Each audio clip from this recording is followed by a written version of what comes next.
So hello to you all, who are all very much pleased and honored to have you all here. And I just want to say a phrase and leave the floor to the co-organizers. That the title, we have speculated on what the title should be, and I just want to put some emphasis on the preposition at. So it's Aristotle at the era of AI, meaning that this is quite exploratory, and we ourselves want to get a feedback regarding this big question. And the spectrum of the possible answers might be that his relation to the era of AI might be non-existent and fully relevant. So either answers, I think, might be instructive for us all. So a very welcome to you all again. Good morning. On behalf of the Cyprus Academy, I would like to welcome you to this fascinating conference, and I would like to extend my sincere thanks to all of you who have accepted our invitation or submitted abstracts to participate. Today, somehow, we managed to bring back the Lyceum into its historical roots, the academy. So, this is a great moment in the history of Aristotelian studies, whatever that means, bringing him back to his roots into the academy. I would like to thank my colleagues. With Andonis, we have been friends for a long time in terms of sincere Aristotelian philia, and to Dukas for his efforts and coordination for this conference.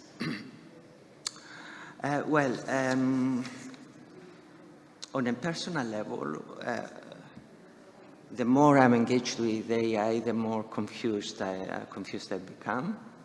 But what appears to be something that I'm learning every day is that everyone, from his own perspective and from their own fields of study, needs to contribute to this dialogue about the development of AI, which is here to revolutionize our lives in many respects.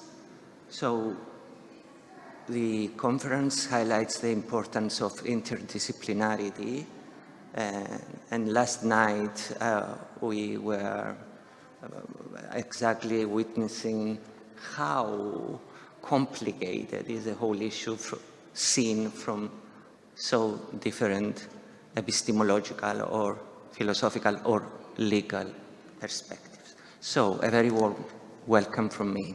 Thank you. Thank you.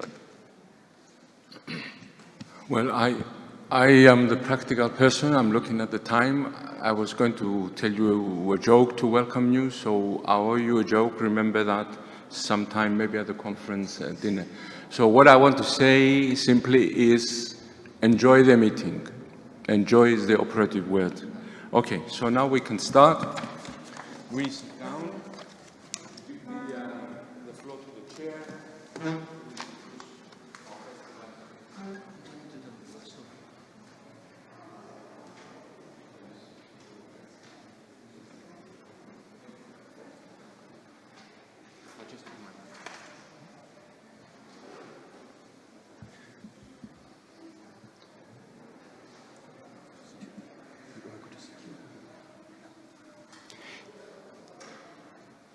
Good morning, everyone. My name is Marco Marling. It is my pleasure to introduce Professor Christoph Rapp, who is Chair of Ancient Philosophy at LMU Munich. And Professor Rupp will speak today about how to program the dialectical machine. So, good morning, Kalimera. As you will see, my understanding of artificial intelligence might be a bit underdeveloped so far, but inspired by the place, the Academy of Athens, I'm dealing with a practice that has been developed in another Athenian academy, namely in Plato's academy, which is called dialectic. And here we go. So,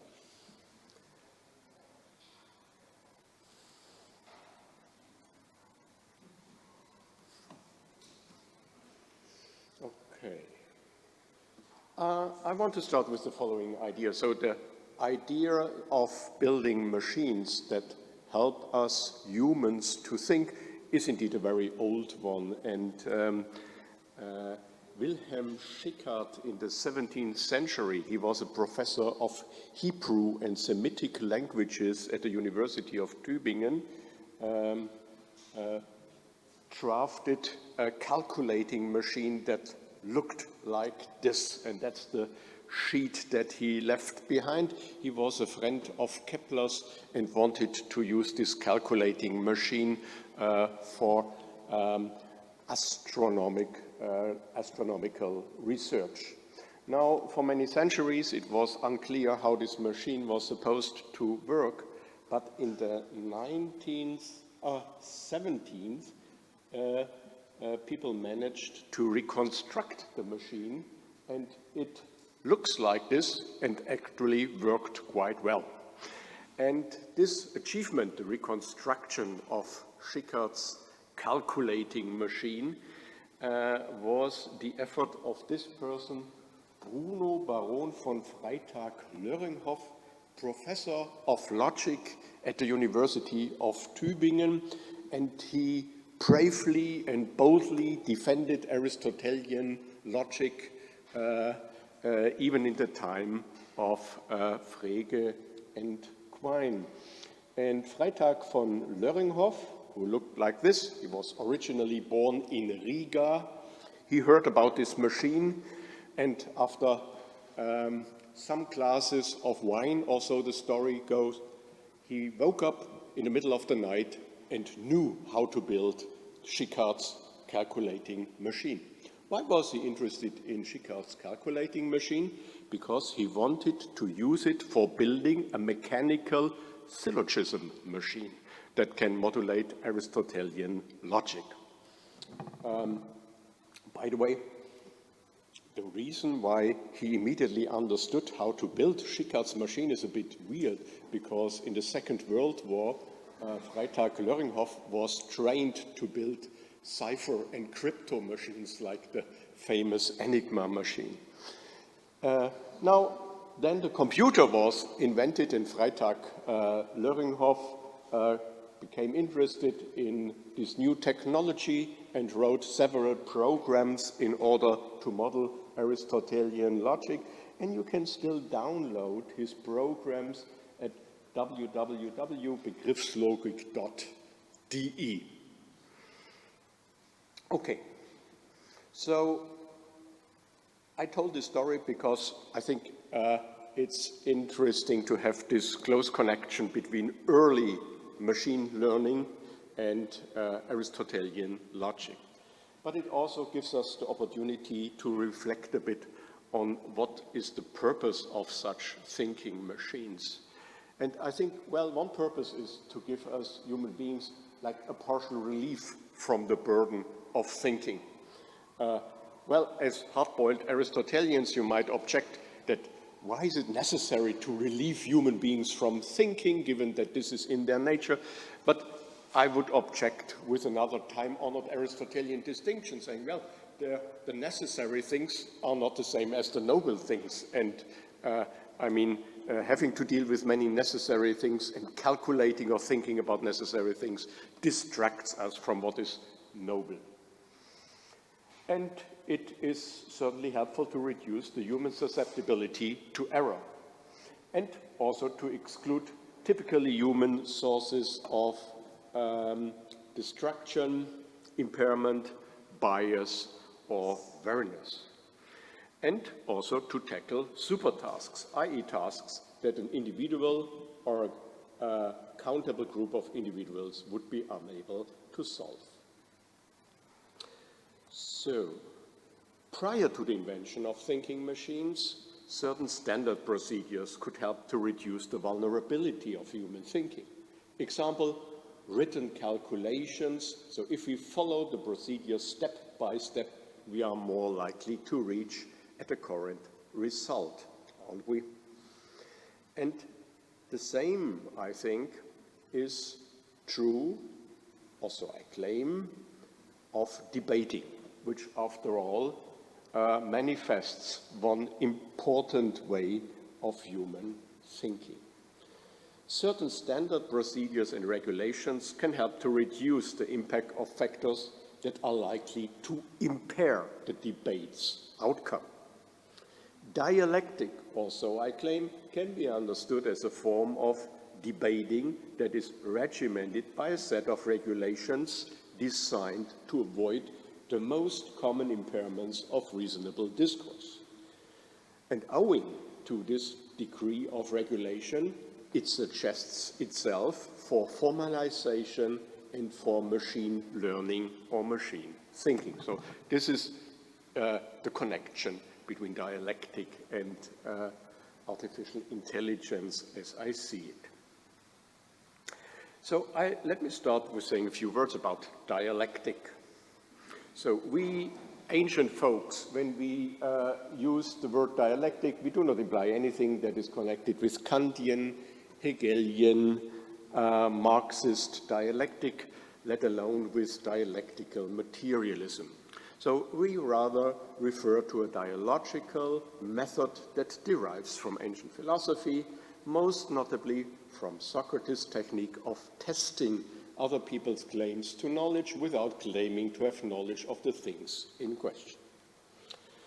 What dialectic in ancient philosophy might have looked like is most vividly illustrated in Plato's dialogues. But be careful. Plato's own notion of dialectic continuously evolved and was sometimes used in a more narrow, sometimes in a more general sense.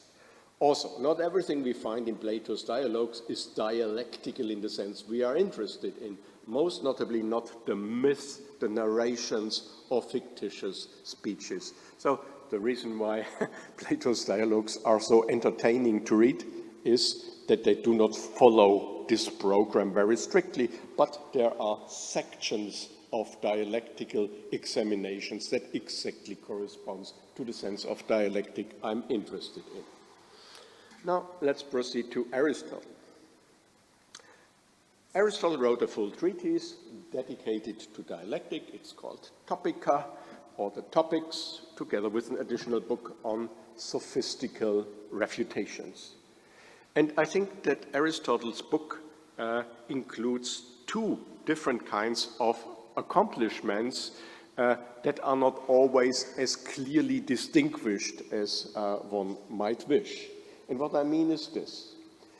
In the Topics, Aristotle, documented and to some extent codified the dialectical practice that he may have found in Plato's Academy, even though he did not invent this practice. So I distinguish between the practice of dialectic that we find codified and explained in Aristotle's Topics from the second main achievement, his main ambition, namely to provide a method by which we will be successful in dialectical debating.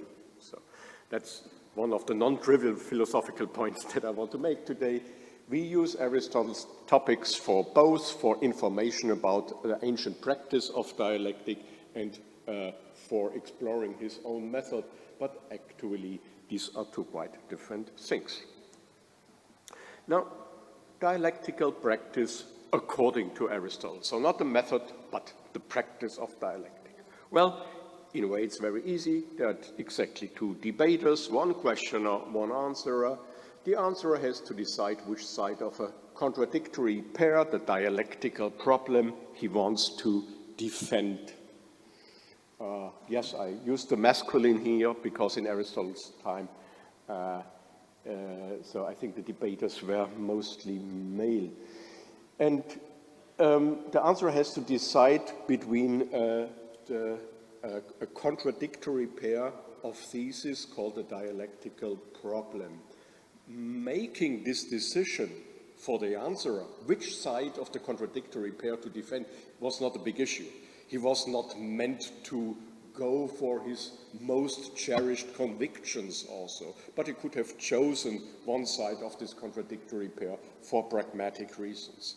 Also, there are advocatory discussions in Aristotle's topics mentioned, which means that someone is entrusted with, for example, defending the views of Heraclitus, and thus always answering like Heraclitus would have answered.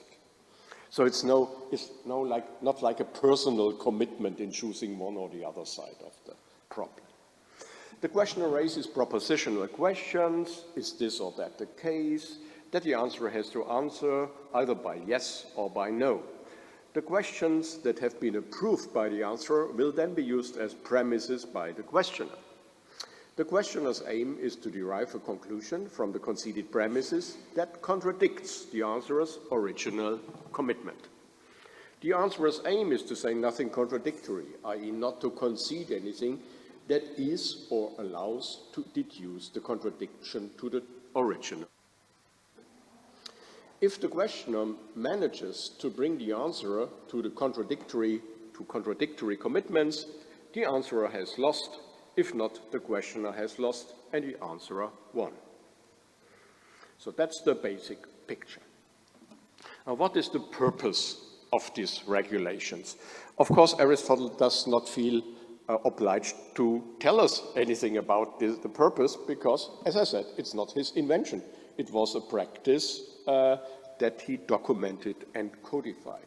So for this reason, what I'm saying here is quite speculative, but this is so like my philosophical ideas about the purpose of dialectical debating.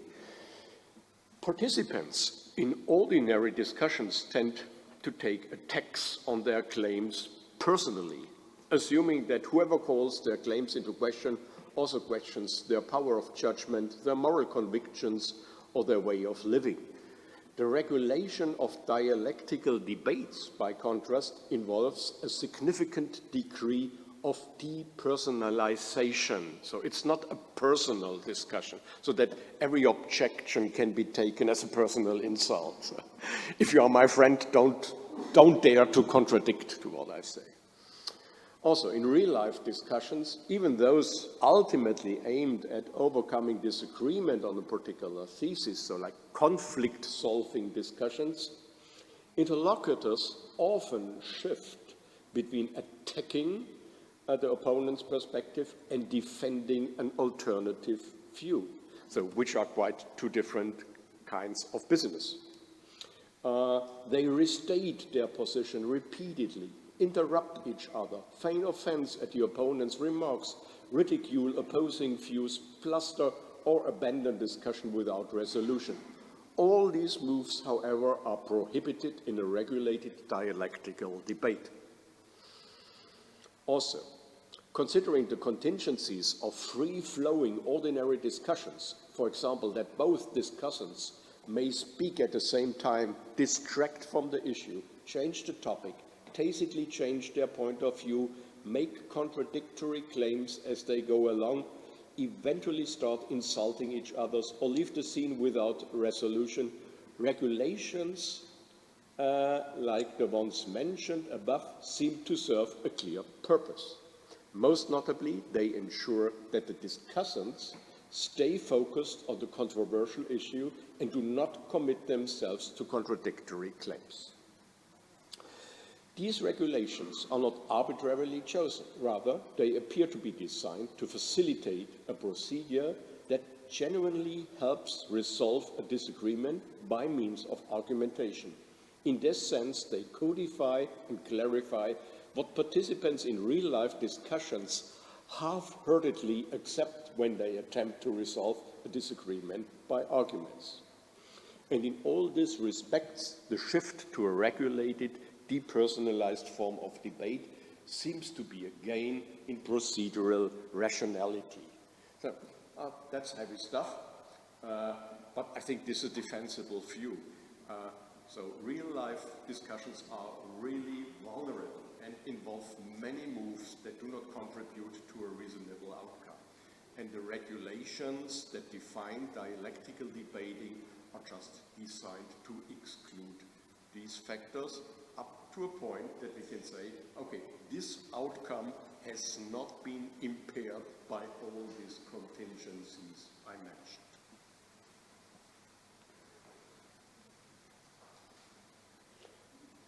Okay. Introducing the dialectic machine. Okay. If there's an advantage, as the one I mentioned, it would be worthwhile exploring the idea of building a dialectic machine. Also, if Freytag-Löringhoff built a syllogism machine, why shouldn't there be a dialectic machine? Preliminarily, it looks like this. But what matters are, of course, the following ideas. The decisive idea is this. Given that dialectic is sufficiently defined by a set of regulations, and given that the regulated, depersonalized style of debating promises a gain in rationality, it is worthwhile exploring the possibility and conditions of programming a machine in a way that it will carry out the procedural steps mentioned above. At the very least, this would be a distinctively Aristotelian approach to machine learning, or in our case, to machine debating. And as I said, if there's a syllogism machine, we can also build a dialectic machine. Now, I see a crucial connection between this idea of dialectic machines and a field called formal semantics, or dialectic, formal dialectic, not semantic. The idea of building a dialectic machine, as crazy as it sounds, is encouraged by the existence of a distinguished research area called formal dialectic, and which, as we will see, has been inspired by Aristotle. The term formal dialectic has been coined by the Australian philosopher Charles Hamplin. He originally introduced formalized dialectical systems in order to test whether a particular argumentative move has to be regarded as fallacious, i.e. as violating certain standards of reasonable discourse. Prior to Hamplin, two German philosophers, Paul Lorenzen and Kuno Lorenz, introduced a similar formalized system under the heading of dialogische Logik. It's Lorenz-Lorenzen, easy to recall. And the so-called Amsterdam School, most notably Franz van Emmeren, Rob Grodendorst, in a similar way introduced critical, so-called critical dialogues as a form of dialectical dialogue governed by strict procedural rules in order to guarantee the reasonableness of a dialogue. So the critical dialogues in the Amsterdam School is like Aristotle's dialectic in that it involves an answerer and a questioner, but their game is somehow different. So in the Amsterdam School, the game is like this. So one makes a claim and the answerer reacts by challenge. He says, challenge, I challenge your claim. Next move, test or proof of the challenged thesis. Next move, challenge. So test, challenge, test, challenge. And today I want to focus on a version of that which has been defended by Erik Krabbe. Erik Krabbe is also a Dutch logician, roughly in the tradition of Hamplin and the Amsterdam School. He has also translated Aristotle's sophistical refutations into Dutch together with Peter Schott-Hasper. I'm just saying this to say he knows what he's talking about. He's also one of us. He's one of the good ones dealing with ancient philosophy. Krabbe has suggested an Hamplin-style formalization of Aristotle's dialectic. Curiously enough, he calls this the topical roots of formal dialectic, even though he does not mention any topic, he just mentions the book topics. Grabbe's formalization will be our starting point for the configuration of the envisaged dialectic machine. In principle, I have to say, I have no complaints about Grabbe's reconstruction. However, considering it more closely, we will be faced with some notorious philosophical and exegetical questions concerning Aristotelian dialectic.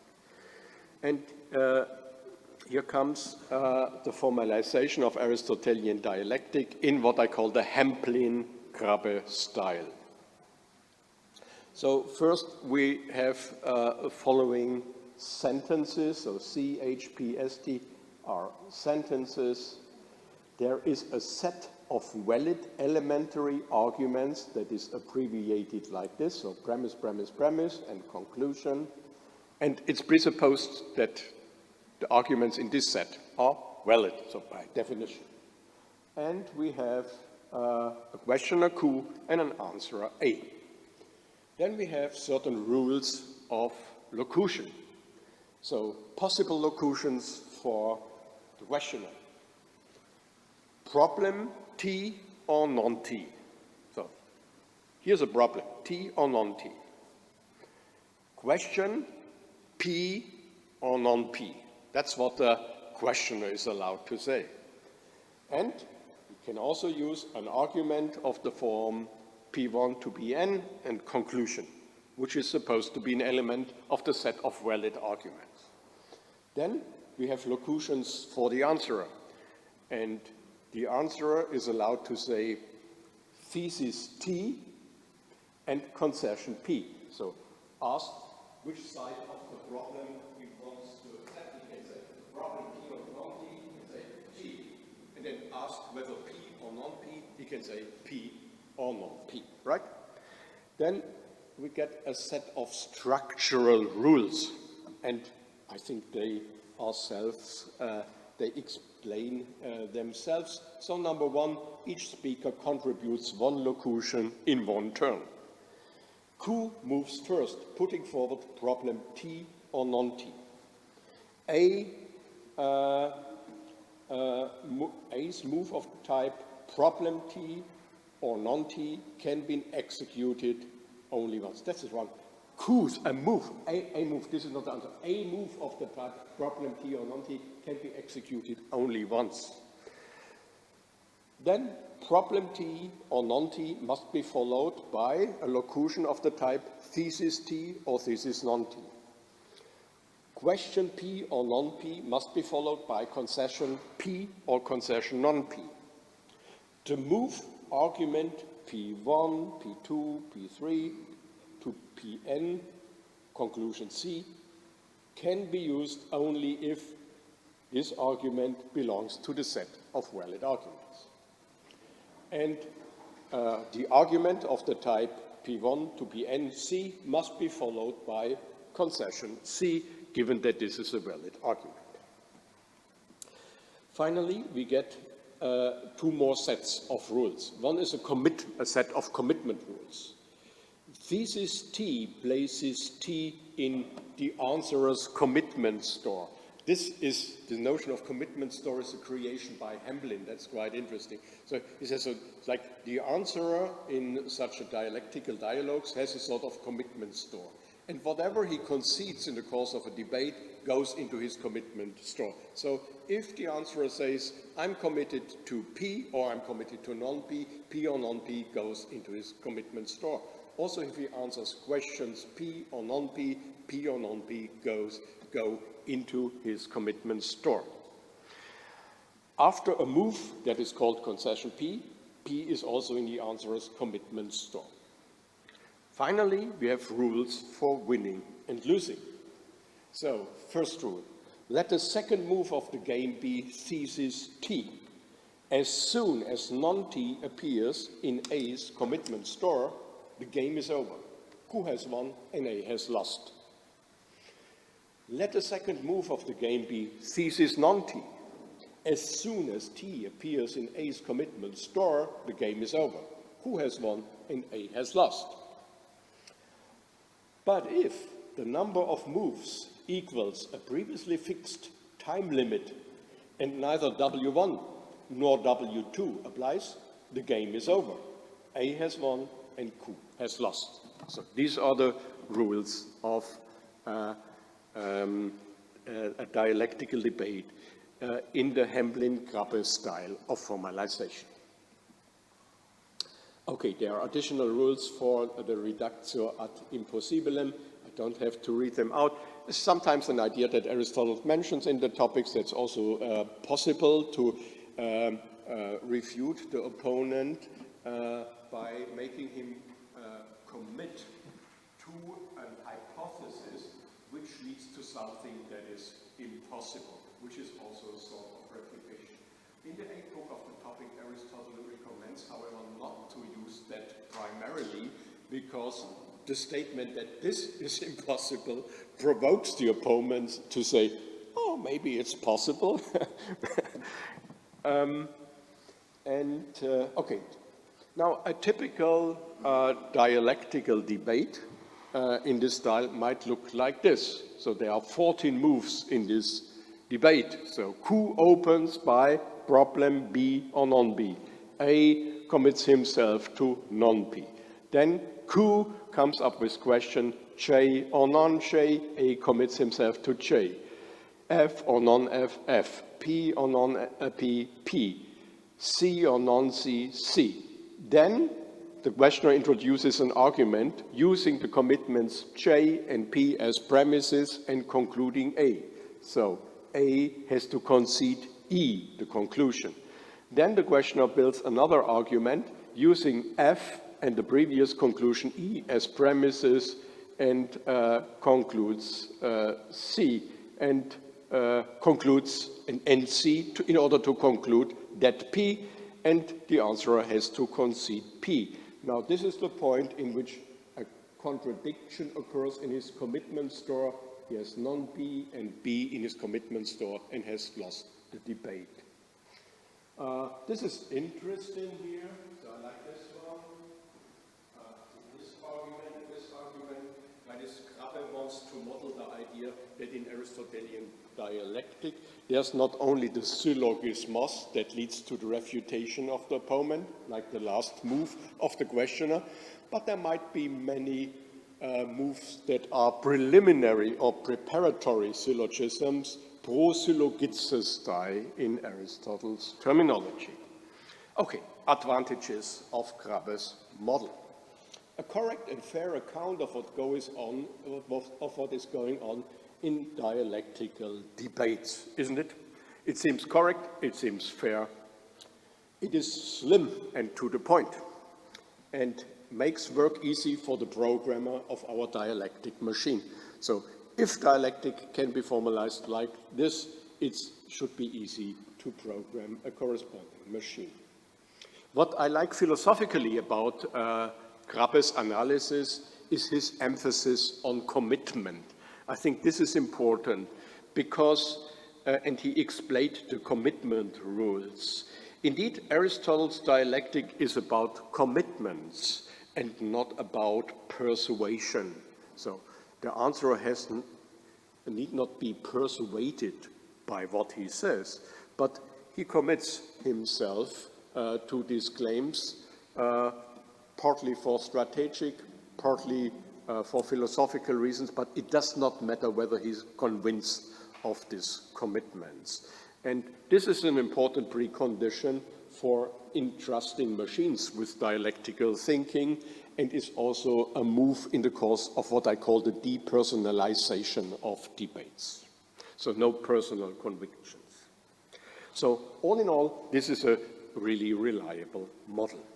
Now, here I want to suggest a conservative extension of Krabbe's model. I said it's very slim, Krabbe is aware of it, and we could add some more moves in order to make the debate more lively and to bring it closer to what Aristotle pictures in his topics. So, for example, Krabbe seems to exclude retractions from a previous commitment, which is of course important. But under certain circumstances, Aristotle says it's possible to retract from a previously made commitment, for example, if the commitment has been made to a thesis that was not sufficiently clear or not sufficiently disambiguated. Q may request a counterexample if A continuously refuses to accept the introduction of a general premise. So if Q tries again and again to introduce the same premise and the answer always says no, okay, no way, at one point the questioner might say, oh, give me a counterexample. Similarly, A may say that the presented premise is not clear, or he may request clarification. Also, the answerer may say that the presented premise is homonymous and request disambiguation. And the answerer may annotate why he rejects or accepts a presented premise. Finally, the answerer can protest if he finds the argument not inclusive, but inconclusive, i.e., it is up to A to assess whether the presented argument is actually a valid one. This is, I think, this last point is interesting. So, because according to Grabbe's model, the answerer can either accept or reject premises. However, A is not entitled to reject the conclusion of an argument because it is just presupposed that the argument belongs to the set of valid arguments, right? And I mean, that's not trivial. That's not a trivial decision. There are systems of formal dialectic that leave it to the answerer to assess whether the argument actually supports what it is meant to support, right? So that we have to ask the answerer whether he takes this as a sufficient argument for the support of a thesis. Now, what would Aristotle say on this? So I think in Aristotle the argument is valid if it is a syllogismos, and whether it is a syllogismos or not is a matter of objective criteria and does not depend on the answerer's personal taste or assessment. Still, the answerer may either fail to see that the conclusion follows, in which case he is allowed to say, why? Why is this supposed to follow? Or there are cases in which Q, or if asked why and Q cannot explain why the conclusion follows, the answerer should be allowed to use the locution, it does not follow. I think Aristotle's system is as permissive as to allow this locution, it does not follow. Okay.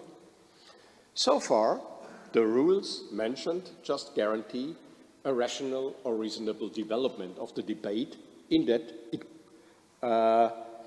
commitments are tracked and inconsistent commitments are sanctioned. If our dialectic machine was a chess computer, it would, so far, only command the rules of chess, as it were, but would not have a plan how to win the game. Now, that's a comparison. So, that's how I used to think about it. So far, we programmed our dialectic machines just with the basic rules, which correspond to the rules of playing chess, but it has no strategy how to win the game. And this complies with the fact that so far, we haven't heard anything about Aristotle's own dialectical method. As I said, this is Aristotle's codification of an extant practice of debating, but not his method. Just to remind you, at the beginning of the treatise topics, Aristotle promises, he says, the goal of this study is to find a method with which we shall be able to construct deductions from acceptable premises concerning any problem that is proposed, and when submitting to argument ourselves, will not say anything inconsistent. So he promises that both the answerer and the questioner will be more successful once they use his method. Also, if we really want to leave it to our dialectic machine to do certain thinking jobs for us in order to relieve us from certain thinking tasks, we would have to know by which criteria the answerer accepts or rejects premises. For otherwise, the result of a debate doesn't tell us anything about the dialectical problem that has been discussed. It's just so far an internal consistency check. And I mean, even very bad theories like conspiracy theories can be very consistent as long as they are not confronted with reality. So if we want to have a powerful dialectic machine, one that would win against competing machines, we have to boost it by Aristotle's dialectical method. This method, I will argue, at the same time increases the reasonableness of the outcome. So that's a non-trivial thesis. So we have a method that is strategically is meant to be a strategic support for both debaters, but at the same time, the Aristotelian method increases the rationality of the outcome. So look, again, if Aristotle's dialectic machine was like a chess, chess computer, the situation would be that Aristotle's method is a game changer in terms of strategy with which this chess computer is equipped. In terms of argumentation theory, Aristotle would see his competitors like providing a very, very easy program for this debating machine. So the old dialectic machines in Aristotle's view just included long inventories of ready-made arguments. So whenever they see a remote similarity of a thesis to something in their inventory, they would use this ready-made argument. So, for example, question, is it illegitimate to do this or that? Illegitimate? Illegal? So the easy program would say illegal. Well, whatever says my country cannot be illegal. And so this would be a prefabricated argument. Whereas Aristotle's machine is programmed in a way such that, as we will see, it is able to analyze the given thesis and to provide an argument that is specially tailored to answer this particular thesis and not to repeat a ready-made argument. And this works like this. However, I have to speed up a bit. So what does Aristotle's method consist in? I think if we really try to disentangle what Aristotle took from the tradition and what he added to the method of dialectic, I think here are his core innovations. So, first of all, Aristotle offers a clarification of the core concepts. So, for example, syllogismos, induction, premise, acceptable premise, problem, dialectical problem, etc. A classification of all dialectical premises and problems in accordance with the four so-called predicables, accident, genus, proprium, and definition. A demarcation of the range of problems that dialectic can sensibly deal with, i.e. problems for which the dialectical examination makes sense. A selection of the so-called tools organa by which we will be well equipped with deductions, most notably the system of topoi by which we can construe arguments for an envisaged conclusion, and finally, the arrangement of arguments and specific tasks for questioners and answerers. So, in the remainder of my talk, I could try to formalize all these contributions in the Hemblin-Krabbe style. I won't do that, but give you two examples which I take to be the most important ones. First of all, we would need an algorithm for the premise selection. So the idea is this. First and foremost, we would have to add an algorithm for premise selection. Aristotle would say that the premises have to be endoxa, accepted or acceptable. Those are endoxa, he says, which seem so to everyone, or to most people, or to the wise, to all of them, or to most famous and esteemed. So there are many scholarly debates about what that means. Is being endoxon, is this meant to be a factual acceptance or acceptability? I'm inclined to think that Aristotle uses both. So sometimes it's factual acceptance, sometimes it's acceptability based on what people factually accepted. And so this acceptability can be absolute or relative. So if something is acceptable to everybody or to most, and the most distinguished ones, it's called absolute acceptability. Sometimes it's only acceptable to a group of philosophers, for example, acceptable to Heracliteans. Sometimes Aristotle seems to be happy to require that all premises are endoxon in a sense. Sometimes he is interested in premises that are said to be more endoxon than others. Now, rules for premise selection. So I think we could codify this in the following way.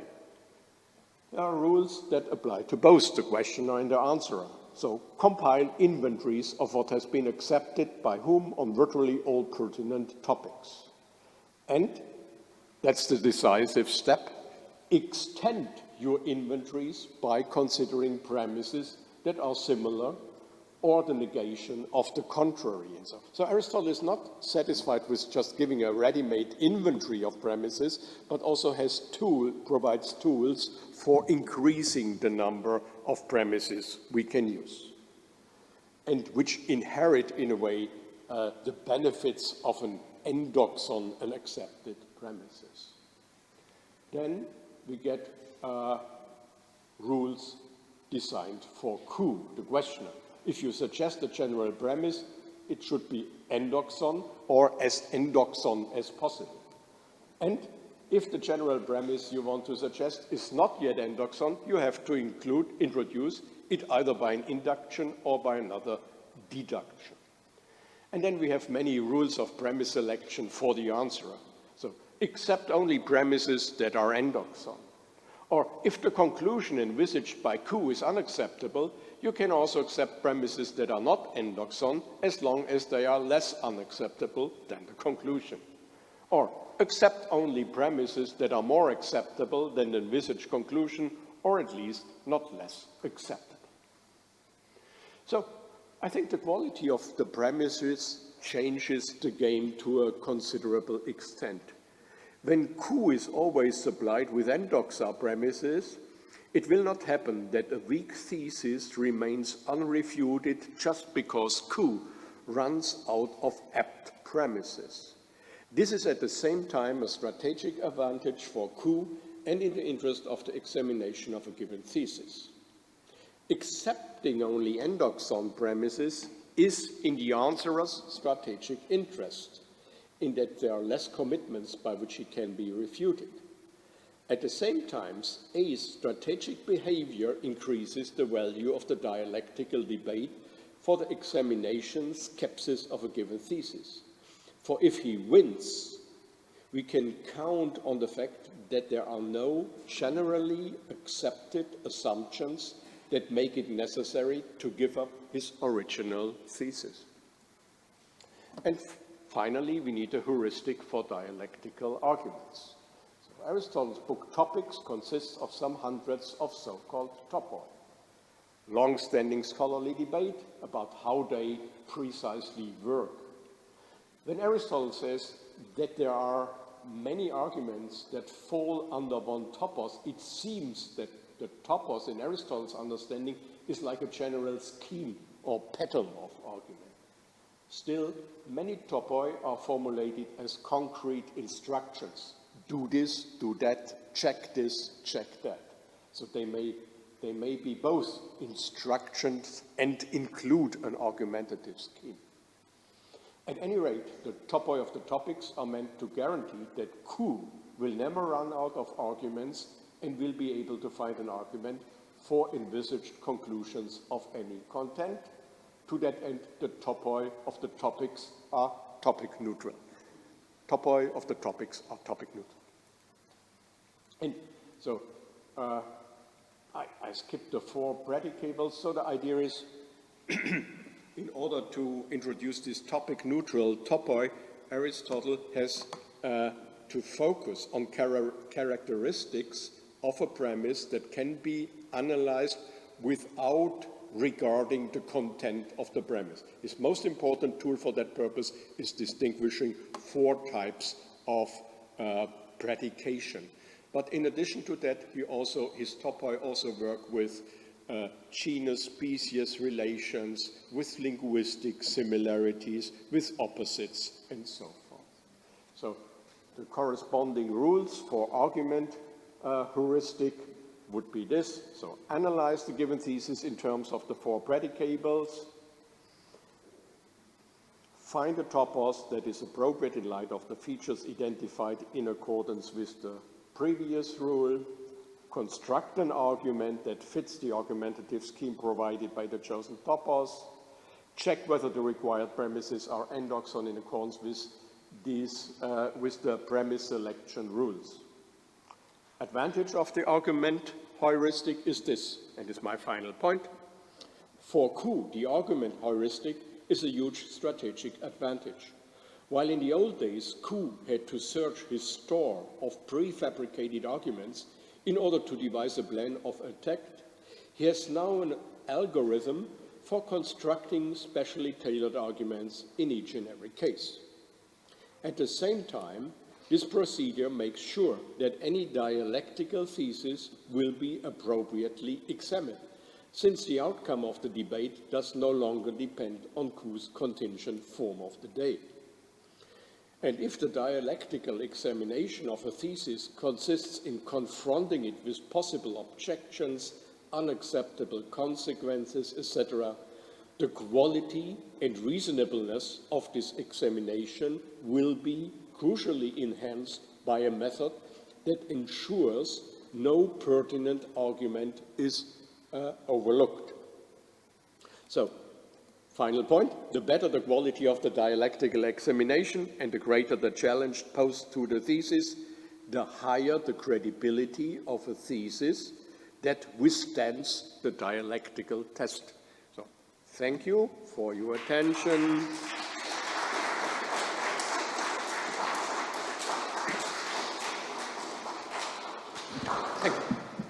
Thank you very much, and we have now 10 minutes for discussion. Dukas. Thank you very much, Christoph.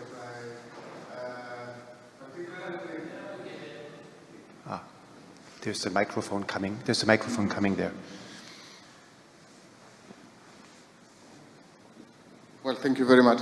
I feel myself in complete agreement with this proposal of the extension of Krabbes's formalization, and especially regarding the inference rules that are not constant. And albeit this is not all too clear in the topics or in the sophisticated elenchi, there are points where we have indication for this when Aristotle suggests that the questioner ought to be context sensitive, depending on which is the circle he is debating in. I mean, you can go to the Eleatics and say you came from your house to the Agora and bang bang, you're dead, so you lose.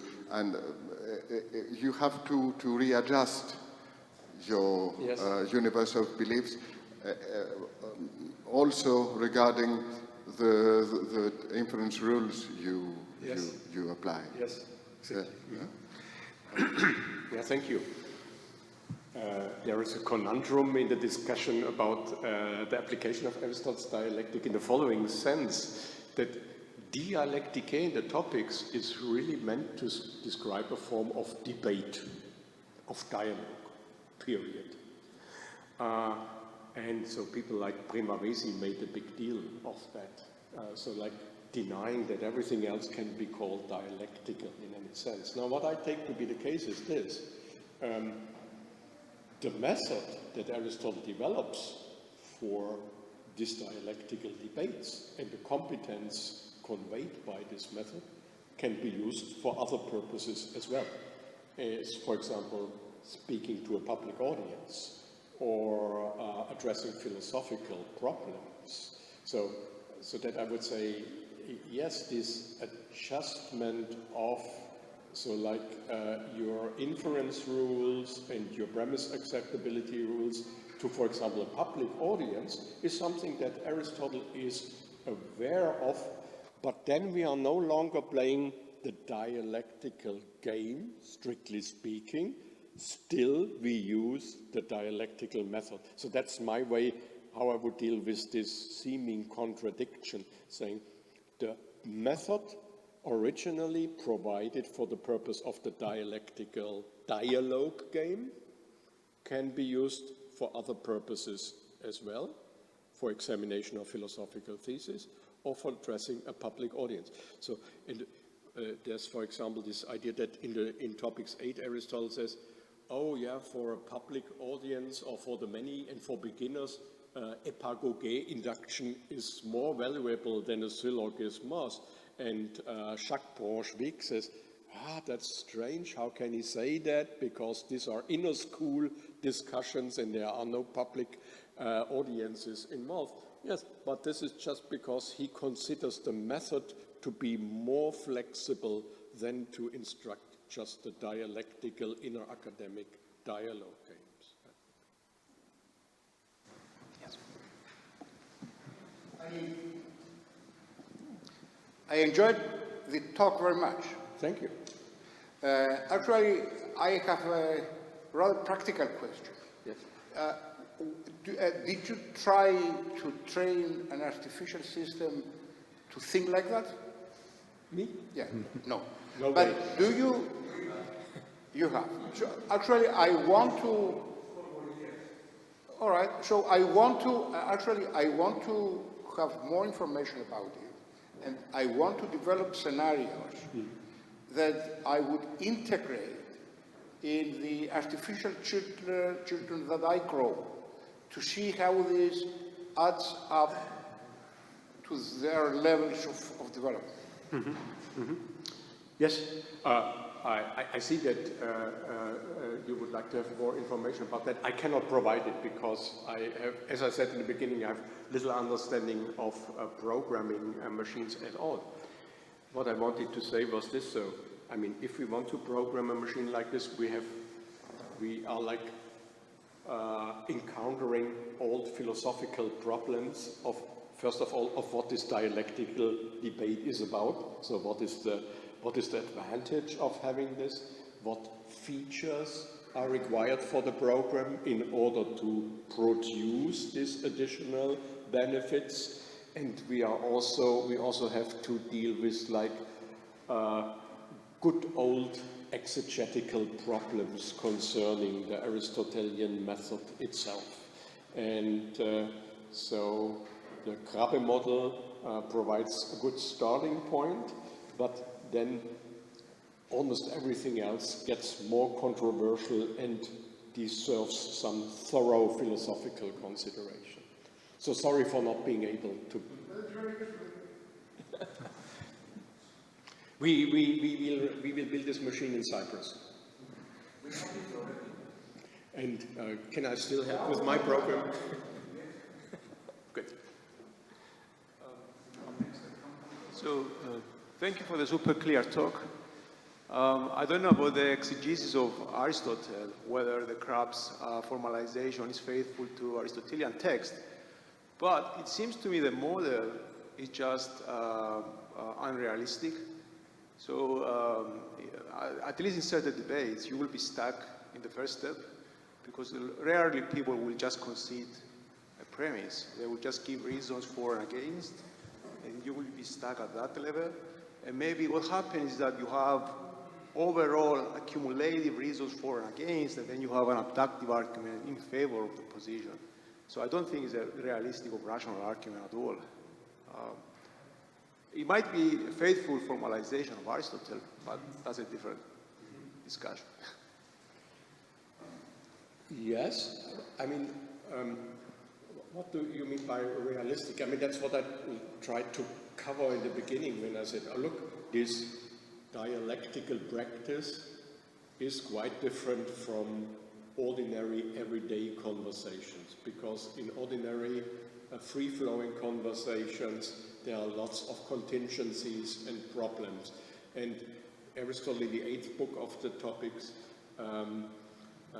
addresses the phenomenon that answerers might just be stubborn, unwilling to concede anything, and this would destroy any dialectical debates. This is the reason why in the artificial model, which is artificial and in that sense not realistic, replace answers based on our best conviction by answers that are selected by a set of criteria. So I have to accept the offered premise P if P is among the set of premises that is supposed to be generally accepted, for example. Because then, I mean, the outcome of this debate would at least say, oh well, you were unable to defend your thesis T in light of this or that set of premises that are supposed to be generally accepted. So you will run into difficulties if you have accepted, if you have to recheck all these generally accepted premises. So this is the idea, and I admit that is artificial, but it is meant to be artificial to the extent that it avoids like the pitfalls and shortcomings of everyday conversations.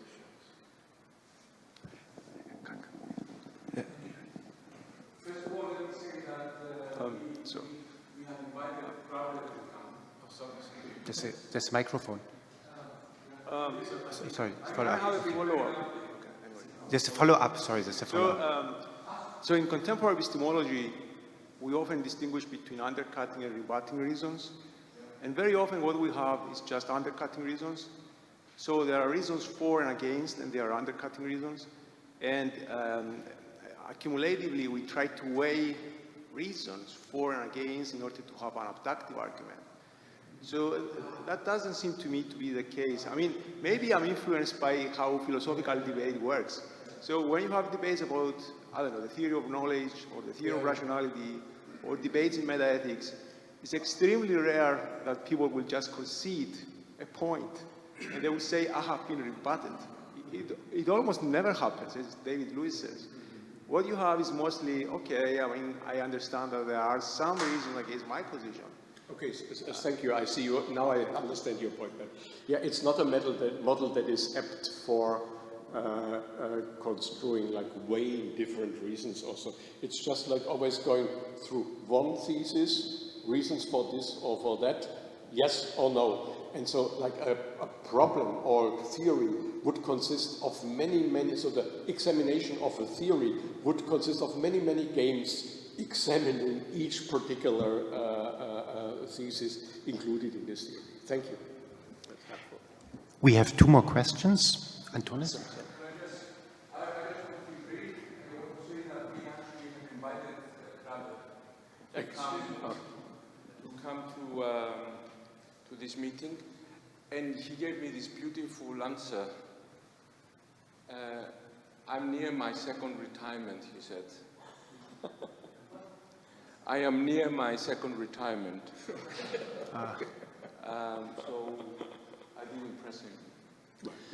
I wanted to ask a question that I think I've asked you once before, whether Aristotle, and you alluded to it, whether Aristotle actually used his ideas on dialectics for kind of personal introspection. In other words, I can have a debate with myself, maybe about the philosophical worry, and whether there is anything in his work that shows a connection between his dialectic method and his other investigations, especially in ethics, where there I have real dilemmas, and I can have the T and the not T being the dilemma.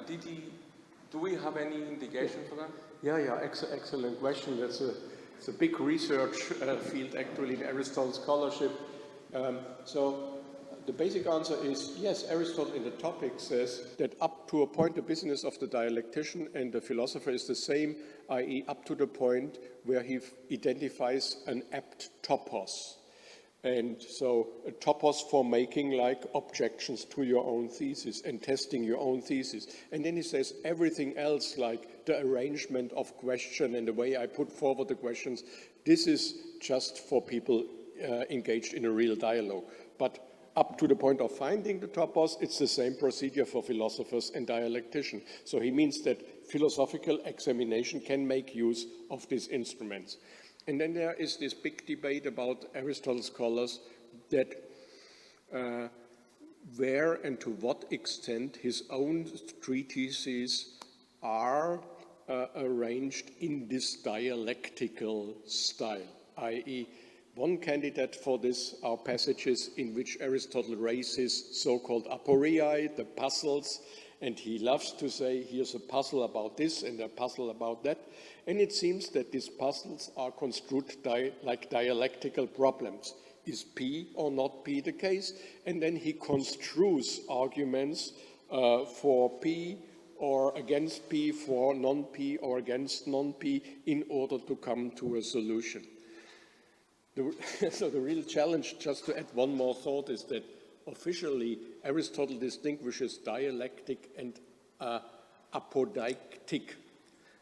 Apodeixis, so the modern Greek word for receipt is the scientific proof. And I mean, Aristotle's scholars are divided on whether it's possible to say that all of Aristotle's works can be subdivided in the apodeictic, in the dialectical parts. And many scholars tend to think that what is not apodeictic, what is not demonstrative in the scientific sense, and indeed there's little in Aristotle that seems to be directly apodeictic, is meant to be dialectical in a way, namely in the sense of preliminarily testing and examining thesis in light of opinions, in light of concerns one might have about the thesis. So it's almost omnipresent in Aristotle's effort. One last question? Yes. Thank you very much. It was fantastic, this dialectic approach of communication, actually. And what worries me about, because all the dialectic is about communication, Aristoteles is oral communication in all these years, and now with computers you have written communication, how I call it. Is it possible to relate this dialectic method with oral and written communication, because we have two different points. In the old days, in ancient, we don't have computers, and we have humans. Now we have computers, which the computers can actually point out and in a written way and record it, everything which you can say or not. How can actually you relate that method to the oral communication and written communication? There is any connection. This is why I can believe that artificial intelligence never is going to replace human, because humans is oral communication and about energy, and computers is about written communication. This is the more different. And it was very interesting, this dialectic method. If you can mention something or just help me on that. I mean, owing to this artificial character of the dialectical debates, it seems to be somewhat remote from real-life communication. But I actually think that one step towards this direction of an analysis of human communication is made in Aristotle's rhetoric, because Aristotle thinks that rhetoric properly understood, i.e. understood in the way philosophers should understand it, relies on dialectical reasoning. And he uses dialectical reasoning in the rhetoric for the purpose of, for example, foreseeing the convictions that my audience might accept, and for making like my arguments easier to accept and easier to understand.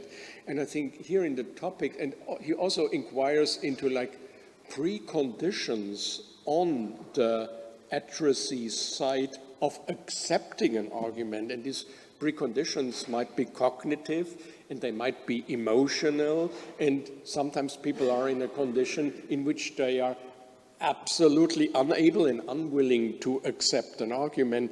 And I mean, in analyzing this kind of factors, I think he makes a considerable step towards an analysis of communication in the sense of human communication, if that helps.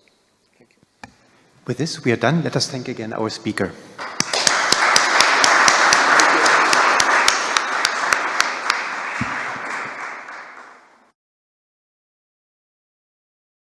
Okay, do you hear me now?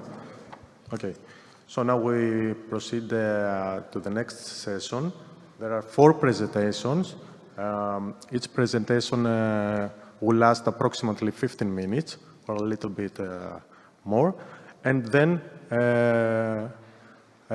follow the discussion after the 4 presentations. So we will have approximately 20 minutes for the whole discussion, in which you can ask whatever you want to any one of the 4 speakers. So, first of all, let us begin with Sebastian Bucher from the Technical University of Darmstadt. And the title of his topic is Why Artificial Phronesis Might Be Computationally Infeasible. Thanks for the invitation and for the that I'm able to speak here today. I just have a written presentation which I'm going to read. Towards the goal of including AI into our socially structured life forms, the ideal of artificial phronesis has been proposed, especially to inform questions like, quoting Sullens, how do we shape the character of our technologies to reflect our virtues rather than our vices, end quote. AI systems that should incorporate aspects of eudaimonia into their decision-making aren't just visions of the future. Besides the obvious example of self-driving cars, LLMs are currently researched to substitute physicians in order to counsel patients so that they could give their informed consent. Such consultations, in general, should also aim at figuring out how a medical intervention could interact with the patient's idea of a good life, hence involving phronetic deliberation. The term artificial phronesis has been suggested to investigate possible engineering solutions to create the ability in machines to make such phronetic judgments. A capability of self-orientation in situations that exhibit a complexity that thwarts any subsumption under a normative rule is needed. With respect to Aristotle's conception, a direct question that surfaces would be how an artifact, the result of a techne, could do something that transgresses the conceptual bounds of techne. Aristotle thinks that we humans, quote, are adapted by nature to receive virtues and are made perfect by habit. But, end quote, but is this also the case for computational machines? More precise, are Turing machines adapted by design to receive virtues? Since for Aristotle, being virtuous necessitates to also be able to engage in phronetic deliberation, the virtue of phronesis is the pivotal point to address here. Towards this question, I want to formulate a difficult problem. It is generally accepted that the incompleteness theorems of Kurt Gödel and alongside Turing's halting problem formulate limitations to the capabilities of all imaginable computer programs, i.e. everything that can effectively be reduced to a Turing machine. Turing himself calls this, quote, the mathematical objection, end quote, to his take on the question, can machines think? He admits that Gödel's results do in fact provide such limitations, but he is skeptical whether we humans do in fact possess the ability to surpass them, to also surpass them. I want to argue that these results can be seen as instances of phronetic deliberation in the way Aristotle conceptualizes it, and that the themes which are at play both in his conceptions and the mathematical discussions surrounding Gödel's and Turing's results share a lot of similarities. If my sketched arguments hold up, they would provide an interpretation of Gödel's and Turing's problems that makes them directly relevant for questions of ethical capabilities of any conceivable computing machine. They would not only be mathematical problems, but also have relevance for ethics too.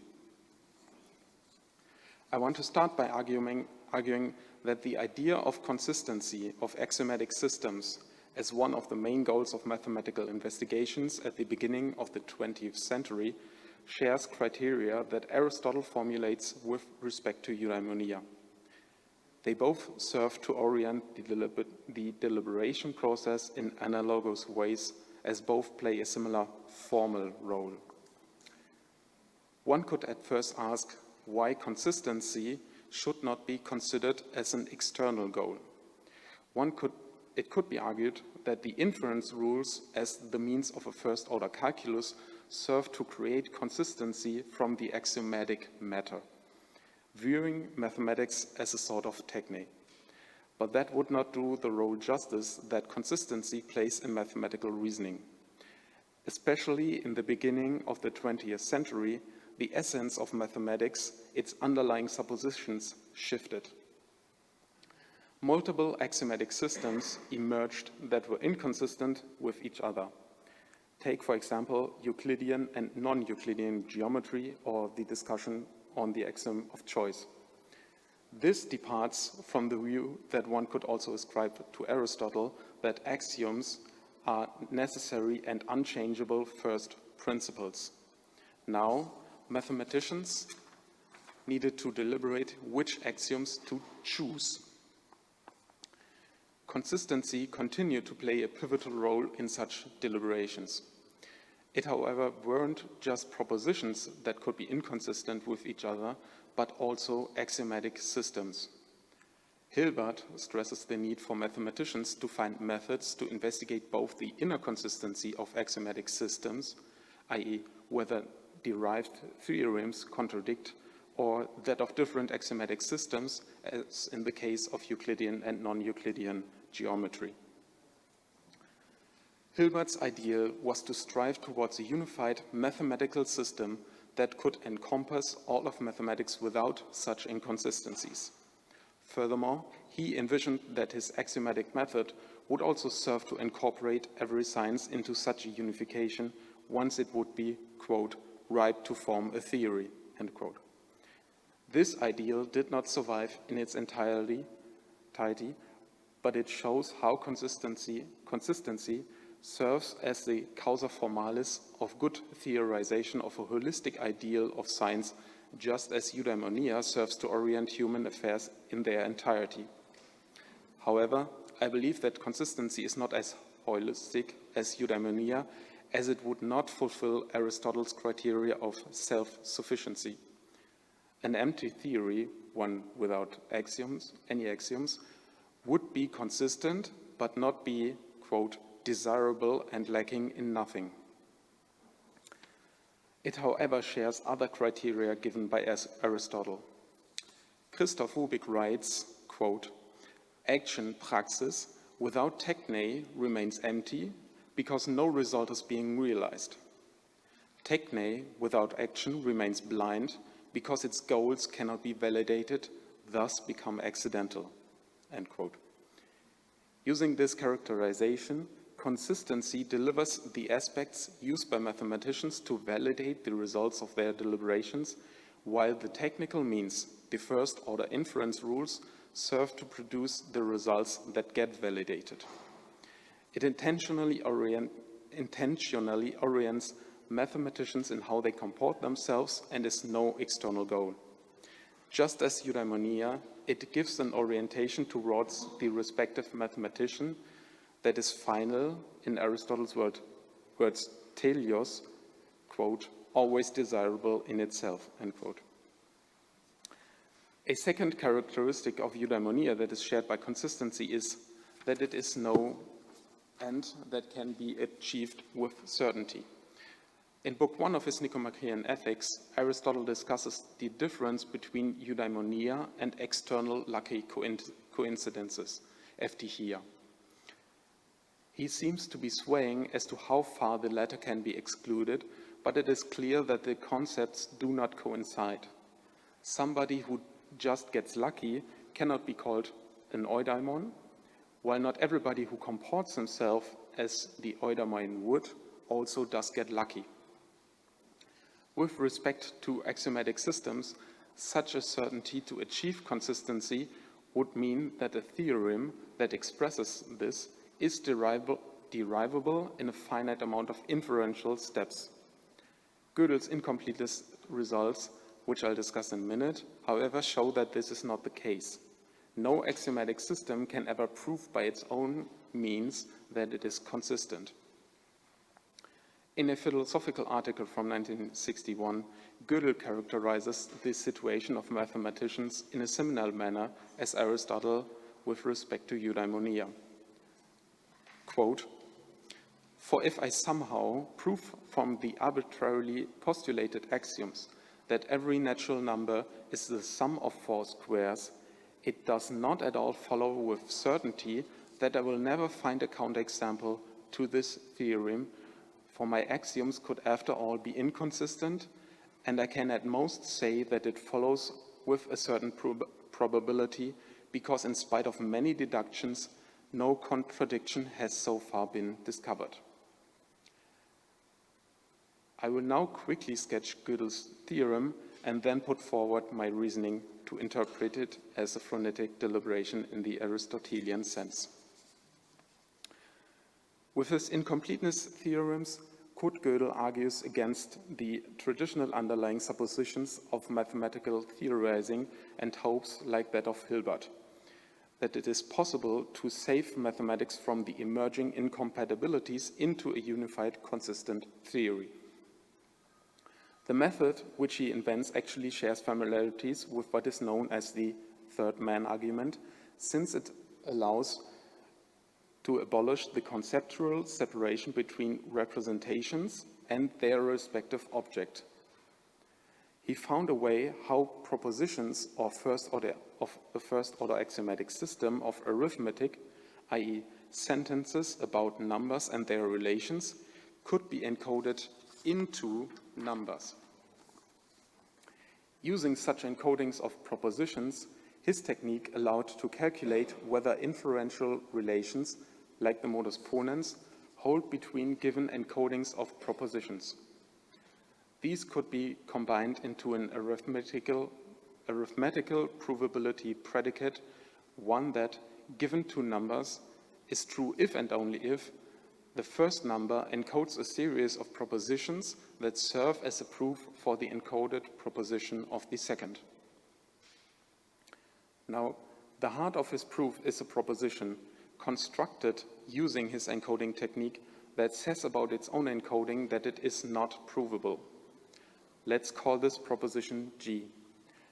Gödel notes that his self-referential proposition G is similar to the liar's paradox. This sentence is a lie to which one cannot ascribe a truth value.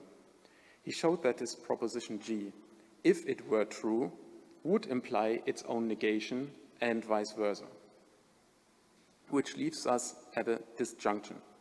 Either the axiomatic system is inconsistent if a proof in the respective axiomatic system for G exists.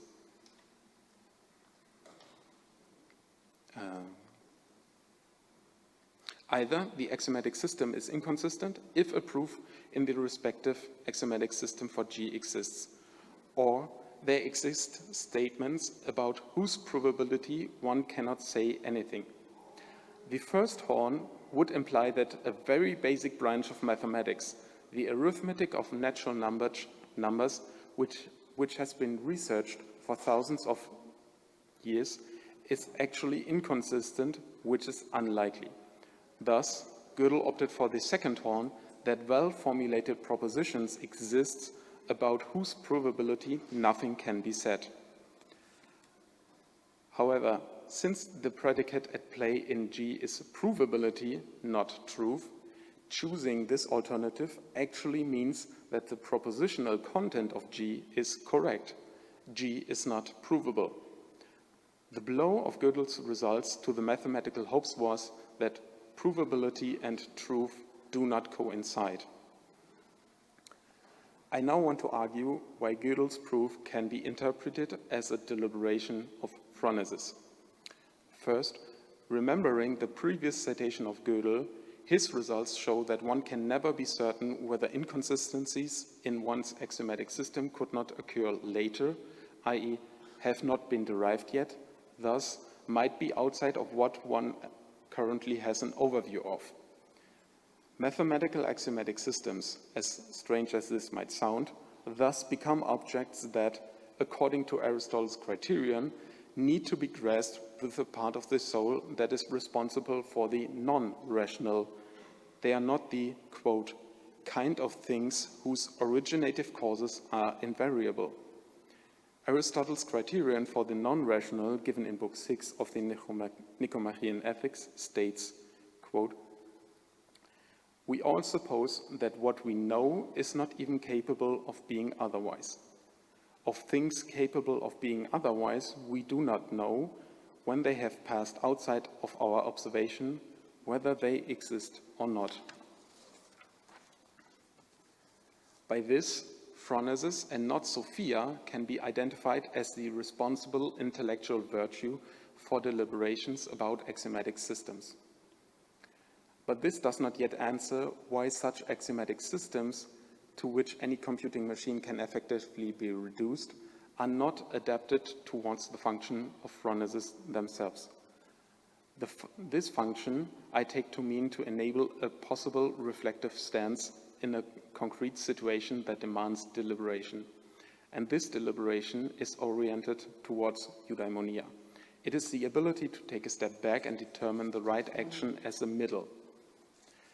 I want to continue my argument by considering a passage from Book 6 of the Nicomachean Ethics, which in my opinion highlights why the function of phronesis cannot be interpreted as straightforward rule following. I quote, "And intuitive reason, nous, is concerned with the ultimates in both directions. For both the first terms and the last are objects of intuitive reason and not of rational account. And the intuitive reason, which is presupposed by demonstrations, grasps the unchangeable and first terms, while the intuitive reason involved in practical reasonings grasps the last and variable fact, i.e., the minor premise. For these variable facts are the starting points for the apprehension of the end, since the universals are reached from the particulars." Now, the proposition G that Gödel constructed is not a first term, any of the axioms of the respective axiomatic system. Rather, it is a derived construction which presupposes the axiomatic system. The situation he creates, the choice between inconsistency or the divergence of truth and provability, is rather a variable fact derived and constructed from the first terms. In order for intuitive reason, nous, to grasp it, one needs to have experience in mathematics and be able to comprehend the meaning of the situation Gödel maneuvers us into. An intellectual perception is needed to perceive the value conflicts that are at play. In order to deliberate the best action, this is needed since the rational account, the analytically possible paths explicated in the axiomatic system, can no longer be applied discursively in order to resolve the situation. And this perception then serves as a starting point to deliberate how best to handle this situation. Using Aristotle's ship example, in this situation Gödel presents us with, we need to decide which mathematically valuable presuppositions to throw overboard. The decision towards the divergence of truth and provability, accepting the uncertainty inherent in any axiomatic system, can be read as the middle between two extremes. Accepting that the axiomatic system contains a contradiction would render it useless, hence giving up on any mathematical aspirations. The other extreme would be to cling to the axiomatic system without changing one's underlying suppositions that shapes the stance towards it, adhering to old ideals. If my interpretation is correct, this would mean that no computational artifact is by design adapted for the function of phronesis. They would need a capability to also perform the deliberation performed in the proof, which they cannot. Gödel also showed that due to his results, consistency of an axiomatic system cannot be proven from within the respective axiomatic system. The similarities between consistency and eudaimonia thus point towards the kind of goals that cannot be pursued from within axiomatic systems, thus also Turing machines.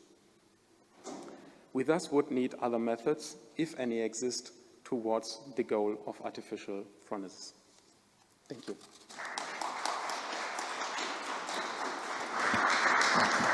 Thank you very much.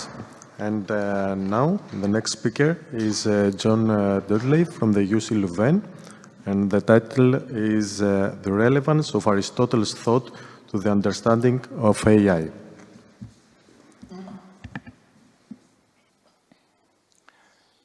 My aim is to question the whole project of artificial intelligence.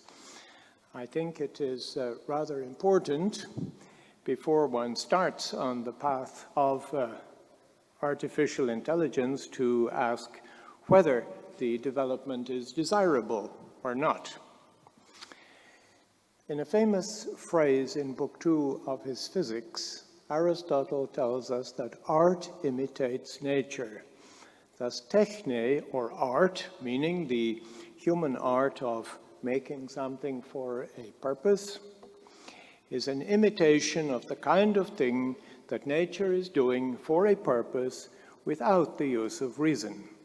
For example, when a doctor discovers and applies a medicine, he is imitating and improving on the natural power of healing found in all animals and plants, which nature has developed without the use of reason.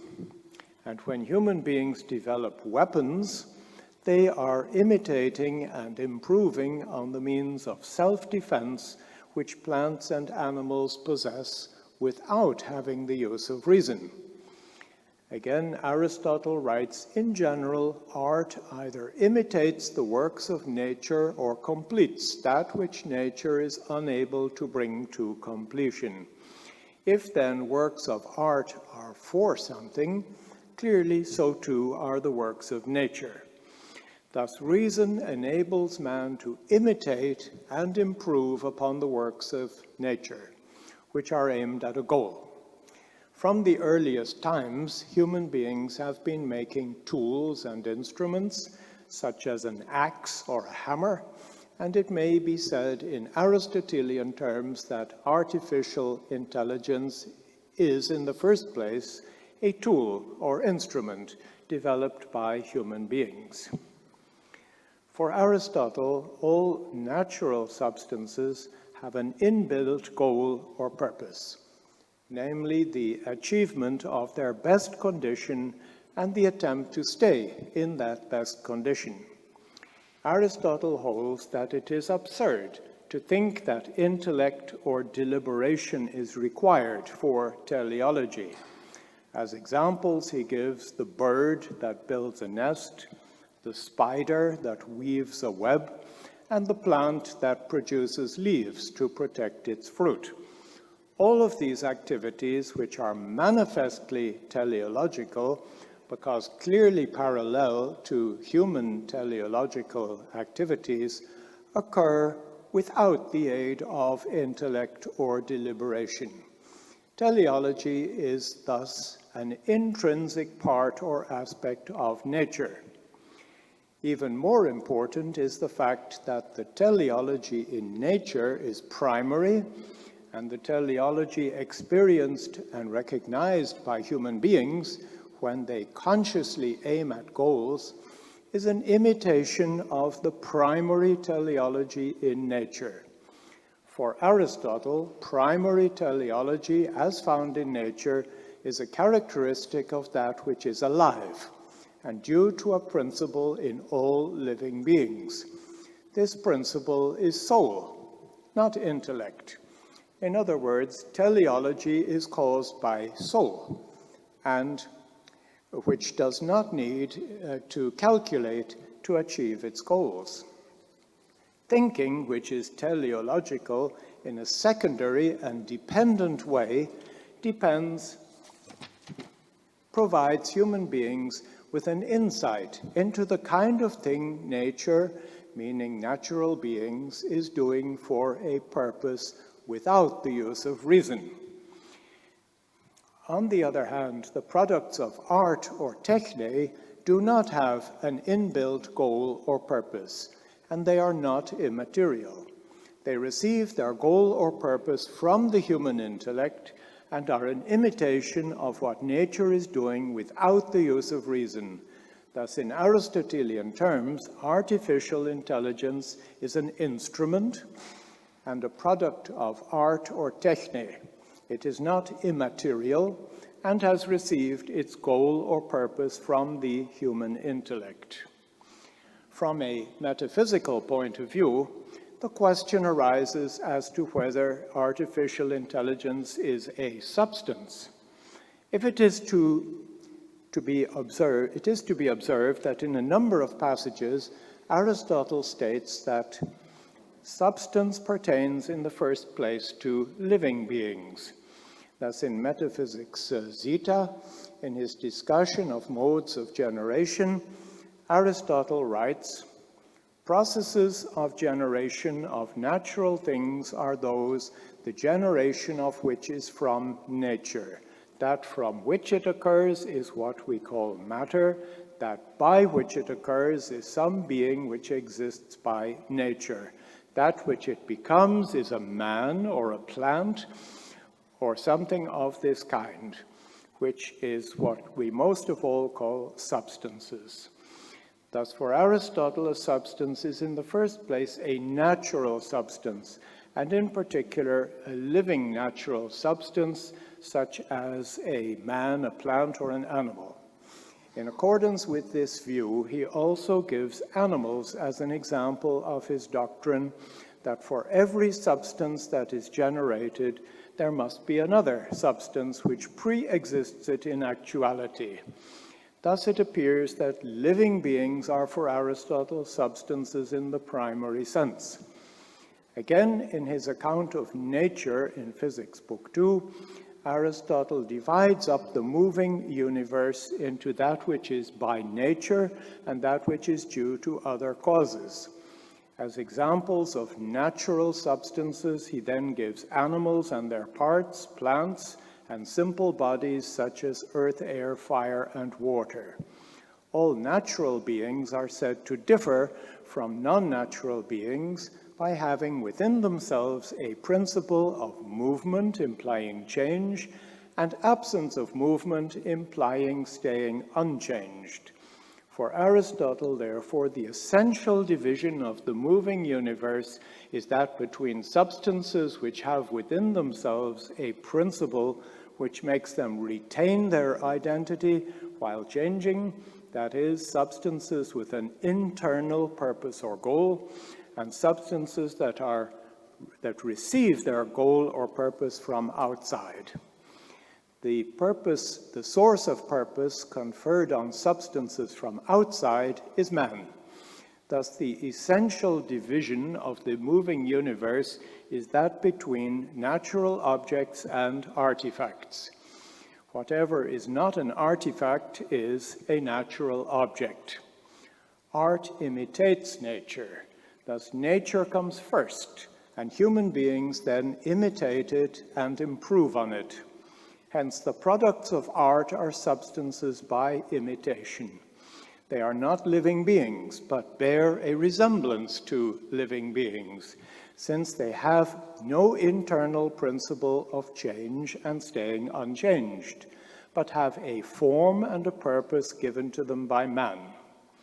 Thus, for Aristotle, only living beings are substances in the full and primary sense. In the De Anima, Book 2, he even says that to be for living beings is to be alive. The very meaning of existence is life. Inanimate beings, such as stones, are substances by analogy, and artifacts even more remotely, to the extent that their purpose is conferred on them by man and their permanence, relative to the duration of human life, makes them significant to man. It may be said, therefore, that Aristotle believed in an analogy of substance, but he does not appear to have held that there are any other substances apart from living beings, non-living natural substances, and the products of art.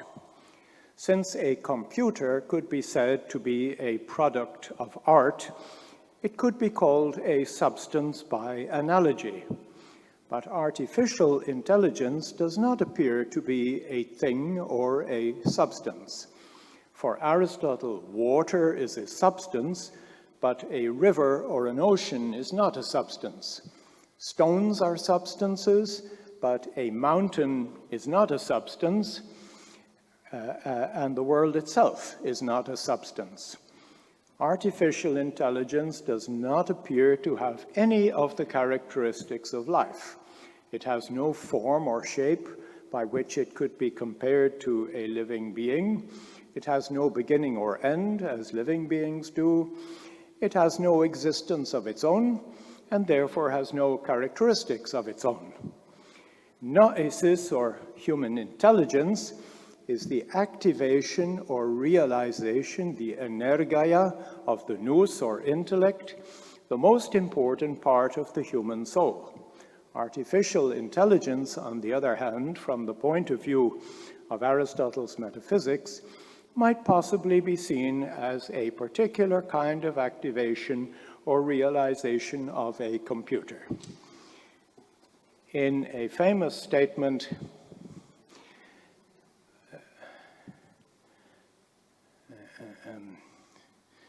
of a computer, might be said to kind of which is a substance by analogy.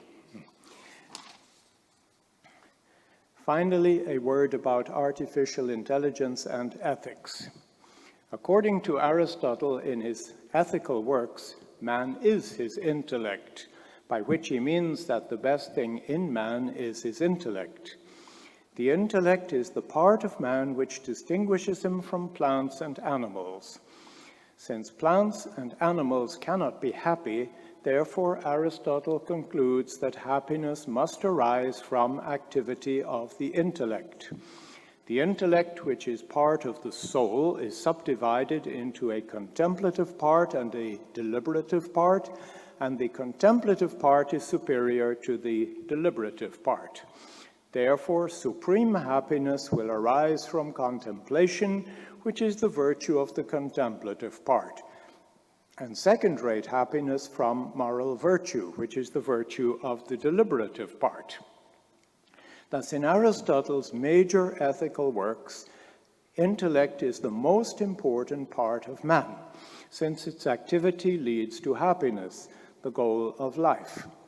Elsewhere, however, Aristotle appears to have a different estimate of the role and importance of the intellect.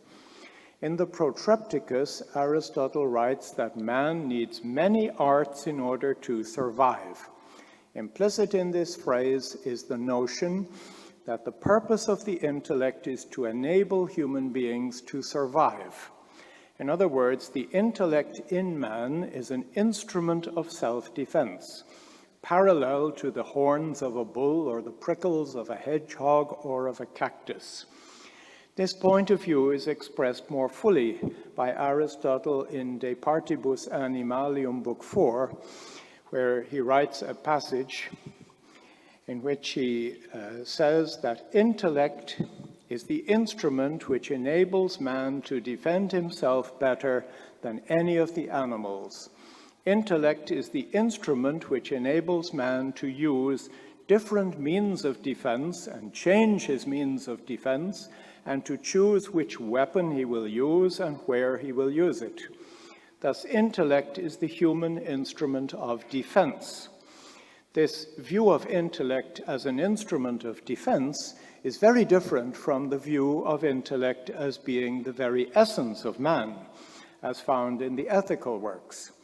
If intellect is a mere instrument, the question arises as to whether it is not a major mistake to devote so much attention to the development of science and technology and to the development of an artificial super-intellect, and whether human beings would not be much happier if they devoted their energies instead to the pursuit of virtue.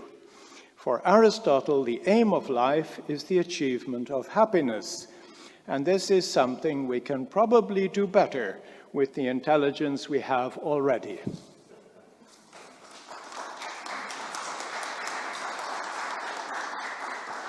Okay, thank you very much. Now, the next speaker is Christos Kyriakou from the University of Cyprus, and the title of his talk is Aristotle's Phronesis and Normative Algorithmic Computability. I will be talking about Aristotle's phronesis, which is an intellectual virtue, and normative algorithmic computability. So this is the plan of the talk. It's 4 parts. I will introduce how I understand Aristotle's phronesis. I should say I'm not an Aristotelian scholar, and my apologies to the classical philologists that I don't use polytonic intonation. I think that Aristotle's phronesis commits to a certain position or thesis that I will call the computational reducibility of morality, and that places an important constraint on artificial moral intelligence. And then I will discuss the prospects of AI ethics if we are given Aristotle's phronesis. I will talk a bit about top-down deductive AI ethics and the more sophisticated bottom-up statistical AI ethics. And then I will ruminate a bit about what we should do with AI ethics if Aristotle's phronesis and the computational reducibility of morality hold. Okay. So very quickly, Aristotle distinguishes in the book 6 of the Nicomachean Ethics 6 ways of knowing. It's technical skill or technique, which is a know-how. You know how to do things, build things, and so on. There is scientific knowledge, which is episteme. This is a knowledge of laws of nature, as it were, empirical generalizations about nature that hold of necessity.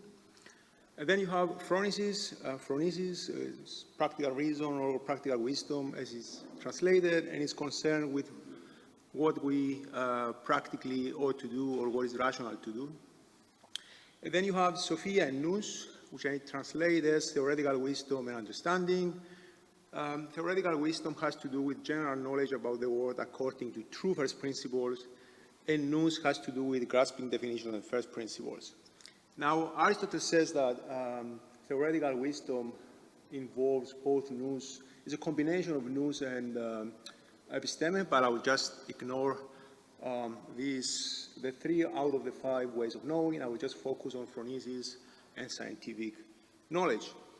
So, phronesis deals with practical knowledge about what to do, and scientific knowledge has to do with empirical generalizations of nature, so how we discover laws of nature, if you like. And in fact, Aristotle distinguishes 2 parts of reason, 2 rational parts that deal with those 2 corresponding objects of knowledge: the epistemic, the scientific knowledge, and the practical knowledge. So he calls the rational part of the soul, if you like, the epistemonikon, which is the part that provides scientific knowledge of absolutely necessary truths. This part is strictly deductive and demonstrative. You have general principles about how nature works. I don't know, dry wood is inflammable, and that issues in deductions. I mean, if you know that this is a piece of wood, given the general law of nature, you know that it's going to burn if it comes in contact with fire. But the other part of the rational soul, which is the logistikon, is deliberative, is the rational part that has to do with practical knowledge, and the knowledge that we have in that case is not absolutely necessary principles. They are, as he says in classical Greek, periton mí enδεχομένων.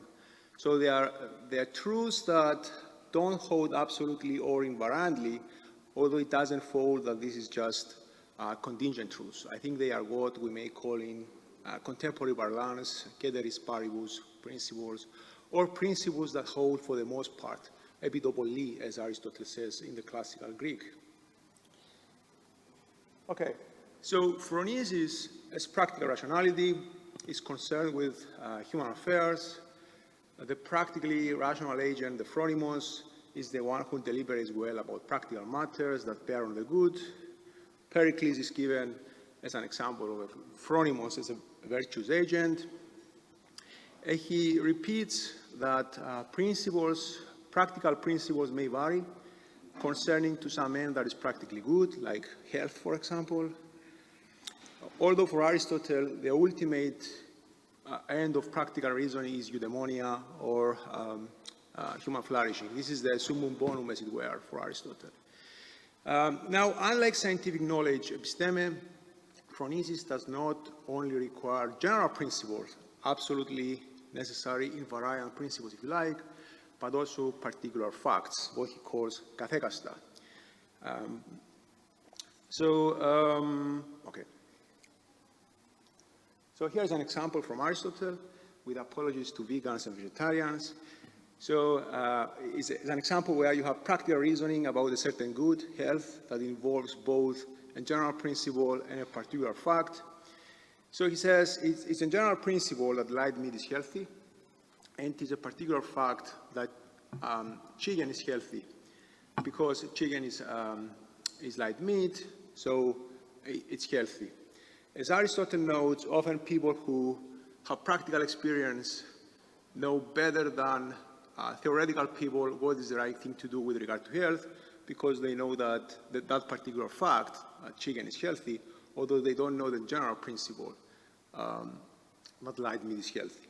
But ideally for Aristotle, we should combine general theoretical knowledge with empirical particular knowledge about the world. So we have a more nuanced picture of reality, and we can guide better and more reliably our practical reasoning.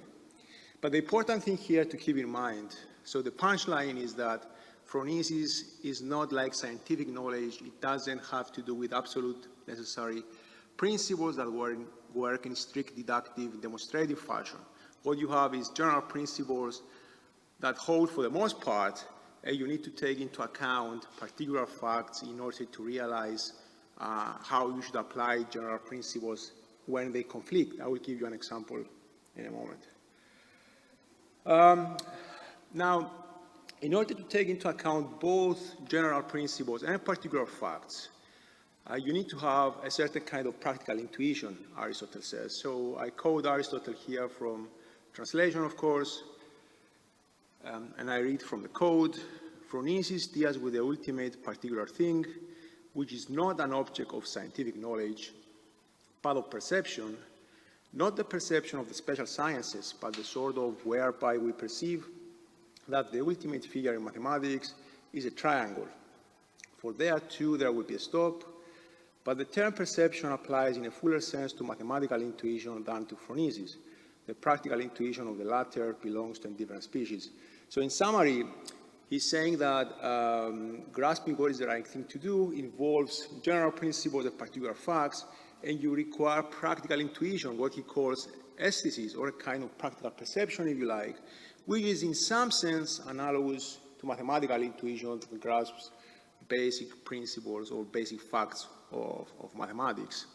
He makes a distinction between the practical intuition and the mathematical intuition. He says practical intuitions take years to hone and to sharpen in a way that perhaps mathematical intuition doesn't need to take so much experience, practical experience. Now, as I read Aristotle, because I need to conclude how I understand Aristotle before I proceed to see what are the implications for AI ethics, as I read Aristotle, he seems to have been what we may call a virtue-theoretic moral intuitionist.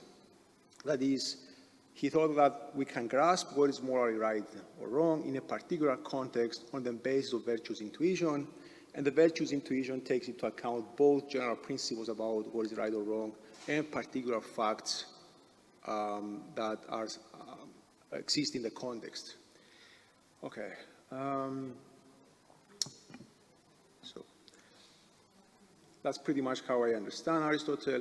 Here is a rough example of how virtue intuition is supposed to work.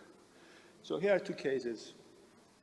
So suppose with Kant, in the first case, someone knocks the door and asks about the whereabouts of someone hiding inside my house. It's somehow clear that he intends to kill the person. Now, what should I do? Now we have a conflict between two general practical principles, which are ceteris paribus principles. They are not absolutely necessary principles like in scientific knowledge, episteme. It is the value of telling the truth versus the value of innocent human life. And what is at stake is this practical conflict, this conflict between general practical principles. Now, I think Aristotle would suggest that we need to deliberate and weigh particular facts and the normative reasons as a virtuous agent would for each principle in the context. In this context, obviously, it just seems that we better think that we have stronger reason in favor of protecting innocent human life. And this is because murder is just wrong. Murder of innocent people is just wrong. Now, in the second case, which is similar to the first case, but is different in the particular details, that makes a difference in deliberation, in practical deliberation, as Aristotle taught us that we need to take into account both general principles that are ceteris paribus, evidently, plus particular facts of the case. We have now a policeman knocking the door and asking about the whereabouts of a common criminal who is hiding inside my house. In this case, all other things equal, it just seems that I should tell the truth. Why?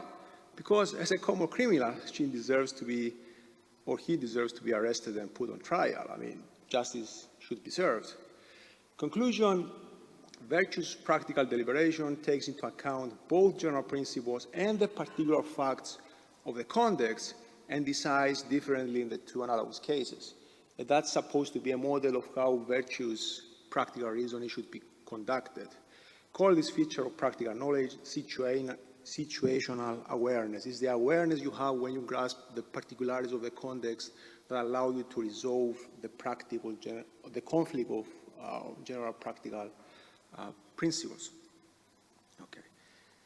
Now, if this is right, if the way I read Aristotle is right, this implies a thesis that we may call the computational irreducibility of practical rationality. So there are no invariant, absolute, unchangeable practical principles. That applies, I think, to medicine, law, morality, military operations. It just, I think it covers all domains of the practical. At least that's the hunch, the Aristotelian from his, oh wow, 5 minutes, okay. But there are ceteris paribus principles that hold for the most part practical principles that need to be weighed in light of the particular facts of the context. Okay, so I need to speed up a bit. Now, if this is right, we can't have moral artificial general intelligence because what is the right thing to do is computationally irreducible. If you take the more traditional top-down deductive moral AI, it's obviously not going to work because you don't have general principles in the practical domain. That seems plausible enough. I mean, take the general military principle of holding the line. It's just tactically stupid. Often you have to retreat in order to counterattack or to prepare a ruse and so on. This is, the Ukrainians are sometimes criticized by military strategies that are being too stiff. They don't retreat in order to counterattack when military is not advisable to stay on the line and so on. Okay. So now the more sophisticated bottom-up moral machine learning seems more promising.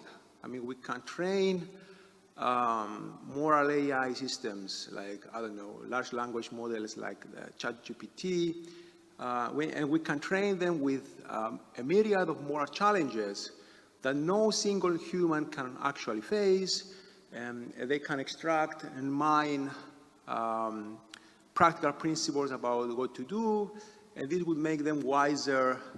That's the idea, morally wiser, practically wiser than the average human being. That seems to be actually the case. There is some empirical evidence that ChatGPT can judge morally better than the average human agent. So there is some promise in that idea. Besides, AI's ability in chess, for example, is far over and above chess masters. But still, I mean, there are problems with this project, and there are problems that have to do with the computational reducibility of the normative again. And here are three problems. I don't mean to imply that we can have moral AI that is relatively reliable with regard to specific tasks, that is actually more reliable than the average human agent. That seems to be the case already, as I hinted with that paper. With autonomous, I mean to imply that it can operate without any human supervision and monitoring. This is the claim that I want to undermine with the reasons I'm providing here. So first, machine learning relies on the quantity and quality of the given data sets. And this is the classic problem of garbage in, garbage out. The second problem is that virtuous human agents have moral intuition. Sometimes it just dawns on them that this is the right thing to do, and it dawns on them reliably. That's the important thing. And of course, machines don't have a virtuous moral intuition. I mean, they're just mechanical systems. They lack conscious mental states. That's the second problem. And the third problem is that the computational complexity of the normative is in principle infinite, like natural language. I mean, it can always be the case that there are unprecedented moral challenges that are entirely original. It is the first time they appear in the scene of human history, and then the artificial system won't be prepared to, it will be surprised and morally dumbfounded because it won't have been trained to face those kind of challenges. That's a problem. Okay, I have to speed up. So here is an objection very quickly. Very often, human beings and virtuous human beings are also fallible. So why not think that machines can also be fallible and learn from trial and error? That's true. Of course, I concede that. But the difference is that human beings are cognitively unconstrained by data sets because they have conscious mental states that allow them somehow to grasp what is right or wrong in unprecedented cases. They have imagination, they have intuition, they have virtues. I can expand now, of course. And of course, without those cognitive prerequisites, we can't expect artificial moral systems to be able to grasp what is right or wrong in those unprecedented moral challenges, in those cases.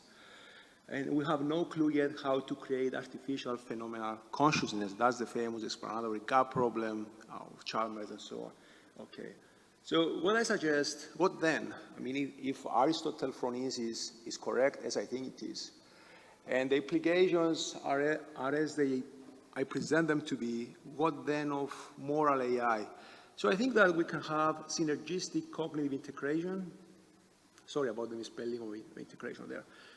Where virtuous human intelligence collaborates closely and monitors moral AI.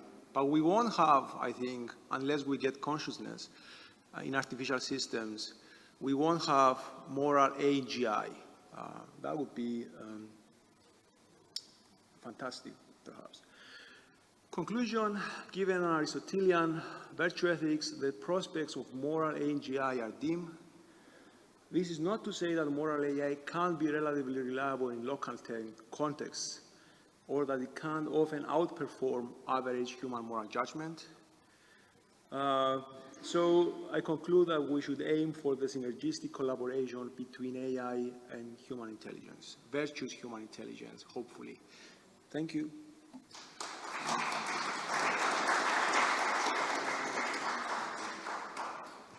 Okay, thank you.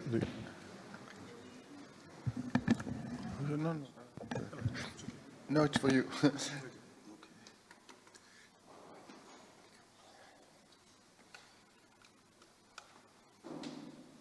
Okay, thank you. So now we have the final speaker for this session.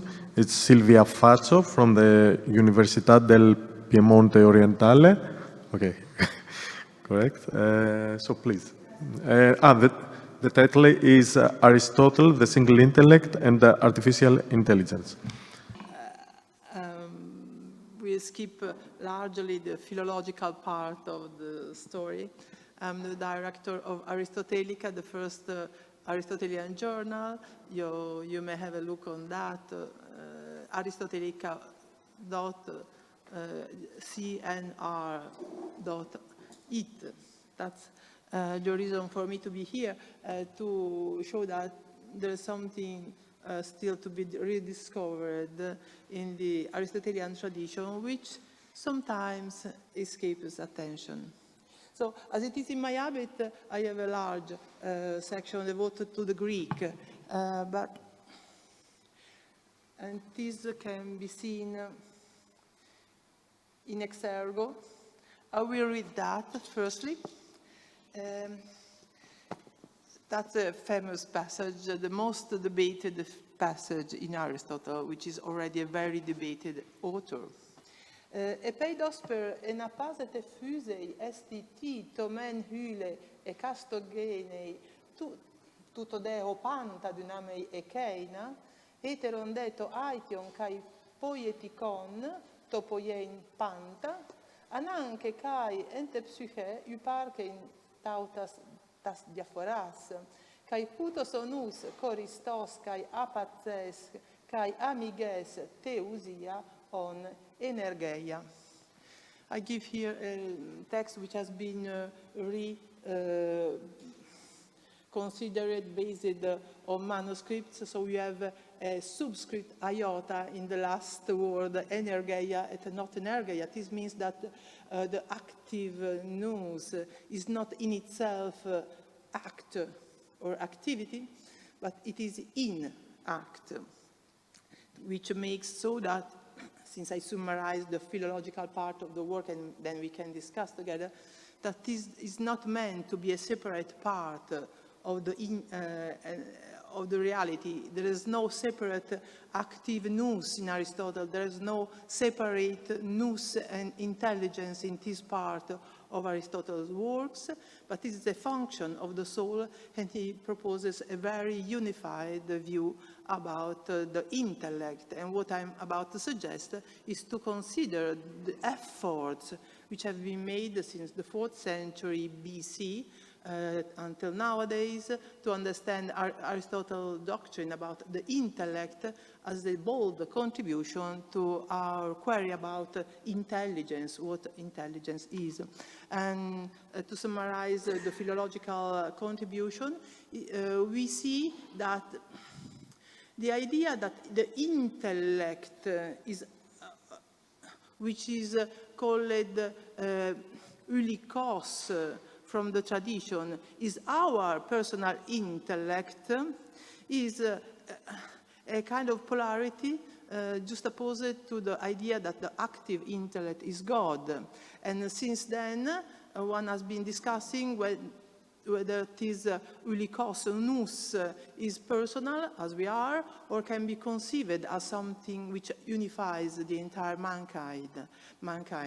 And there's a famous theory by Averroes, who unifies his idea of the passive intellect, and this scandalized Paris in the 13th century. The theory was forbidden in 277, and just before, 7 years before, Thomas Aquinas wrote an entire treatise, De Unitate Intellectus contra Averroistas. My suggestion is that the debate still says something to us, because after all, if we consider the progression of our research work on intelligence, maybe that theory of Averroes was not as old as it may appear. So since you have the QR code, you don't need me to go through this all, because otherwise it will be difficult to stay in the 15 minutes. But my contribution will be a little bit articulated in a political sense, if I may, because I'm here in an academy. We are not only among scholars working on Greek texts. And I thought it would be interesting to ask some very broad questions about the use we make of this new kind of distributed intelligence. So that's why I skipped the philological part, but I will be delighted to correspond on any of yours with this regard. So the general idea is that there is an ancient question in a new time, that our artificial intelligence has been transforming the way we live, we think, we work, and we communicate. But what ultimately is intelligence is a question which is very contemporary, but it's not new. And from the very beginning, our philosophical tradition has been struggling with the question, what is intelligence? And already with Anaxagoras, the nous was introduced as a principle of cosmic order, and it became then a reflection, an object of reflection for the entire philosophy. And still today, we ask whether machines can be intelligent. At least I would say it would not be intelligent to forget this ancient legacy. In ancient thought, intelligence is a part of psychology as a field of research, and that's why Aristotle struggles with that in the De Anima, which firstly offers a successful definition of soul in Book 2, and then a definition of intellect based on his definition of soul in Book 3. And the target is a part of Plato's theory, the Pythagorean part of Plato's view, the idea that the soul is a prisoner of the body. This is something Aristotle struggled against, and he is a very unified view of the relation soul and body.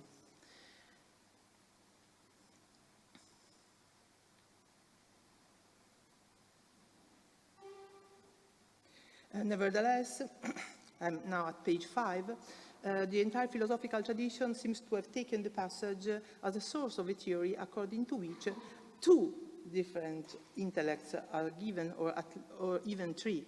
And then we have Alexander Aphrodisias, and then the pseudo-Alexander Aphrodisias as an author of Perinou, and then also the Arabic translation of Aristotle's De Anima, which added al-Mustafa, an intellectus adeptus, based on which Averroes' heterodox doctrine was shaped. And so these all, you may think that's Middle Age, but they really have been struggling and thinking pretty a lot about something which is not so far away from what we are thinking about today. Okay, I go now for time reasons to the bottom of page 6. Today, AI offers a surprising parallel to Averroes' single intellect. AI models, like ChatGPT, are not personal minds, but collective repositories of knowledge, activated by human input. They resemble the nous poietikos in a sense because they produce intelligibility, but they do not belong to any one user. They are impersonal and distributed. Okay, I'd like to go down. Here we are. They are distributed, and this raises the question about equality. Christos yesterday raised already the question about equality in the distributed intelligence. Who thinks? Who owns knowledge? What counts as intelligence? epistemic injustice and motherhood penalty. The inequality problem arises. The history of knowledge is marked by exclusions, structural, systematic, and ongoing. In today's academic and scientific systems, mothers, especially those with multiple children, often experience what has been called the motherhood penalty. Their careers are interrupted, their reliability questioned, their professional standing are quietly eroded.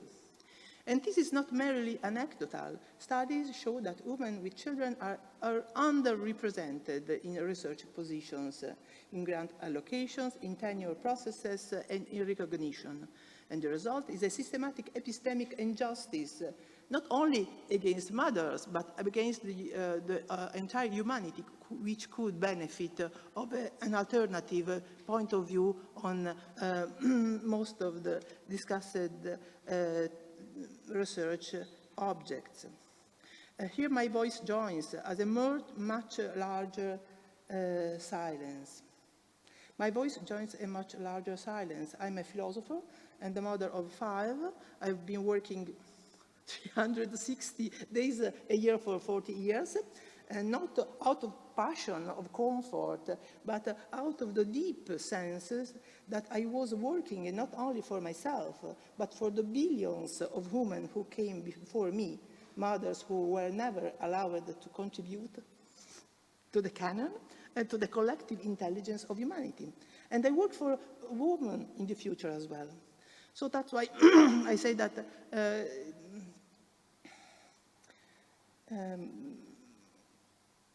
conclusion, what does it mean to say that intelligence is more intelligent than others? It means that some intelligences, those that include the many, that welcome mothers, that question inherited exclusions and bias, are more just, more inclusive, more human. And today we speak of artificial intelligence, but the real challenge is to imagine a just intelligence, one that recognizes who we have failed to hear and who still speaks. And in this vision, Aristotle is not an obstacle, but an ally. And he gives us the tool to rethink to itself. Okay. I think we don't have a lot of time, but I will be happy to, okay, I have 5, okay. You can see in the top of the document, the idea that, let's imagine with the kind of thought, a different thought may have a mother in relation to others. I experienced this difference as being a president of my undergraduate program in my university in philosophy. As a mother, I focus extremely on the success of the students because I see every single student with the family behind as someone who may have great capacities and which can be stopped for things which have nothing to see with capacity, effort, but just silly things which are sometimes interposed between the success and the will to have a success. And this, so we have you have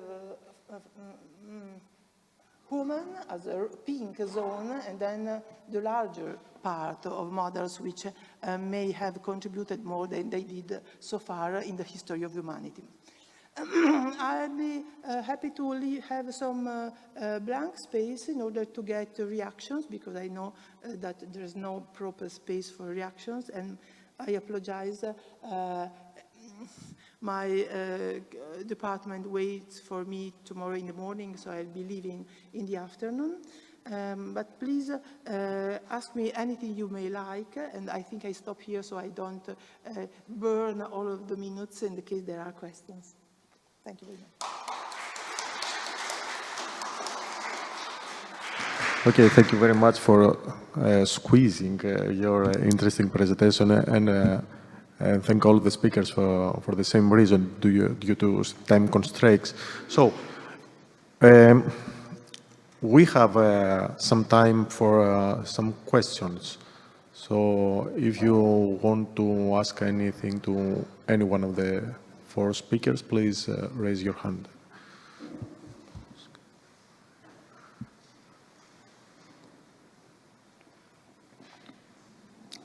Okay. Spiros first. Thank you. Thank you very much for your talks, all of you. Very interesting. I would like to raise a question to Professor Dudley about the relevance of Aristotle's thought to our understanding of AI. Would you consider that artificial intelligence is something like a misnomer, or that in Aristotle's way of looking at things, that intelligence in artificial intelligence is used homonymously? Would you go as far, because you said, I mean, I agree to a great extent to what you have said, but I was wondering whether you would go as far as to claim that intelligence in AI is used homonymously, and perhaps even not even with a focal meaning, not even prosem, in other words.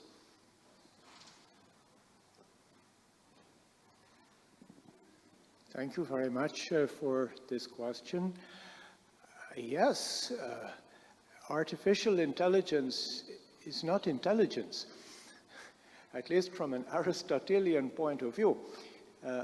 Intelligence comes from intellect, and intellect is the higher part of the soul, and the soul is what gives life. And so artificial intelligence is able to do some of the things that an intellect can do, but it can never do what is specifically belongs to life itself, because it is not alive. In fact, it is not even a thing. It is not a substance, as I tried to say in my paper. And so it is a misnomer, as you said. It's not actually intelligence. Okay, any other question? Yes. I would like to raise a question for both Christos and excuse me, and Sylvia. Even though you start from different premises, is there any common ground, Christos, between your approach to the deployment of Aristotelian philosophy in the algorithmic programming of AI? Because what I have concluded is that Christos is rather reserved or pessimistic, whereas you, Sylvia, appear to be more optimistic, if depending on Averroes' interpretation of the single mind or the single nous. So, is there any commonality, or is just pure disagreement as to whether Aristotle could be useful in building or programming AI?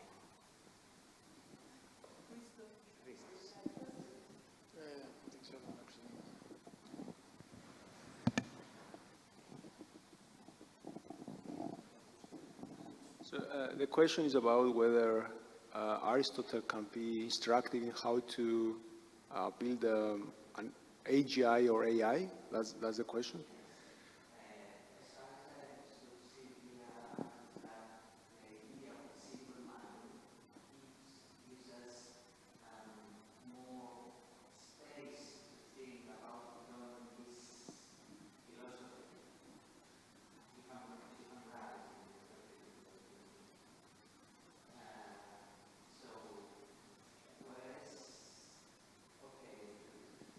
Based on a different sort of argument, Christo, you seem to be negative in this respect, that it cannot. Yeah, so my thought is that AI currently doesn't have the cognitive prerequisites of human intelligence, or virtuous human intelligence that is rational and so on. Like intuition, virtues, dispositions, things like that. So if it is to emulate and go over and above, I mean, human cognitive ability, it seems to me that it needs to have conscious mental states. That's my hunch. That doesn't imply that very often artificial intelligence can go far over and beyond what individual or collective human agency can do. I mean, we have empirical results that this is actually mistaken. But my hunch is that if we are talking about autonomous AGI that can be fully trustworthy to the extent that any conscious agent can be fully trustworthy, we know from ourselves. It seems that consciousness should be a prerequisite, I think. If that's correct, then I think this is pretty much Aristotelian in inspiration, this kind of understanding of AI and the prospects of AI and so on. What we should aim for is a kind of collaborative, collective agency between virtuous human agency and AI. So we need virtuous programmers that will build software and deep learning systems that actually somehow encode virtues. How do you define? Sorry, because we are running out of time. Let us give the opportunity to Silvia Fazzo. Maybe I should not answer the question because this can go in the technical side of the story. But I think much depends on the value you give to Aristotelian logic. So far as I can see, there is a trouble in defining the meaning of Aristotelian logic, especially since the entire corpus was made available some 5 centuries later in this final form. But always, so far as we can see, in a sense, Aristotle's target and aim is the opposite of what artificial intelligence tries to do. I will put this way. I understand one could say the opposite. We go in the same direction because we formalize. But Aristotle makes something which has a special sense in the frame of his prime philosophy, which is a science of being, of the correct use and rigorous use of the verb to be, of predication. So he builds an entire building. Inside this building, you may only be right in your way of arguing and gives rules for that. And then there's very poor space for our ordinary thought in that. It works for geometry and for some kind of mathematics as a system, but it has a very strong value for education, so it is very good for starting the curriculum. But it doesn't try to reproduce the ordinary thought, the opposite. He teaches the ordinary thought to stay in some frames, in some special kind of occasions and aims. So the very question, if I may add, and because I would like anyone to contribute, is what is the relation between the organon and the analytics and Aristotle's prime philosophy, because it is the science of being qua being. This is the architectonic episteme. And it never spells out the way the two conflate, because then the school made of all the logical works and organon apart, and then we miss the conjunction, which could be interesting to be found.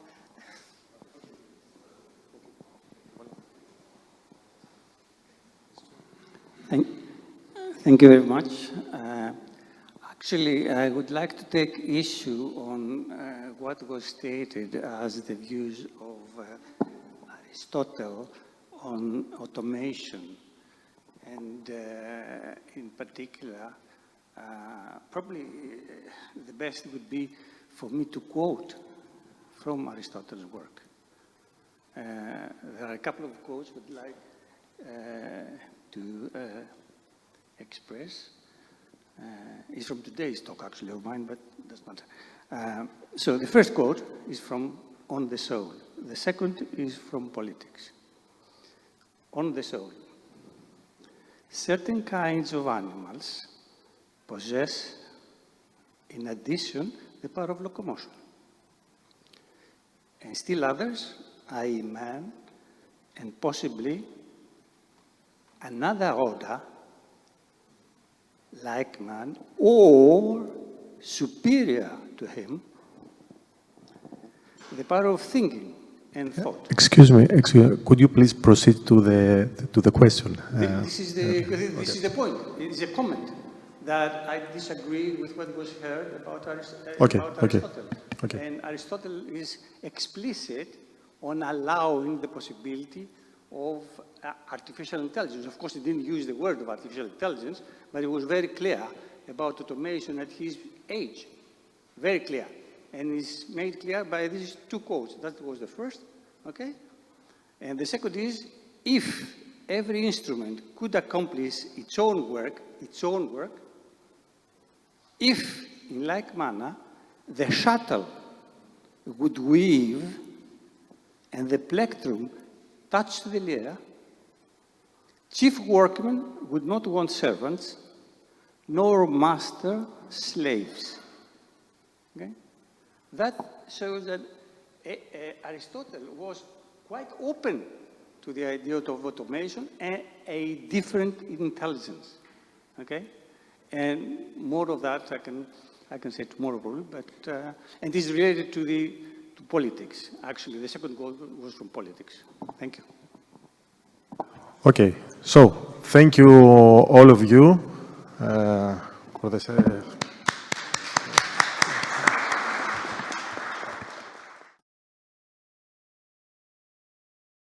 Okay, so thank you very much for keeping to the 5 minutes. Our next invited speaker is Sara Greco from the Italian-Swiss University. And her talk will be quite connected to the first talk that we've heard from Professor Rapp, with the title, What is the place of Aristotelian logos in conflict prevention and resolution in our contemporary polis? I've met Sarah through her book. I saw the book, I was fascinated by the book, and then I met her in Rome, and it was my intention to invite her for this meeting, and thank you very much for accepting to come. Thank you, actually, to the organizers, Antonis and the others. I must say I'm humbled to talk in this city that has so much to do with the history of argumentation studies. I didn't work specifically on artificial intelligence, but since I received this invitation, I took the occasion to connect my work. I'm a linguist by training, but I worked a lot on argumentation, so not a philosopher directly, to, let's say, how argumentative discourse could be connected to our contemporary polis, where AI has also a place. And this was also enabled by a European project, Orbis, to which I am taking part at the moment. This is the acknowledgement, I have to do it. And I will briefly mention it later. So the talk is divided in this way. Okay, we start with the introduction about the connection between logos and polis in Aristotle's thoughts. And then I select two main concepts that I think that are very important for argumentation theory, which are Aristotelian concepts, the issue, the problema, and the topos. And then we move to Aristotle in conflict resolution and how we try to apply this a little bit to technological platform in the Orbis project. So the first thing that I want to say that is very dear to me is the connection between logos, so argumentation, reason in discourse, and the polis in Aristotle's thought. And here let me start from a quote that is not Aristotelian, is a contemporary quote from the pragma-dialectical thinkers that have been already cited this morning. This is a definition of argumentation, it's not the only one, but it's the one I like because for two reasons. One, it says that argumentation is a verbal, social, and rational activities.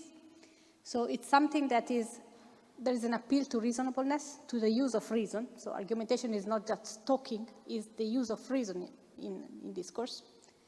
And it's also social. It's something that happens with other people. And it's aimed at convincing a reasonable critic of the acceptability of a certain opinion by advancing one or more propositions designed to justify that standpoint, etc., etc. I think I told you the 2 points that I like, the reasonableness, the reason, the appeal to reason, and the social interactional dimension. But where does it happen? In modern argumentation theories, this idea of what a rational argumentation is often, let's say, not specified. Where does it happen? For Aristotle, on the opposite, this was very clear. It's the polis, which is the place of the logos. And here I cite Francesca Piazza, a philosopher of language from Italy, who clearly, discussing the rhetoric, clearly says citizens learn the logos, so learn argumentation, by living in the polis. And the logos is what enables people to discern values, to understand what is good and what is bad, what is useful and what is not useful, etc. So this connection between logos, which I translate with argumentation, so reason in discourse, and common life, political life in the sense of social life, is very important in Aristotle. And this has been noted in a lot of scholarly work later. This is, for example, a quote by Eugenio Coserio, who is a linguist from the past century, which says language, but it's not language, it's logos, so argumentation. So argumentation is not just something that emerges out of social activity.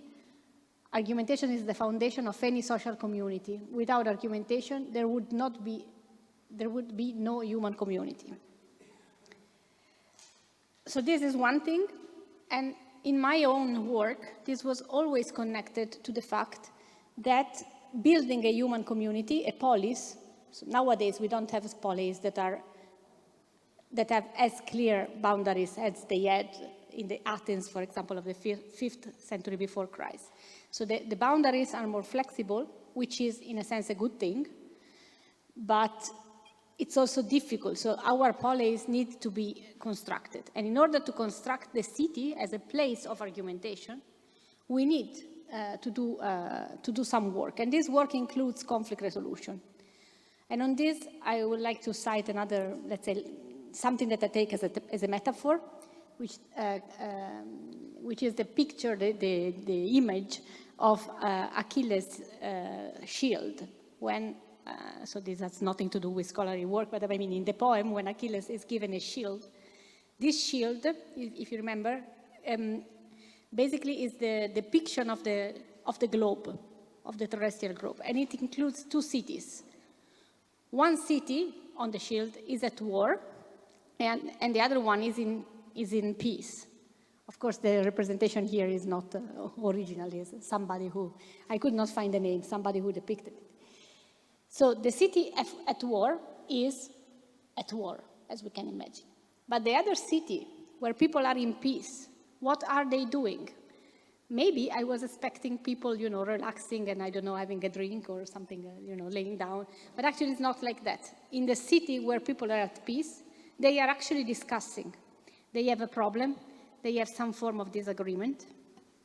And they are discussing. There is a judge. There are people who help the crowds to be silent because they have to listen. They have to reason together.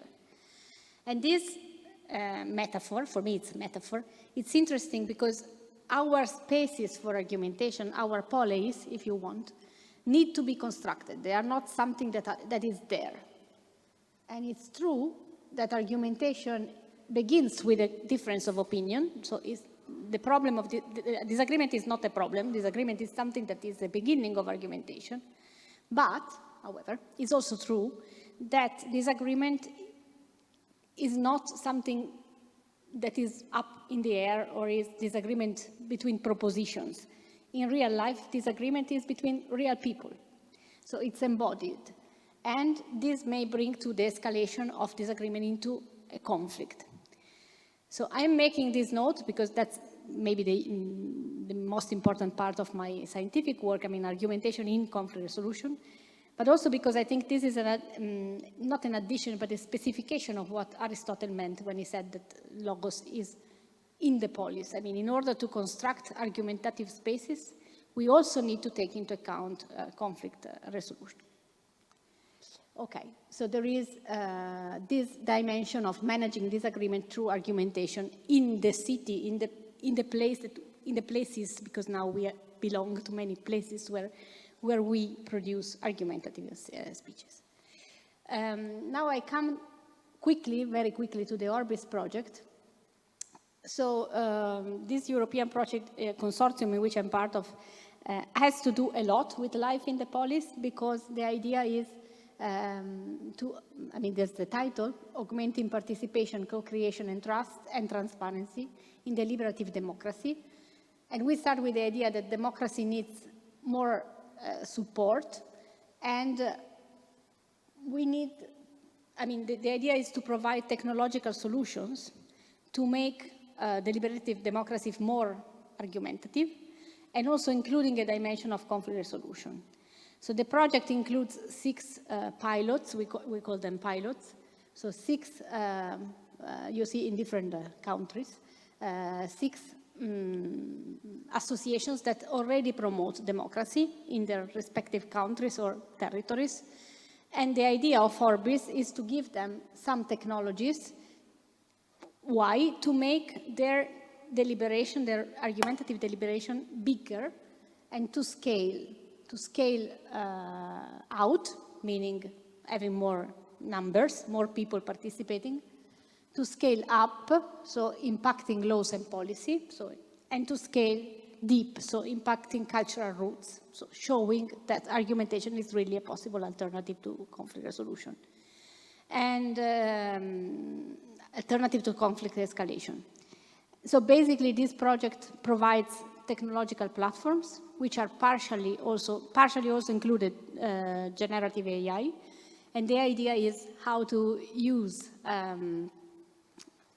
conflict resolution, what we know from conflict resolution, from the Aristotelian reflection, from the argumentation reflection, into these platforms. This is what, at least, I'm trying to do at the University of Italian Switzerland. Exactly. So I will show it later, but before I need to go to the concepts that I will select today, the 2 Aristotelian concepts that I think are very important in this. So, sorry. Okay. By the way, before I do that, let me make this, this note, because when I was reading Anthony's paper on Aristotle and artificial intelligence, I thought the idea that we have behind Orbis, so the idea to include argumentation and conflict resolution within technological platforms, is in line, I think, with the idea that AI is co-intelligence and not superintelligence. And in a sense, in this talk and in this project, I leave aside the question whether AI is real intelligence or not, which many people have discussed, and it was very interesting in these 2 days. And we ask maybe a more modest question, which is, I think, anyway, interesting. So we have these tools. Can they help in some way to make the polis, let's say, the spaces more argumentative? Okay, so the 2 concepts I select are, as I said, the issue, the problema, in Greek, and the topos. Oops. So the issue, for me, it's very important. So the issue is the problem from which argumentation starts. From Aristotle, it was already mentioned this morning, even more in detail. So problems require opening an inquiry to establish which of the 2 alternatives is true. And so in argumentation, it is an object of contention. It's something from which argumentation was born. Why is this issue so important for me? Well, first of all, very often, problems with argumentation derive from the fact that the issue is not clear. So when you see here, for example, politicians who repeat their standpoints and they cannot come to a conclusion, but actually they don't know what they were talking about. This happens sometimes. But also saying that the problem is the issue of argument, the origin of argumentation is important, but because it means that argumentation does not start with the fact that I have an idea and I want to impose it on you, I want to persuade you, but with a problem that we have together, to solve together. And this is a much more collaborative view of argumentation and dialectic. Many modern and contemporary approaches say that argumentation starts with a standpoint, with a claim. But actually, argumentation for Aristotle was born by a problem that we have, and that can be a knowledge problem, but also a practical problem, and we want to find a solution together. This is just to say that my first PhD student worked on Rebecca Scher worked on the issue, so it's really a topic that is dear to me. The other concept I need to explain a little bit longer is the topos. So it was already mentioned this morning.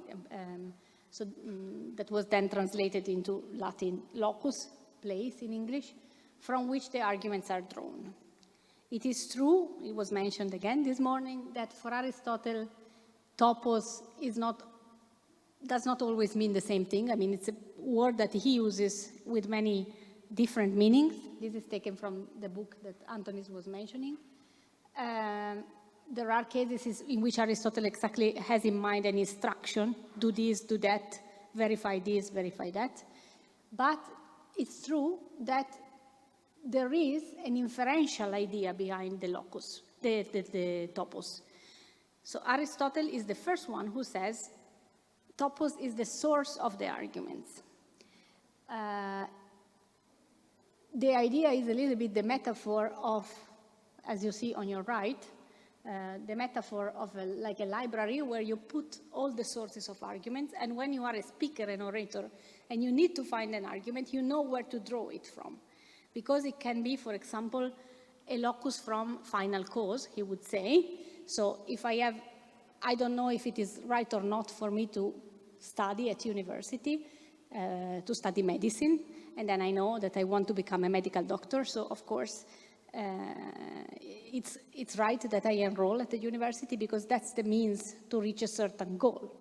So I have this, and when I'm asking myself if I need to do something or not, I know where to draw my arguments from. On the other side, you find the book that was mentioned, where we propose our own interpretation of this concept of topos in the inferential sense, in the argumentation sense. And here I make an example of how we reconstruct the arguments based on this Aristotelian idea, but also based on the tradition that followed in the Latin world, in the medieval world. So in Europe, I'm talking about the tradition that started with Aristotle and then developed in Europe. And also in line with contemporary studies. The model that we present in this book, Inference in Argumentation, is called Argumentum Model of Topics. It's a long story anyway, AMT model, and I will show you the basic points. So, sorry, the example is super banal, and maybe also not very good for Greece, but in a sense this will be useful. So imagine an advertisement that says, this butter is genuine, it's made from fresh alpine milk. And here you can easily find the argumentation where you have the issue or problem, is this butter genuine? The standpoint, the claim is, yes, this butter is genuine. And why is that? Because it is made from fresh alpine milk. Maybe this is not something that you would find in Greece, but I can assure you that in Switzerland, this is a very common argument if you go to the supermarket. So I made a little illustration. You have the Heidi butter. So Heidi, like Heidi, the girl who lives on the mountains. I don't know if you read the book. Burro delle Alpi in Italian means the butter. So this is an Italian butter from the Alps. Flor Alp means flowers of the Alp. This is a Swiss butter. Then you have Bio Alpenbutter. Auf Deutsch, which is also, so it's not something that I completely invented, it's something that exists. And we will see later, probably here it will be different. So we have this standpoint and argument, and Aristotle would say, what is the connection between the standpoint and the argument? It is based on the locus from the material cause. That means that the material is good, the milk is good, because it's milk from the Alps. Why? Because, of course, on the Alps, the cows graze happily because it's a healthy environment and you have fresh air, no pollution, I mean, very high mountains, etc. And the nature of the material has an impact on the nature of the product. You can obviously apply the same locus to different situations. So, for example, I could say that my coat is good, so it's also worth buying if I am a fashion brand, I don't know. Why? Because, now, maybe 50 years ago, we would say because it's made of fur. And that was a good argument. Nowadays, it's not a good argument anymore for animals' rights. But we could say, well, it's made from recycled polyester. And I remember when I was a child in the 80s, the recycled polyester was not a thing. But now there are people who advertise things saying, for example, this is made with plastic taken from the ocean. So here you see, like in the case of the butter and the milk from the Alps, that part of the argument is logical. It's something that is based on an inference rule, so there is a connection between the material and the product. And part of it is actually more cultural, and it's what was called endoxon this morning, so something that is related to the opinion of a certain part of the community, which are the interlocutors.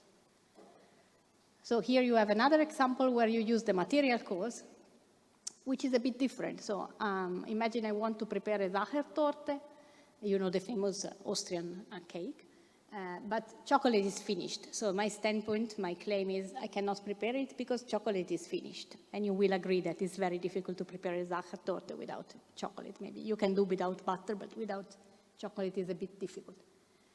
Okay, so you see here, and this is the first distinction that Aristotle covers with the words topos. On the one hand, the topos, the locus, is the source of the argument, so it's related to the material cause. But then, the topos is connected to what we call the maxim, so an inferential rule. And every locus, every topos can have different inferential rules. So in this case, you have, on the one hand, if a quality characterizes the material cause, the same quality will characterize the product. So this butter is genuine, blah, blah, blah, because it's made of fresh or prime milk, and the coat is of good quality because it's made of recycled polyester. On the other hand, I have a different maxim. If an essential material cause is not present, the product cannot be made. We cannot prepare a Sachertorte because we don't have chocolate. By the way, this first distinction between topos as locus, as the source, and topos as the maxim, is one of the sources of problems, I think, in the topic of Aristotle, because it covers both phenomena with the same word, topos. And this is one of the reasons why you have more than 300 topoi in the list.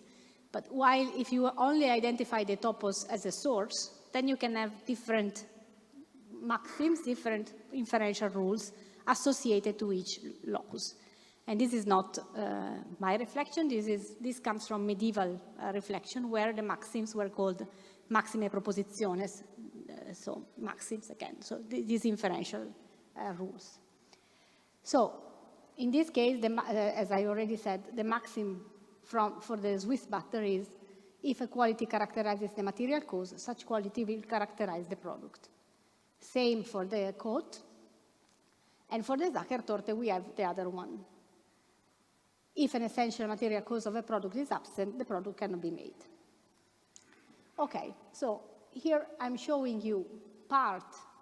So in this slide, I will show you the model, the AMT model that I designed together with Edo Rigotti, where we say that for every argument, we have a part that is called procedural inferential part that is really derived from the locus. You have the locus, the topos, you have the maxim. If the material cause has a certain quality, the product will have that quality. And then you have the syllogistic procedure that tells you the material cause of this butter is genuine, first conclusion, and so, or minor premise, sorry. And then final conclusion, this butter is genuine. This will be enough for a logic course, introduction to logic, but not enough for argumentation, because in argumentation we need to really deal with real life problems. And in that sense, we may be at the supermarket and we need to know whether we buy the butter or not. Is that really a good reason to buy a butter? How do we know? We know that because of another syllogistic procedure that is intertwined with the first one, where you have an endoxon, Swiss alpine milk is genuine, which works as a major premise. And although you are not living in Switzerland, I think you have guessed this endoxon, which is normally implicit. But we know this is the idea. Otherwise, why would I tell you that this is good because it's made of fresh alpine milk?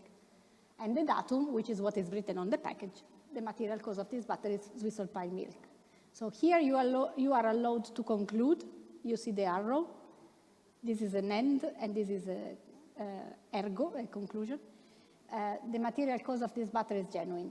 And so this first conclusion of this part is taken by the other syllogism to conclude that this butter is genuine. This double nature of every argument, so there is a part that is more procedural, inferential, and there is a part on the left that is more material, contextual, is part, we think, of every argument. And this comes a lot from, it's a systematization. I mean, this structure that we call the Y structure, because it vaguely resembles the Y, is obviously ours.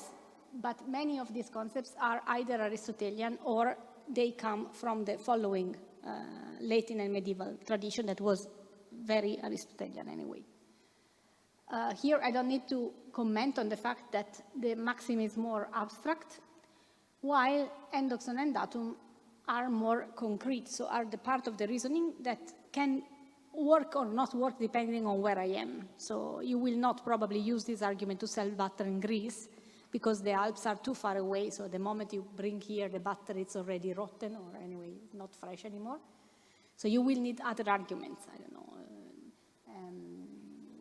What in Switzerland, but not only in Switzerland, also for people living around, the endoxon that Swiss alpine milk is genuine is really in the culture. So the children read the book of Heidi, so this girl who was living in Frankfurt in Germany. When she was in Frankfurt, she was sad, and then she goes back to the Alps and she's healthy, and her friend gets healthy. So I mean, it's really part of those things in culture that you don't even need to say because they are there.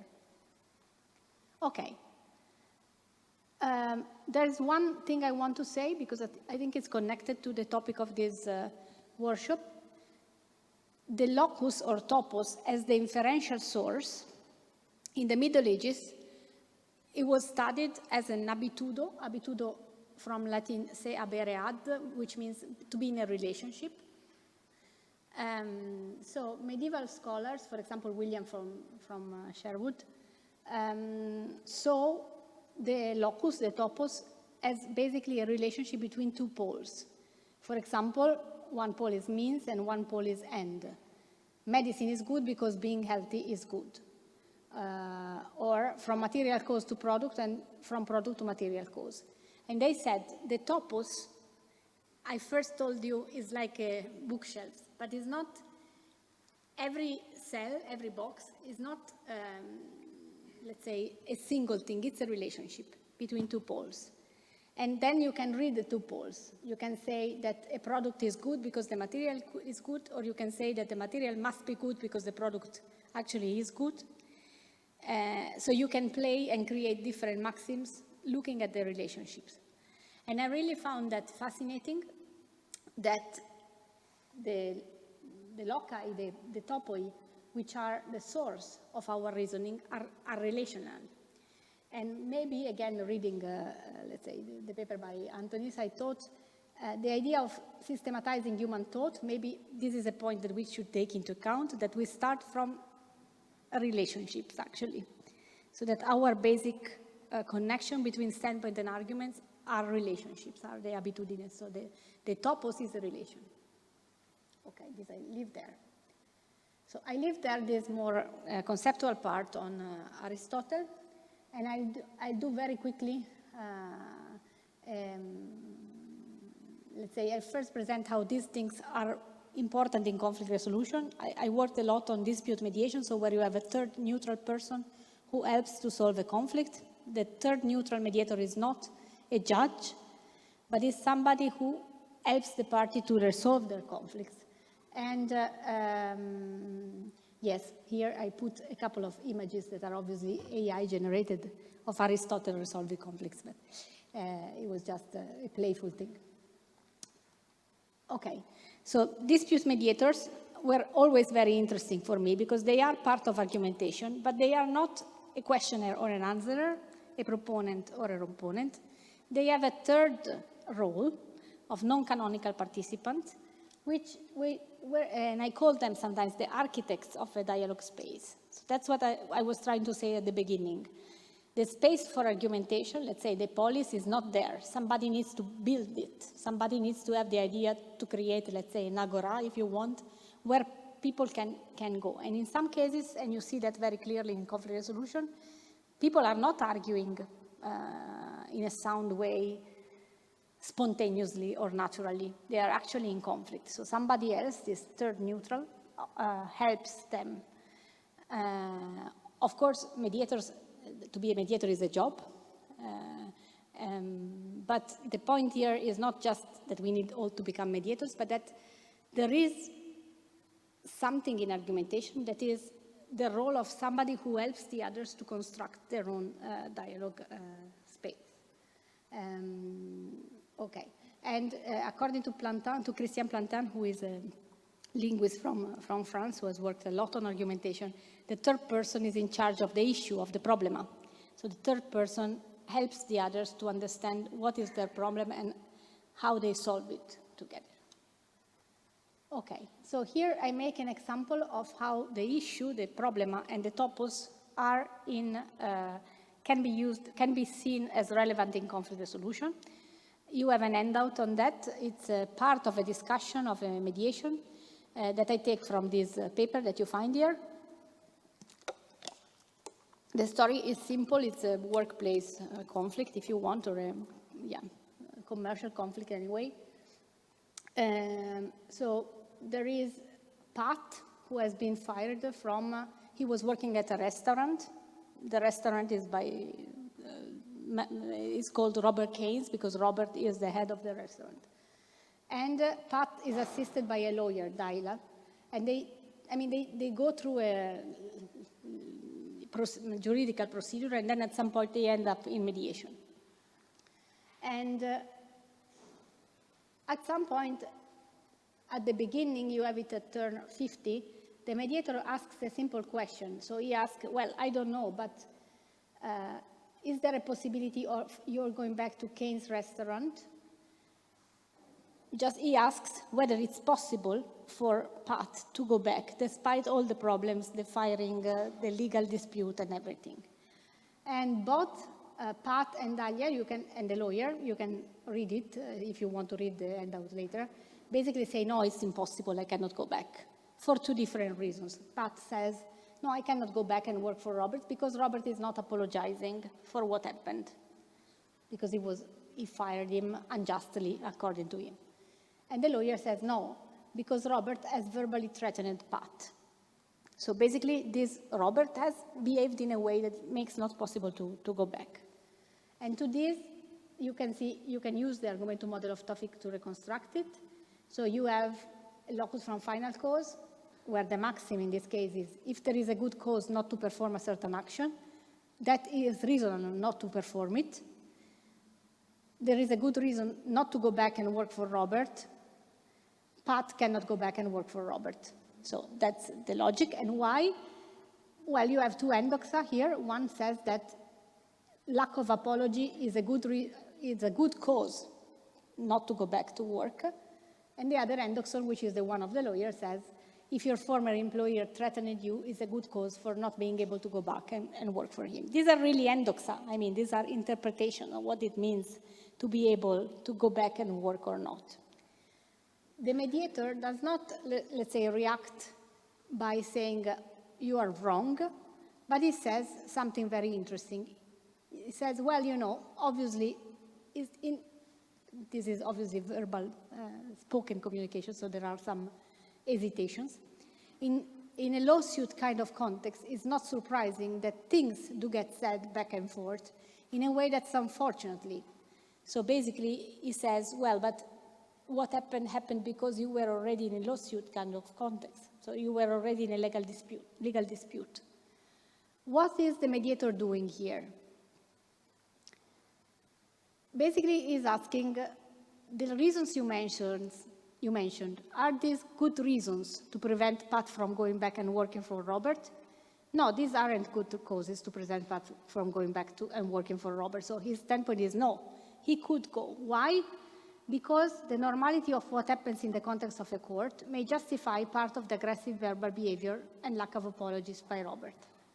So here you see a first thing, the reframing of the mediator, so the change that he makes in the discourse, that is very important for conflict resolution. So reframing is one of the main things in conflict resolution. Partially includes a change of issue, a change of problema. So before he's asked, can he go back? And then the answer is no. And then let's say the new issue is questioning the endoxa that the other two parties put forward. So and asking, well, but are these reasons good causes? And the second thing that he does is to provide an argumentation, which again I reconstructed with the AMT as a locum from definition, but combined with final instrumental cause, where the maxim is, if a negative behavior X is not due to a personal responsibility, but to a systemic issue, it cannot be defined as a good cause to prevent reestablishing a relationship with X. And then you have the whole reconstruction. So basically it's saying, no, they are not good causes. So through the mediator, the reframing, the mediator changes the issue and changes the argument. And this is very important because you see one thing about mediators, and we are all mediators in some situations, so that's what I wanted to say. The mediator basically reconstructs or manages the issue, as Christian Plantin was saying, so it's not part of the conflict, so it's not for Robert or for Pat, but it helps constructing the dialogue space through managing the issues, the problema, and also managing, giving reasons for his positions. And this is very important. So when I started doing my PhD many years ago, I was in Ticino already, I was in Lugano already, and I worked a lot with the Society of Mediators. And when I told them that I was working on argumentation in mediation, they were all like, no, it's impossible because we don't argue. Well, obviously they thought of arguing as fighting, but of course they don't fight, and they don't take positions, but they give a lot of arguments.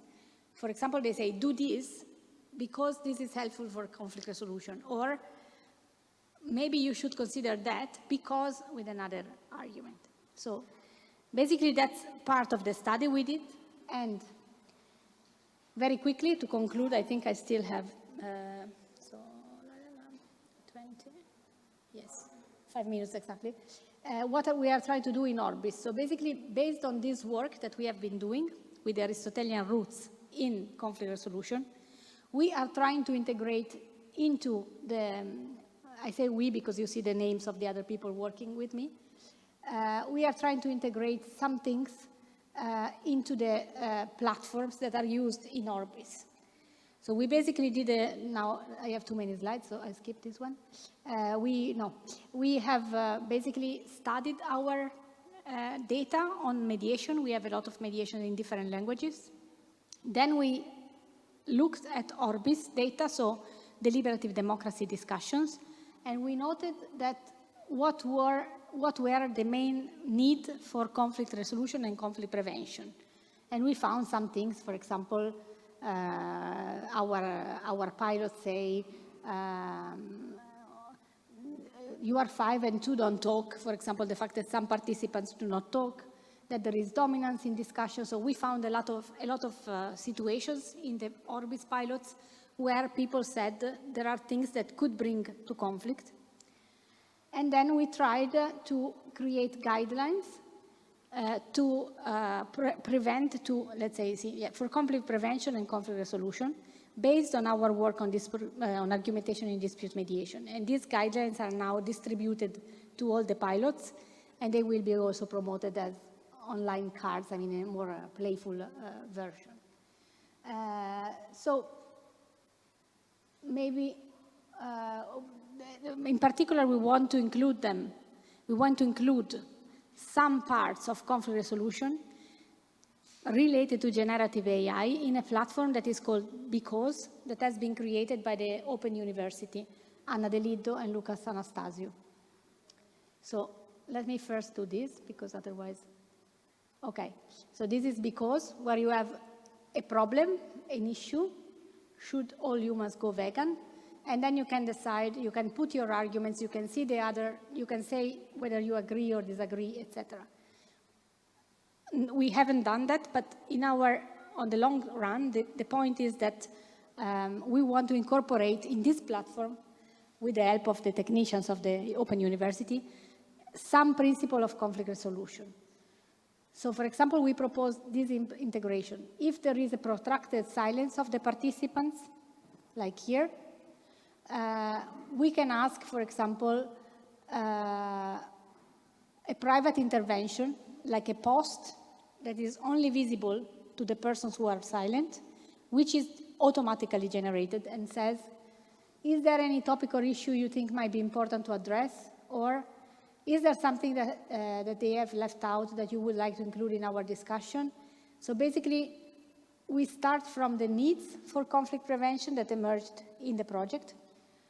We are based on our conflict resolution mechanism that we found in real-life mediation, and we try to teach something to the platform based on generative AI that could be useful. Again, we don't give to the AI the role of mediator, but we propose some possible things that could be useful, where also generative AI can have a role in this technological polis, which is the platform Because. So here, as you see, here it's related to the issue, because of course, if you have a problem that is debated and some people don't talk about it, it could be that the problem is not a real problem. I mean, it's not a real issue, that they don't feel it, or they don't feel as participants to the discussion for some reason. Maybe they don't, I mean, because again, argumentation is embodied, so there might be many reasons why people don't feel like they can talk. Another, well, I don't want you to read, but another idea is, for example, when you have a direct accusation, so one party accuses the other, like in the example we saw. No, he has threatened me, or he didn't apologize, etc. So we propose a public intervention post that is not a direct reply to the accusing post, but it says, for example, we are addressing a complex and sensitive topic. It's normal that there are differences of opinion, so it goes from the individual to the system, as in the example we saw before. So it's normal in a lawsuit kind of context, and here it says it's normal in this kind of discussion, and then maybe some private intervention posts that can be addressed to the people. This is still all to be tested, but it's interesting again because we try to introduce the change of issue and the argumentation, the same topos that we found in our data, and trying to, let's say, do some prompts, some situations in which it could be done automatically. Okay, so I think I can sum up. Maybe there's one thing I didn't say because of reasons of time. There are very recent tools for mediation based on AI, and I tested some because it's a very recent thing. It's very difficult at the moment, at least, to entrust ChatGPT or any other AI mechanism to do the work of a mediator. So I've noticed that there are good points, but also a lot of mistakes. But our idea is not to replace the mediator. Our idea is we have these platforms where we can have argumentation. What can AI do to support, to be part of this, let's say, polis? And of course, the discussion remains open. And I think that some particularly interesting aspects in this are the concept of topos, locus, interpreted as habitudo, the combination of the procedural inferential component and the other component, so the part on the endoxa, which is obviously very important for AI because who fits the endoxa into the systems, so that's an interesting thing. And I think that in view of the construction of poleis through logos, through argumentation, the other thing that is very important is this idea of reframing sometimes when things go in escalation, using a change of issue that is supported by arguments. Okay, so this is a work in progress, so this final part. But I thank you for the attention at this time, and obviously, thank you for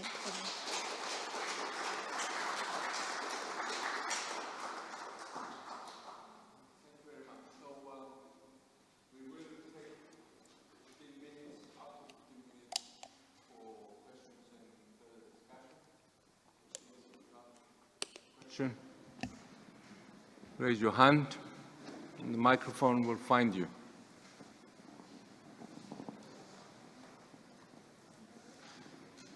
Sylvia?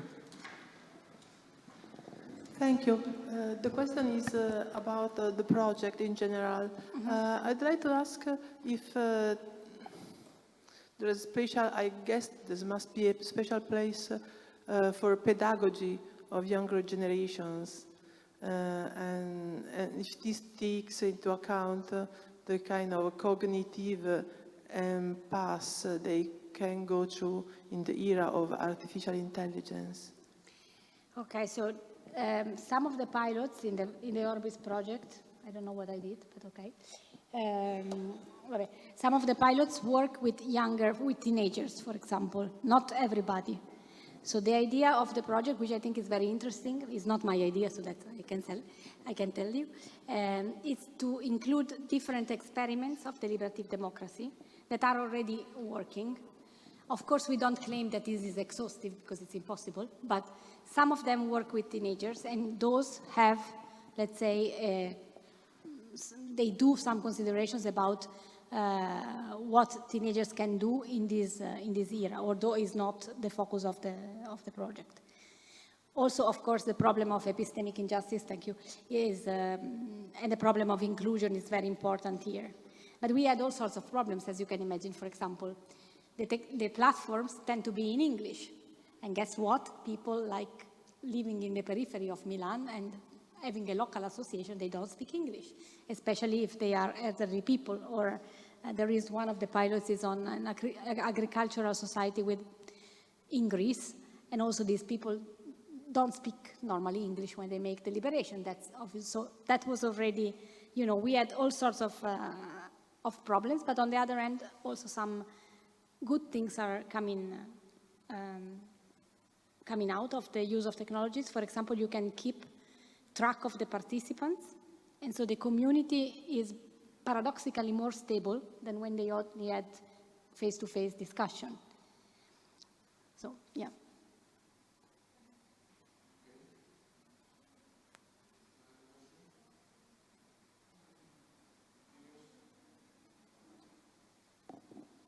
Thank you so much. It was very, very interesting, and I'll come later to talk to you in more depth. But just the last thing that came to my mind was, I was thinking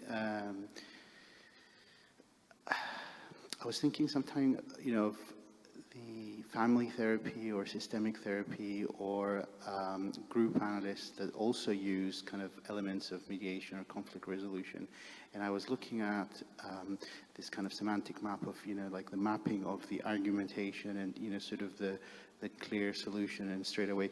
And sometimes as we can see in films, there's this kind of ongoing kind of iteration of going deeper and deeper into the reasons and arguments and kind of excavating, if you would like, the meanings of, why people are, positioned to each other, and that there's this kind of rhythm that, that people kind of come up with something and then they kind of nominally stop fighting, as we see also in the world scene, and then they get back into fighting and then they kind of stop, and there's kind of the rhythm of argumentation and the rhythm, And I'm very, very sympathetic to the project and sort of sublimating aggression and sort of, you know, getting rid of archetype possession and all that stuff in kind of psychoanalytic lingo. But I was just curious to what extent it's a sort of surface fix and to what extent it's helping people think and understand more about themselves and about their topos or the logos that they find themselves in. So. Yeah. Thank you very much for this question. So, so let's start with dispute mediation, so the data that I normally work with, so spoken argumentation. In a sense, it's an easier context because you have smaller conflicts, 2 or 3 people, and then people must be motivated because they are allowed to leave mediation at any time. So, I mean, if they don't want, they will leave. And normally, if they are there, they have an interest. For example, 2 parents who are getting through divorce, but they still want the well-being of the children. That's a typical case. So you have some control in that case on the fact that it's not just surface, because because people, if they don't feel like represented, they can go away or they will not sign the agreement in the end.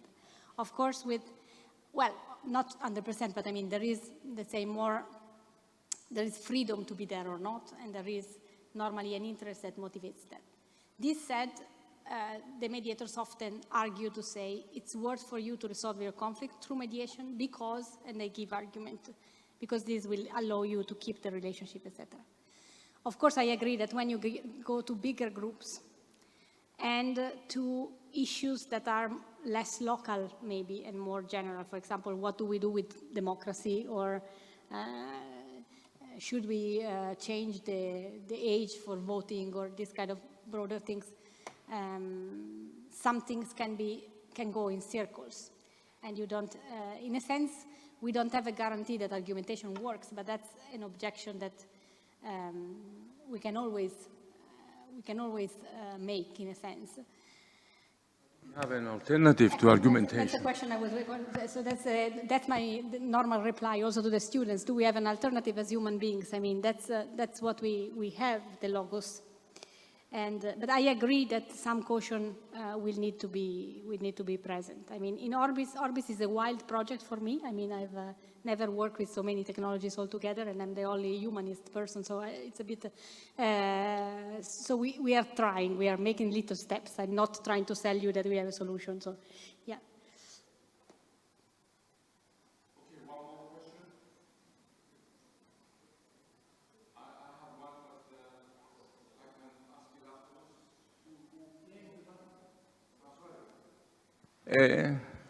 If there's no other question from you, I have one, but I can ask it afterwards as well. It's just about this fascinating idea about, I think that's what you said, about building artificial mediators. Okay, so co-intelligence rather than super intelligence, we go to a super machine that can resolve the conflict, and we just have to trust it blindly, or we can build these artificial mediators to help us in a substantive way.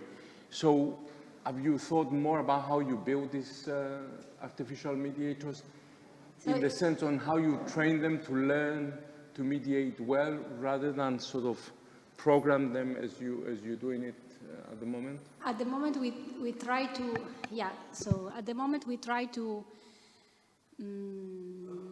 not to program them, but to, let's say, to make them intervene in some specific points that we know that are difficult. The idea of a mediator that takes into account the whole project, the whole process from the beginning to the end, I still don't know if it is possible. And the part I skipped, actually, I will show you very briefly. Sorry. I found online one of many, it's called GPT Mediator. This is commercial, so I'm not saying that it's the best thing available. And at some point, I tried, and I said, this is not a real mediator, this is more conflict coaching, so it talks to you.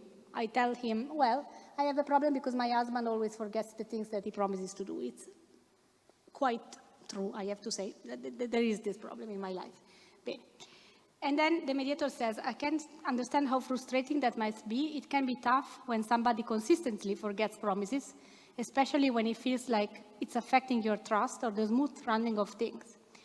And here, well, I say he always forgets. A human mediator will never repeat that always, because it's obviously an overgeneralization. It's not true that he always forgets. And while the ChatGPT mediator repeats consistently. And the second thing is, he says, it's affecting your trust, but I never said that. I mean, I never said that I didn't trust my husband for this reason. So, and then it goes on in a way that he presents my husband as such a horrible being that at some point I was there and it was saying, well, no, I didn't marry an idiot, so wait a moment. So I felt a little bit, the AI mediator was over-empathic, but to the point that it made me resentful. So that's the reason why I was skeptical, let's say, at the beginning, of an idea of a super intelligence in this moment, because many things depend on the interaction. Of course, if they add more data on real mediations. That's why, That's why that is, I think, a useful thing that your community and your work can do is actually provide them with data. Quality data, yeah, so that they can learn from. All right, so we have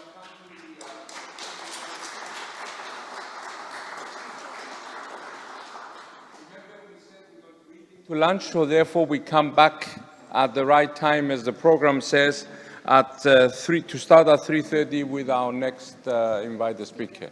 Okay, thank you very much.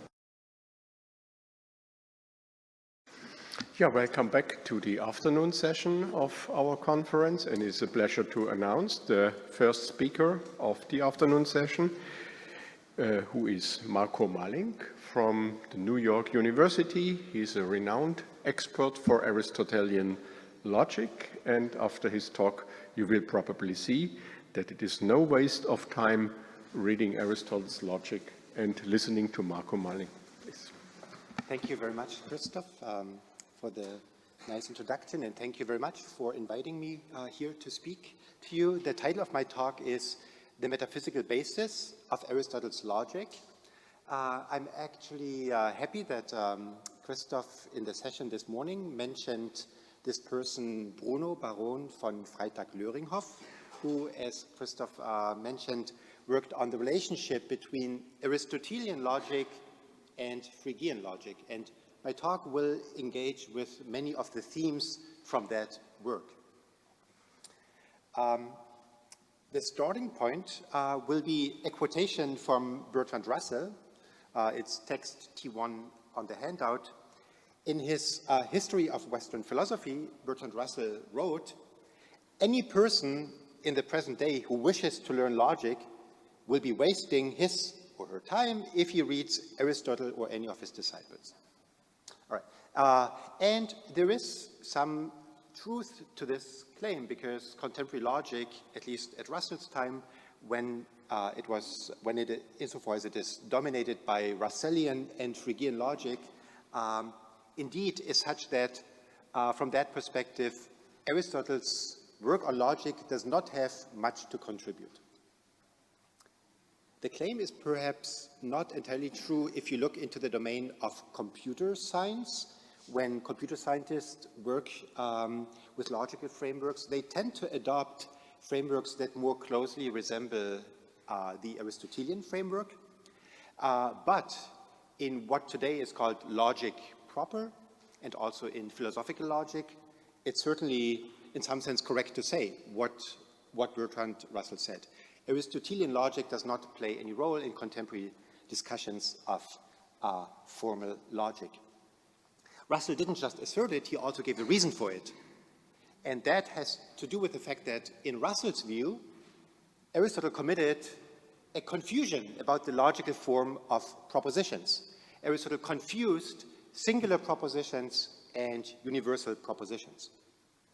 So Russell wrote, "The first serious advance in real logic, meaning formal logic, in Russell's view, since the time of the Greeks, was made independently by Peano and Frege. Traditional logic, Aristotelian logic, regarded the two propositions, Socrates is mortal and all humans are mortal, as being of the same form. Peano and Frege showed that they are utterly different in form. The philosophical importance of logic may be illustrated by the fact that this confusion obscured not only the whole study of the forms of judgment and inference, but also the relations of the things to their qualities and of the world of sense to the world of Platonic ideas. It's a really deep confusion there that Aristotle committed, and it has harmful effects, not only for the study of formal logic, but also for philosophical and metaphysical theorizing. I think Russell is right in saying that this is a difference between Aristotelian and traditional, between Aristotelian and Phrygian logic. He's also right that this difference has deep metaphysical ramifications, I think. So Frege, in his Begriffsschrift, when he discussed traditional logic, he said, well, on the one hand, we have a simple proposition, Socrates is mortal. That's a singular proposition. It is simple. It consists of a singular term, Socrates, and a predicate is mortal. Whereas all humans are mortal is not a simple proposition. It is a complex proposition. It's got various constituents there, including a conditional if-then and also a quantifier. So in any case, it's a complex proposition for all x, if hx, then mx. It's a very complex proposition. For Aristotle, on the other hand, when Aristotle discusses the form of propositions or his logical grammar in the De Interpretatione, he just says there's two kinds of simple assertion, affirmation and denial. And a simple affirmation is Socrates is mortal, yes, but equally a simple affirmation is all humans are mortal. They are both simple propositions consisting of a subject, Socrates or humans on the one hand, and a predicate, mortal, and the copula, third constituent, the copula. Socrates is mortal, is the copula, and in the case of all humans are mortal, all are is kind of a universal copula. So there's a little bit of a difference in the nature of the copula, perhaps, but really they are of the same form. Copula applied to subject and predicate, they are both simple propositions. Now, this question of simplicity of the proposition does have metaphysical ramifications if we want the language that we use in logic to be metaphysically perspicuous, in the sense that simple items are represented by simple syntactic constituents and complex items are represented by complex syntactic phrases. And that's exactly what Russell was demanding. T3 on the handout. In a logically correct symbolism, there will always be a certain fundamental identity of structure between a fact and the symbol for it. And the complexity of the symbol corresponds very closely with the complexity of the fact symbolized by it. There is an objective complexity in the world, and it is mirrored by the complexity of propositions. So this dispute about the complexity of the propositions, it's not just a grammatical or a logical dispute. It has severe consequences for what we think the metaphysical structure of the world is, if we share Russell's ambition of creating a logically correct or a logically perspicuous symbolism, which throughout the centuries thinkers have tried to achieve, to come up with such a symbolism. And so Russell says, well, in a logically perfect language, the words in the proposition would correspond one by one with the components of the corresponding fact, with the exception of the logical ones. Everything that is not simple will be expressed by a combination of words, by a combination derived, of course, from the words for the simple things that enter in it. So then, for Russell, the simple words are the singular names that refer to particulars, and then there are the predicate expressions that refer to simple qualities. So that, right away, if this is the simple proposition, Socrates is mortal, then we get an ontology where on the one hand we have particulars, and on the other hand we have simple predicates. And then simple propositions correspond to atomic facts, like Socrates is mortal or Socrates is walking, and anything else, the quantified statements, would be complex facts. They are not atomic, primitive facts, they are complex facts. Now, Aristotle, I believe, shares this desideratum of a logically perspicuous language. He, too, wants it to be the case that the propositions that we use in our logical theorizing mirror the structure of reality. That can be seen, for example, from Aristotle's account of truth, when he says, for example, in passages like Theta 10, T5 on the handout, being true or false on the side of objects consists in being combined or being divided, so that she who thinks what is divided, that it is divided, and what is combined, that it is combined, thinks truly, while she who is in a state contrary to that of the objects thinks falsely. So he's presupposing the form of the proposition here is subject-predicate.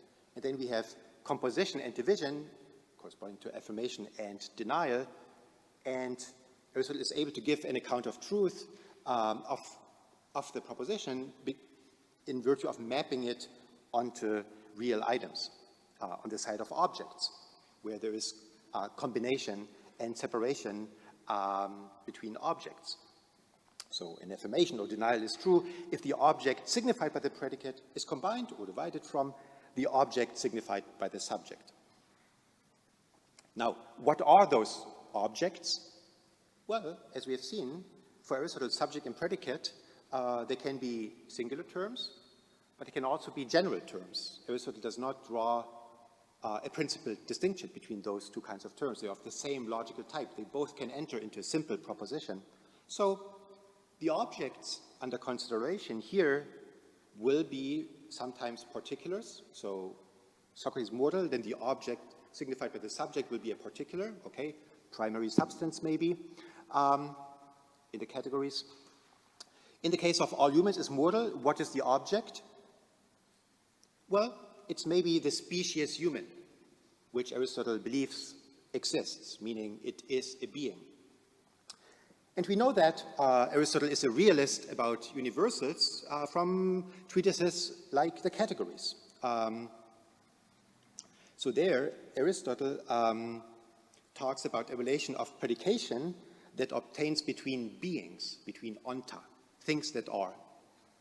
So Aristotle in the Categories discusses, there in the second chapter, he gives a classification of beings, of onta.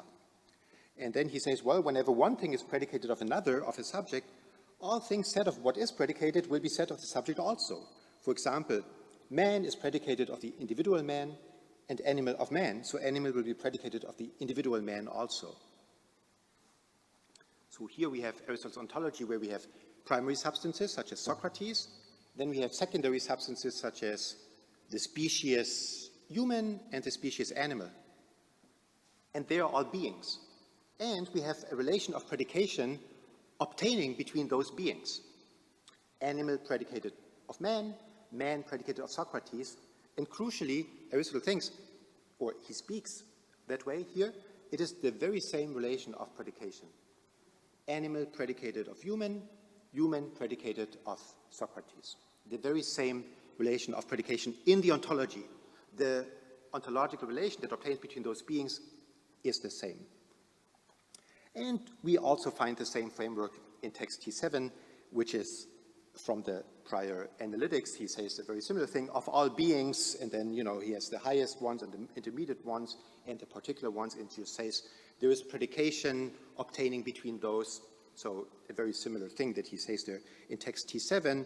This passage, however, is from the prior analytics, which indicates that that is the ontology that he assumes in his study of formal logic in the prior analytics.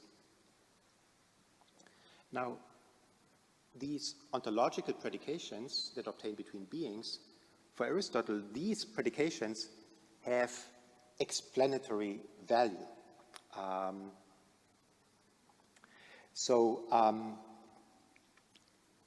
In particular,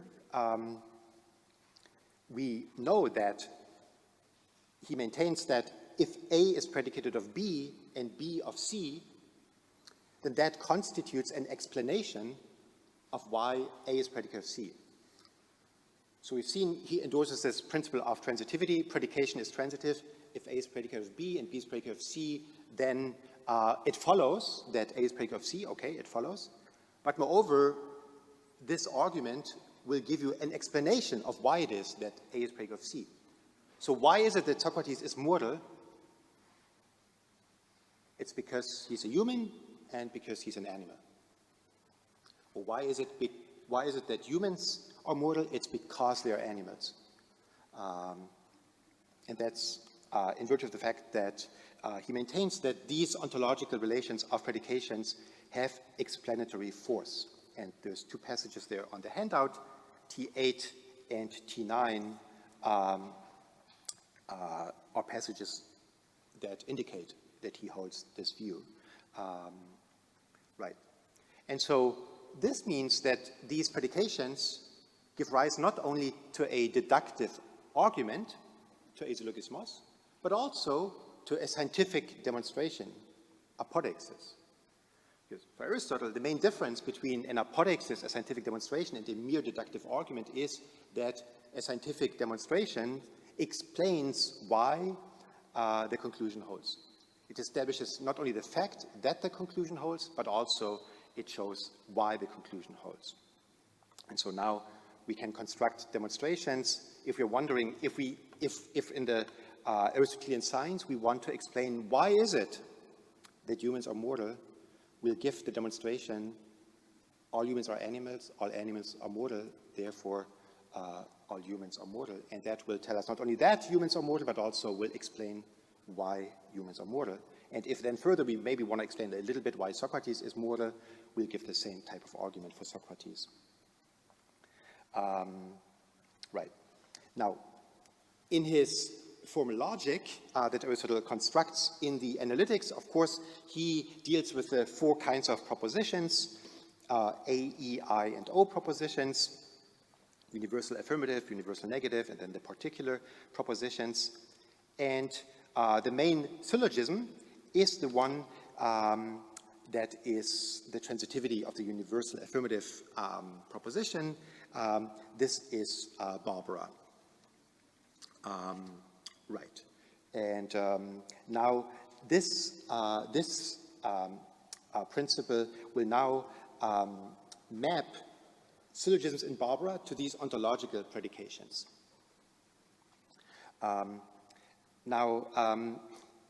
The principle that I just mentioned, that chains of predications give rise to a demonstration, it actually requires that predication cannot go in a circle.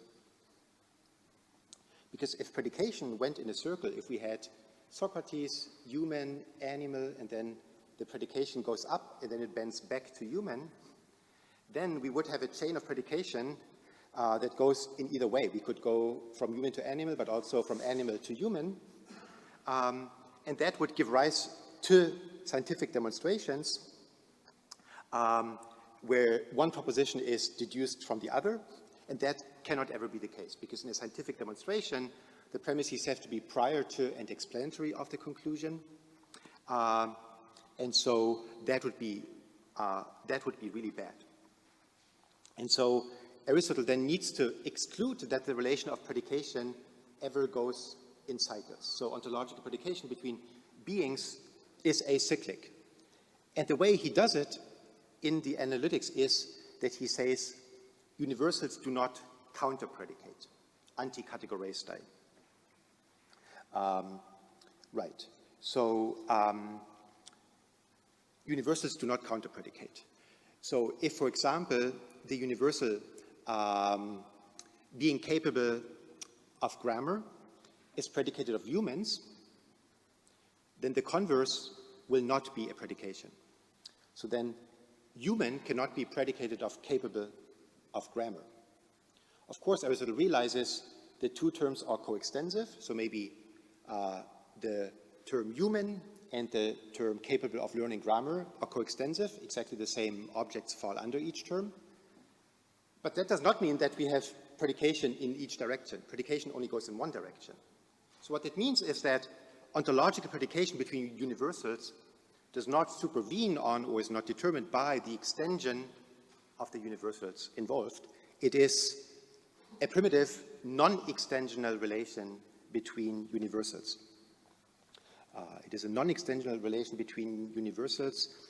Knowing what the extension is of the universals involved will not help us to settle which predication we are dealing with. And Aristotle's syllogistic theory is designed to capture these non-extensional relations between terms, or at least it is well suited to capture those relations. That's, in fact, one of those themes that was really heavily emphasized by Bruno Baron von Freytag-Löwenhoff, that Aristotle's syllogistic theory, insofar as the simple primitive proposition is between universals, humans and mortal, it naturally lends itself to a non-extensional, content-based, intentional logic.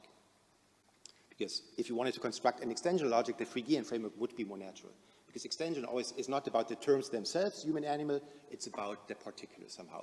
So if the logic really was about the extensions, it would be more perspicuous to have not Aristotle's logic, where we have a primitive proposition between human and animal. It would be more perspicuous to use the Phrygian Russellian framework. So,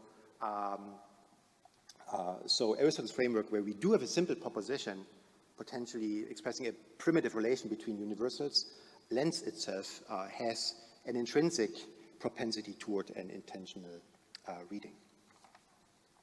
So now I would like to say a little bit about how Aristotle's theory of deduction maps onto these ontological structures of predication. So we have to say a few words about what Aristotle's theory of deduction is. This is on page 4 of the handout. Of course, Aristotle gives his account of deduction in the prior analytics, and there has been important work in the past 60 years on reconstructing Aristotle's logic there. An important contribution was done by Timothy Smiley in his paper, What is a Syllogism? I think that's a very significant and important paper. And it was then afterwards modified by Paul Thom in 1981, who gave a variant of Smiley's account. So I'm going to use here Thom's version rather than Smiley's.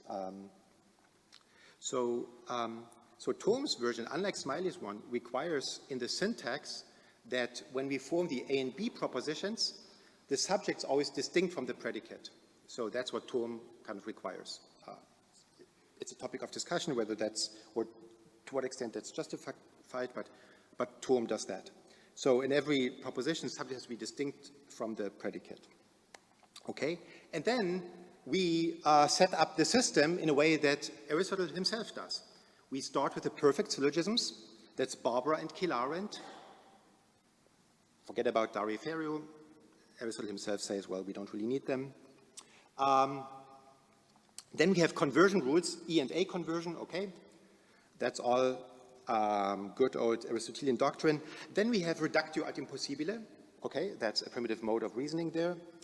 Reductio ad impossibile.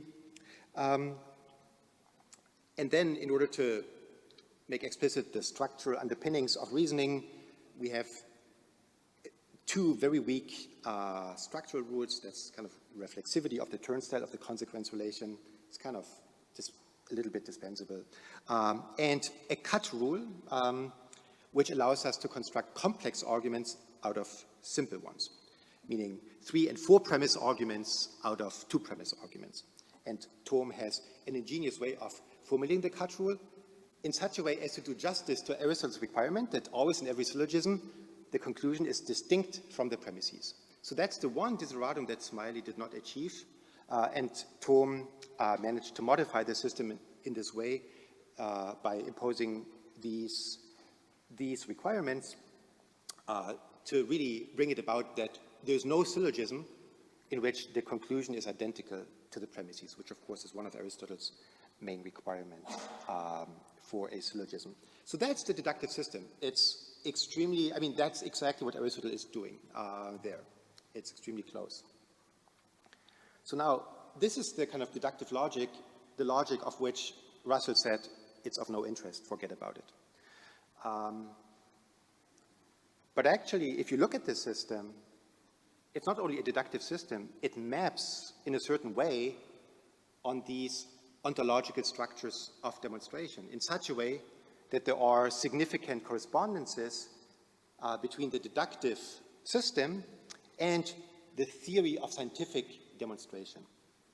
And this will be the last part of my presentation.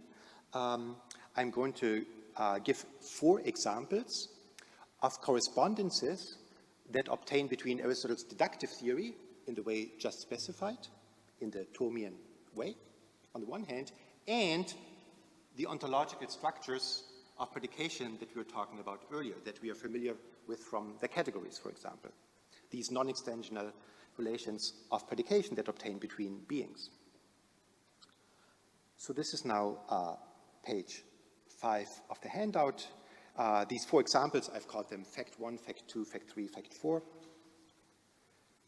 So the first fact is every schema of deduction has an instance which is a demonstration.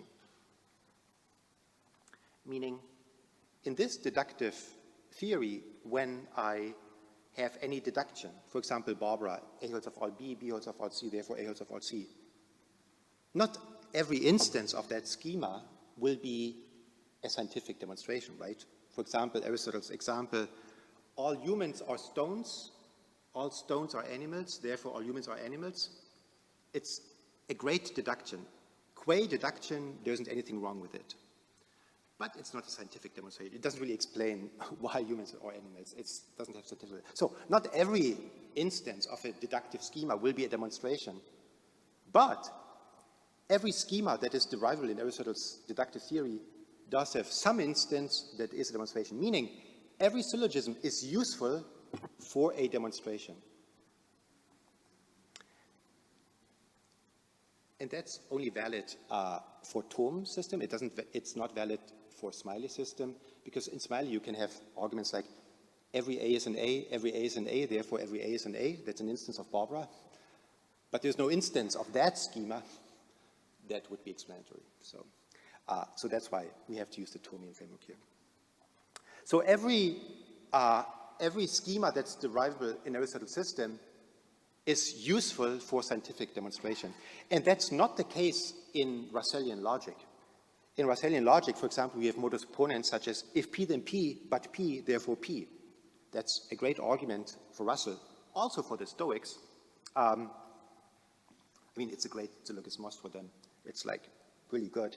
But of course, it's useless for scientific demonstration. Also pretty useless for dialectic. And there's reason to believe that Aristotle intended his logic to be useful for demonstration. After all, in the first sentence of the treatise, Analytics, because Aristotle viewed the prior and posterior analytics as one treatise, of course, he writes, Aristotle, T11 on the handout, we must first state what our inquiry is about and what its object is, saying that it is about demonstration and that its object is demonstrative science. So the telos of the treatise is demonstration and demonstrative science. Then, of course, he says, T12, we will need to discuss demonstration later. Deduction must be discussed before demonstration because deduction is more universal. Now, whether in every treatise you need to discuss everything that's more universal, but anyway, a demonstration is a kind of deduction, but not every deduction is a demonstration. So he says, okay, well, I'll get to demonstration later in the posterior analytics. Let's first now discuss deduction, but it's very clear he is building up his theory of deduction in the service of a study of demonstration. And that's what Alexander says in T13. At the beginning of the study, he announced what its goal and aim are, namely demonstration of positive knowledge. Hence, whatever makes no contribution to these things will not be appropriate to the study before us.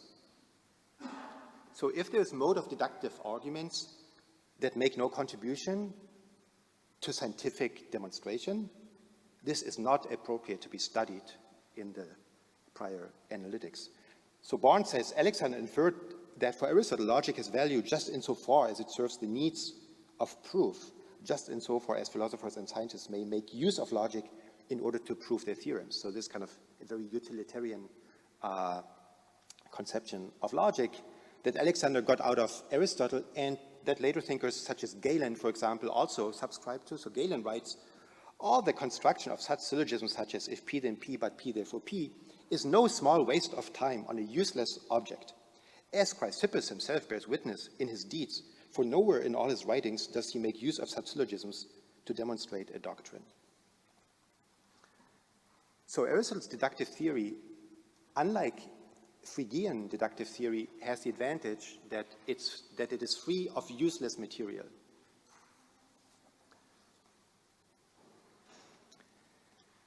So now I would like to come to the second example, effect 2 on the handout. And that has to do that Aristotle, of course, is a foundationalist about science. So every science is founded on principles, on starting points. Demonstrations do not go back to infinity, but there is indemonstrable principles of every science. And Aristotle's deductive theory is well suited to identify what these indemonstrable principles are. So in particular, every proposition that falls within the purview of a science either is a principle of a science or can be demonstrated from these principles by means of a demonstration. Okay, right. And if a proposition is neither a principle nor a theorem demonstrated from these principles, it's not in the science. Now, based on what Aristotle says in the posterior analytics, and based on this fact that ontological predication does not go in cycles and that every scientific theorem needs to be underwritten by an ontological predication, based on all these facts, we can make the following observation that if we look at any given science and we look at all the scientific propositions, meaning look at all the propositions that are in the science, they are either principles or theorems demonstrated.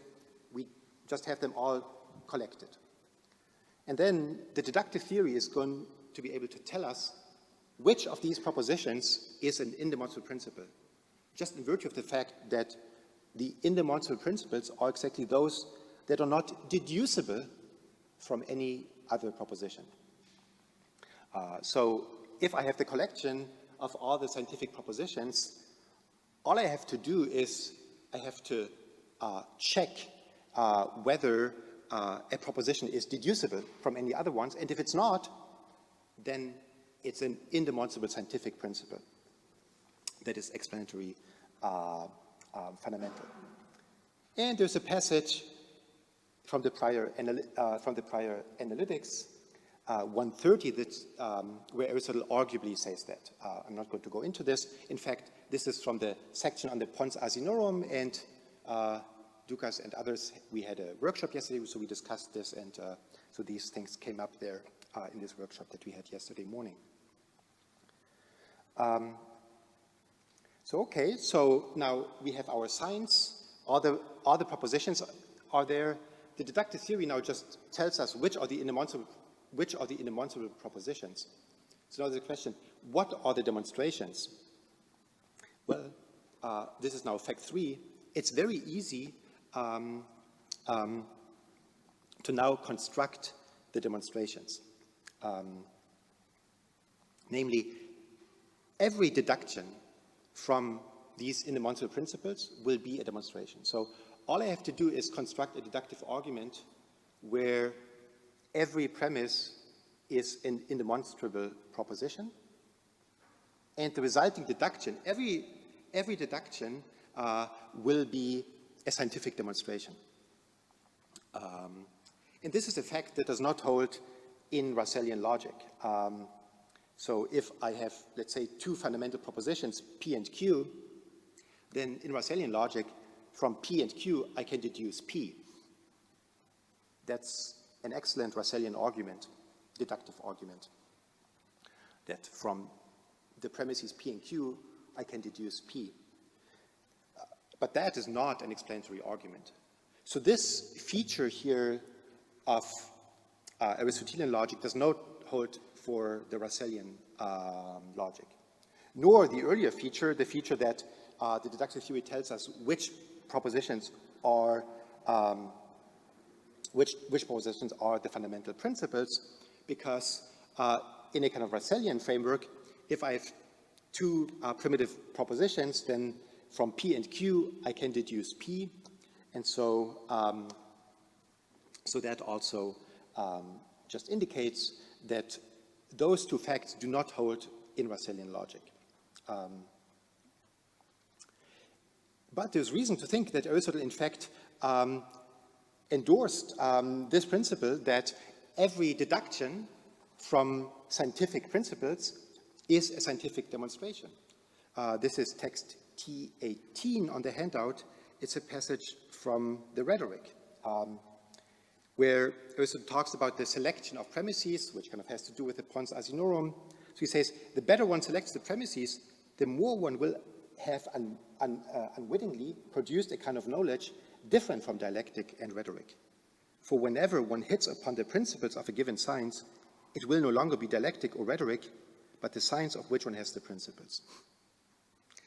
So what he's saying here is, when we are in a rhetorical enterprise or a dialectical enterprise, of course we want to collect, ecloger, all the good premises, but he says, if we do too good of a job, and if all the premises that I'm using are scientific principles, then the argument that I thereby give, the deductive argument that I thereby give, is a scientific demonstration. It's not a dialectical or rhetorical argument anymore. It's a scientific argument. So Aristotle seems to be saying, as long as all the premises of a deductive argument are scientific principles, the resulting deductive argument will be a scientific demonstration. And that, in fact, is the case in his formal logic, not in Russellian logic. There's no way, there's no chance. Russell doesn't even get close to having this feature. There's absolutely no chance for that in Russellian logic. It also relies on using the Thomian framework rather than the Smileyan framework, because in Smiley you can still have superfluous premises. In Smiley you can reason in like cycles, even from scientific principles. So, so the Thomian framework is such that if I can deduce a conclusion from certain premises, I cannot deduce that same conclusion from any proper subset of these premises. And Aristotle, in fact, seems to be saying that, so there's a passage from the Topics where Aristotle says, well, if I rely on superfluous premises, then that obscures the argument. Why? Because it obscures the cause. So this is Topics 811, T19 on the handout. He says, and there is also this error in syllogisms when someone proves through longer steps, while it will be possible through fewer ones, which are present in the argument.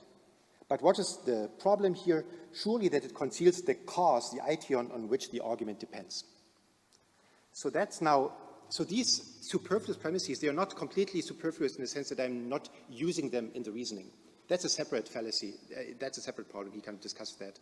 There are premises that I do use in the reasoning, but the reasoning is prolix. It's too long. I could also have reasoning that's good reasoning that doesn't use these premises. Aristotle says that's not a good syllogism because it obscures the cause. And so the Thomian deductive theory, or Aristotle's deductive theory, as reconstructed by Thom, I should say, of course, does have the feature that there is no deductive arguments with any superfluous premises. And that helps to ensure that Aristotle gets this amazing feature. Use any deductive schema, as long as I make sure that the premises are scientific principles, the resulting argument will be a proper scientific explanation that does not contain any superfluous material. It gets to the cause, at the proper cause.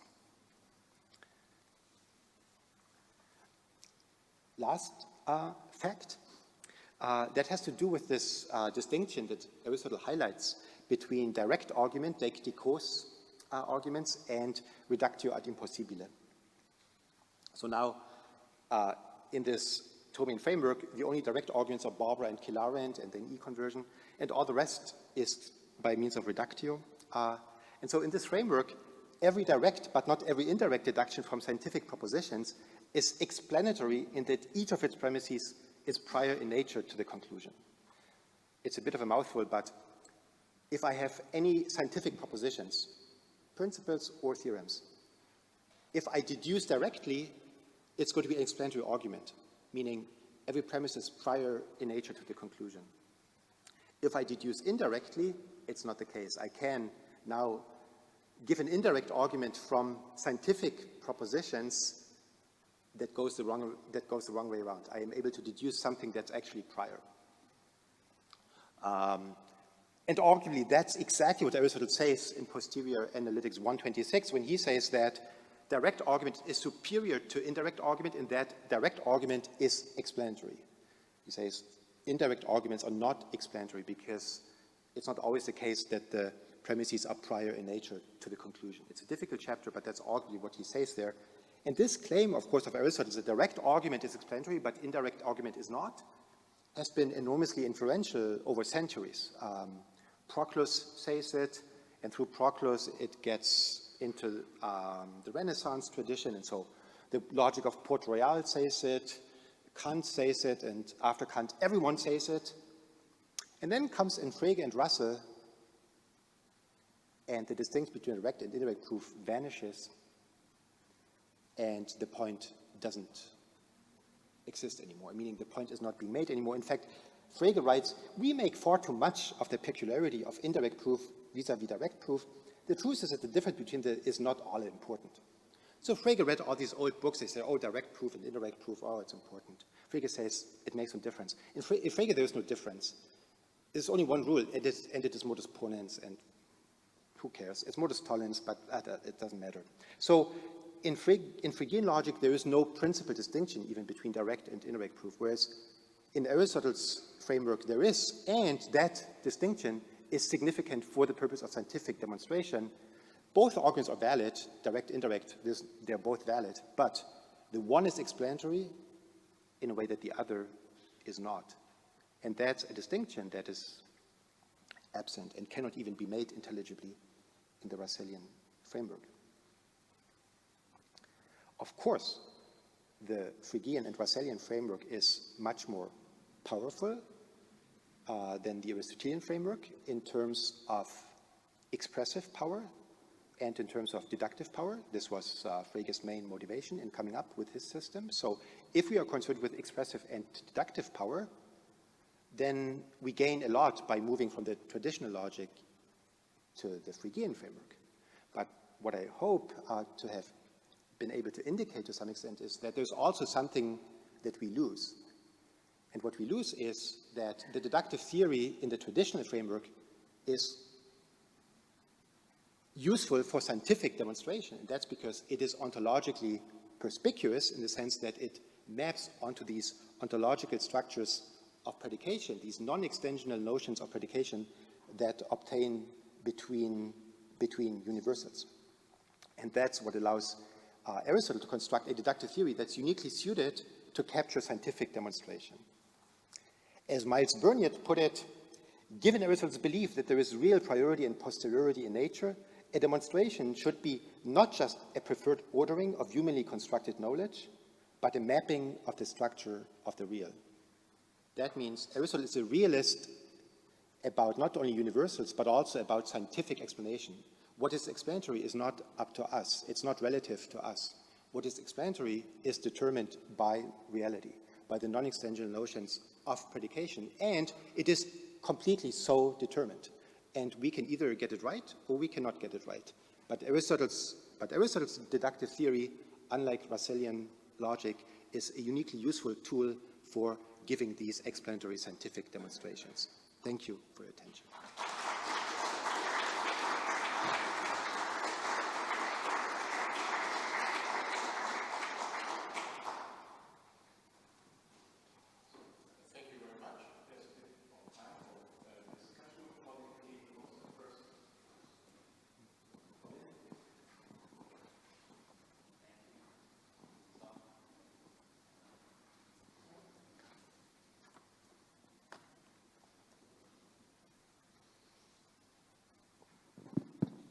Now it is. Thank you, Marco. That was beautiful and clear, as usual. I have a question more of, if you could develop this picture a little bit more with respect to terms, which is another topic that you've talked about. Aristotle famously has a term logic. Russell and Frege working in the time where propositional logic is considered primary. Some people, Łukasiewicz, of course, wants to say that there is some sort of propositional logic in the syllogistic, and even if you reject his reconstruction of the syllogisms as conditional rules, you still might come in and say, well, any reductio argument assumes some sort of propositional logic. And so the propositional logicians are contesting or vying with Aristotle about the primacy of propositional logic. And this is also part of the story that I think you're telling, and I just wanted to hear how terms come into this picture. Thank you very much. Yes, propositional logic, of course, this is a major point of attack here.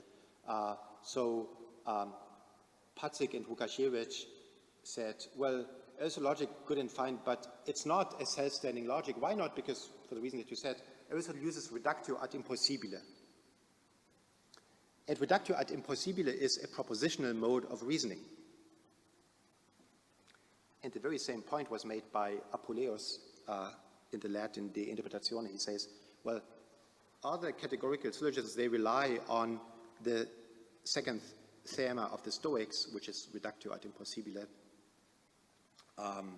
So this theme that Aristotle's logic is not self-sufficient, it doesn't stand on its own feet because it relies on a deeper underlying logic, it has been prominent in Frege, in Łukasiewicz and Patrick, but also Apuleius has been prominent throughout the centuries. Now, I think there is something to this point about reductio. I think Apuleius was right to press Aristotle on reductio. Aristotle himself does not say very much about reductio. He just says, I cannot analyze it. He says every reductio needs a categorical argument in it. That's great. So in some sense, categorical logic is prior to hypothetical logic, because reductio, of course, it's a hypothetical mode of reasoning. But he says, I cannot analyze reductio to you. Now, there is a further point in the story here, and that has to do with Theophrastus. Because we know that Theophrastus developed hypothetical logic, and it can be argued that Theophrastus also thereby gave an account of reductio ad impossibile in the framework of term logic. Unfortunately, don't have time now to go into this. It's a complicated issue there. I would love to talk about this at great length. But I think,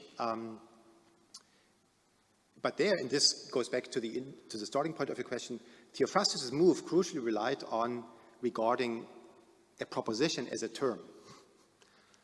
And so this distinction between terms and propositions is not then as sharp anymore as maybe antecedently it kind of appears to be.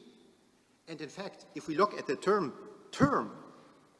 horos, then of course there's nothing in Aristotle's use of the term in the analytics that would restrict it to sub-propositional constituents such as human. It's just, we have these diagrams and these are the endpoints, and we have the kind of chords and the ratios and the musical notes or some other ratios, or we have human and animal, or we have a proposition here and there. So when we speak of terms, we think the term means sub-propositional constituent or predicate such as human.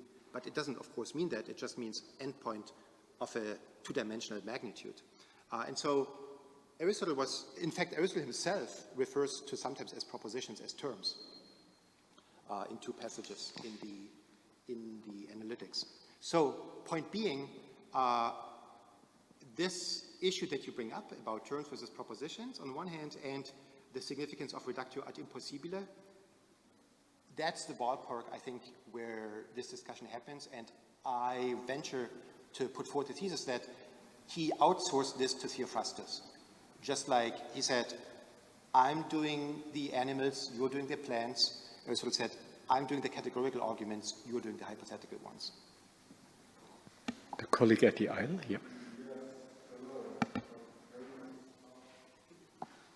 Very nice talk. I'm Edgar Daylight. I'm more a computer scientist going into history and philosophy. Yeah. I'll keep it very short. Yeah. I'm really intrigued by what you said because in 40 hours I would like to continue this and argue that in computer science at least, because you mentioned it in the beginning, there is not only an interplay between Aristotelianism and what I would then say Platonism, but I see people also take a bit of both. So take a bit of Russell and actually Hilbert and Einstein's way of looking at mathematics versus physics on the one hand, and then this Aristotelian way of thinking on the other hand. So my question to you is, you're always saying it's one or the other, but do you also see people mix the things up, and is that problematic or not? Is there a lot of mixing in between in actual practice? Thank you very much. Yes, that's great. I'm glad that you're speaking from the computer scientist perspective. So what I had in mind is that in some systems of computer science, as far as I'm familiar with it, people do adopt a system where we have two terms of the same syntactic type, and it's connected by some sort of, equality sign or some sort of copula, and that's all the propositions there are. That it's kind of computationally beneficial to limit yourself to these propositions and not have all the complexity of the quantifiers. Because just from a computational perspective, of course, Russellian logic is kind of intractable or much harder to deal with than the Aristotelian framework. As far as the mixing that you are referring to, of course, for centuries, like in Galen, for example, the two systems kind of coexisted. They presented Aristotle and then the Stoics, and there's always this kind of weird mix, sometimes, at least in like shallow, superficial discussions, but there always were foundational debates, which is prior. In like Hellenistic times, people were fighting, which is prior, the Peripatetics and the Stoics. It was a big fight. The Stoics did not like Aristotle. They said, it's an okay argument, but it's not a syllogism, sorry. And the Peripatetics said the same about the Stoics. And so there's always this attempt to reduce the one to the other. And of course, it's kind of easy to reduce Aristotelian logic to the Phrygian logic once you have the quantifiers. That's kind of obvious, just a small fragment. But to your question about whether there is any interesting genuine mixing going on, I believe in computer scientists or some frameworks, people start with a simple Aristotelian language, and then they see how you can extend it by little things. For example, the terms may not be a one-place predicate, such as human, but a binary relation. So you might say every brother is a sibling. So, and then you theorize the kind of binary relations. You kind of take it step by step. So you kind of start with the syllogistic framework, and then you enrich a little bit and see how far you can get while still retaining the virtues and computational simplicity of the Aristotelian framework. So that's one such case of the mixing that I am aware of, where that's kind of where you try to approach the full richness of Phrygian logic from the syllogistic perspective. And that also has to do with this kind of Theophrastic strategy of now treating propositions as terms. So that's also one thing that's being done. So I'm sure there's more, but those I think are some prominent cases that come to my mind. Yeah. Questions?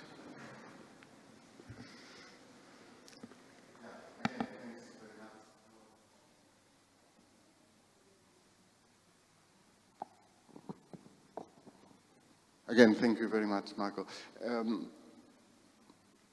I agree with almost, as far as for the formal part, I completely agree, and I see the purpose and the reason why one would want to follow this line. But again, foreseeably, I will repeat things we said yesterday. So let's say that we have, I will try to work another kind of general strategy. So suppose we do have as a starting point a formal structure which is as metaphysically unloaded and non-committed as the Phrygian and Russellian one. And then and we have as goal in mind to construct this metaphysically loaded logic, right? Scientifically oriented. What would have gone amiss if we keep the same apparatus, formal apparatus, as the starting point, and then construct subroutines? The subroutine for the scientific, the subroutine for the scientific endeavors, another one for the dialectic, another one for, and even several subroutines for logical purposes. I mean, if we keep XAX predications, then we have also a bunch of several theorems, logical theorems, like retrieving a conversion or proving contradictions, something like that. So it's not that the things we throw away as useless simpliciter, they're useless depending on the occasional purpose. They can remain for other purposes, but be used in the same formal apparatus, non-interpreted, which of course is weaker than the Russell and Phrygian, but yeah. Yes, thank you very much, Dukas. On this very last point, yes, the Thomian framework could be slightly extended by admitting into the syntax these propositions, every A is an A, and so on. So there's ways of tweaking it. This is kind of the purest version of it, and then you can tweak it a little bit here and there. To your bigger point about why not start with a more ontologically neutral logic, like the Phrygian logic, and then try to limit your kind of reverse engineer to the, come up with certain restriction for the scientific explanation. I think if the starting point indeed is Frege and Russell, that's really not easy to achieve, and that's because while that logic does not have any traction on the metaphysical structure that Aristotle is talking about, it does have metaphysical implications, and as Russell himself says, it leads you into an empiricist and nominalist direction, because you have this fundamental division between particulars on the one hand that are objects, and then there are the predicates on the other, but they're not really beings. They're like, it's also very Stoic, where we have the kind of lecta. So, so adopting the Phrygian framework, and this is again something that von Freytag-Löringhoff has re-emphasized, the Phrygian Russellian approach is heavily, goes together hand in hand with empiricism and nominalism. It doesn't have to be, but it naturally goes together, and in ways that are hard to avoid. And so, if that's the logic, it's hard to even think that science should be doing explanation. And in fact, explanation, I mean, I guess for the most of the 20th century was pretty much absent from, you know, science. Science just is dealing with facts, we have to deduce facts, but explanation was not really considered to be a core task of science. And typically today is not. A science is just a collection of things we have to deduce. And facts are first and foremost facts about particulars. And if that's the kind of starting point there, it's hard then to retrieve from that the kinds of explanatory structures that Aristotle is interested in. In fact, some philosophers recently, in recent decades, have tried to do that and kind of enrich Phrygian logic by introducing additional operators indicating, oh, this causes this, or this explains this, or this is the ground of that, and so on. But it's not at all easy to do that, to kind of put it back into that system. So, so I think it's really a fundamental difference of approach. I didn't say which one should be preferred. I just was, you know, trying to say it's not that I was trying to highlight the virtue of the one. So of course everyone can choose what they want, but it's not at all easy to start with this Russellian framework and then get to the Aristotelian point in a kind of natural way, especially not if you want a logic to be metaphysically perspicuous. Because if there is this primitive relation between human and animal doesn't supervene on the particulars, then any logic that represents the connection between human and animal, not as a simple direct relation between human and animal, but as a kind of complex thing that's mediated via the particulars, will not be metaphysically perspicuous and therefore useful for explanation. I'm going to be very quick because after the break we have a session online with people from the United States. So for the mixing, there is something called logic programming in computing and abductive logic programming. We may find such a mixing there. But my question is, I was fascinated by that people studied the significance of this word heteron in thing. And I want to know if there is an analogous study for the significance of the word synveni, which alludes to something outside the actual reasoning. Thank you. So about the heteron, yes, Alexander and everyone points it out, and Aristotle really means it. He says the conclusion is heteron from the premises, and he really means it. Now, there are some cases where Aristotle then relaxes it a little bit and seems to countenance syllogistic arguments where that condition is kind of violated. That's okay. That's, but the core case of deduction is it has the heteron condition in it, which is Tom. It's not Smiley. Smiley is kind of slightly more relaxed. Okay. About the Zumbaine, ex ananke, so in the definition of a syllogism, conclusion follows necessarily, or Zumbaine ex anankes. Well, much less clarity has been obtained. It's not follows, it's synveni, which is closer to, it actually happens.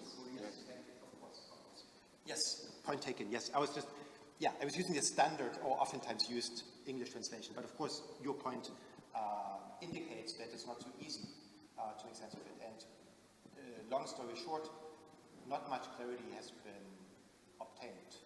Now, I personally am attracted by the idea that, so in some sense, in the definition of a syllogism, Aristotle uses this Zumbaine, as Jonathan Lear has argued, as a primitive notion. He does not analyze it, define it, explain it. But there is another sense in which Aristotle, I believe, takes the syllogistic theory itself to provide an account of what Zumbainen is, insofar as, in some sense, every Zumbainen ultimately can be analyzed by supplying suitable premises as a syllogism. But that's a bold thesis. So insofar as I think Aristotle gives any clarification and account of what this Zumbainen is supposed to be, it would be the syllogistic theory itself. Independently of that, I think scholars don't see much by way of Aristotle explaining it. Yeah, thank you.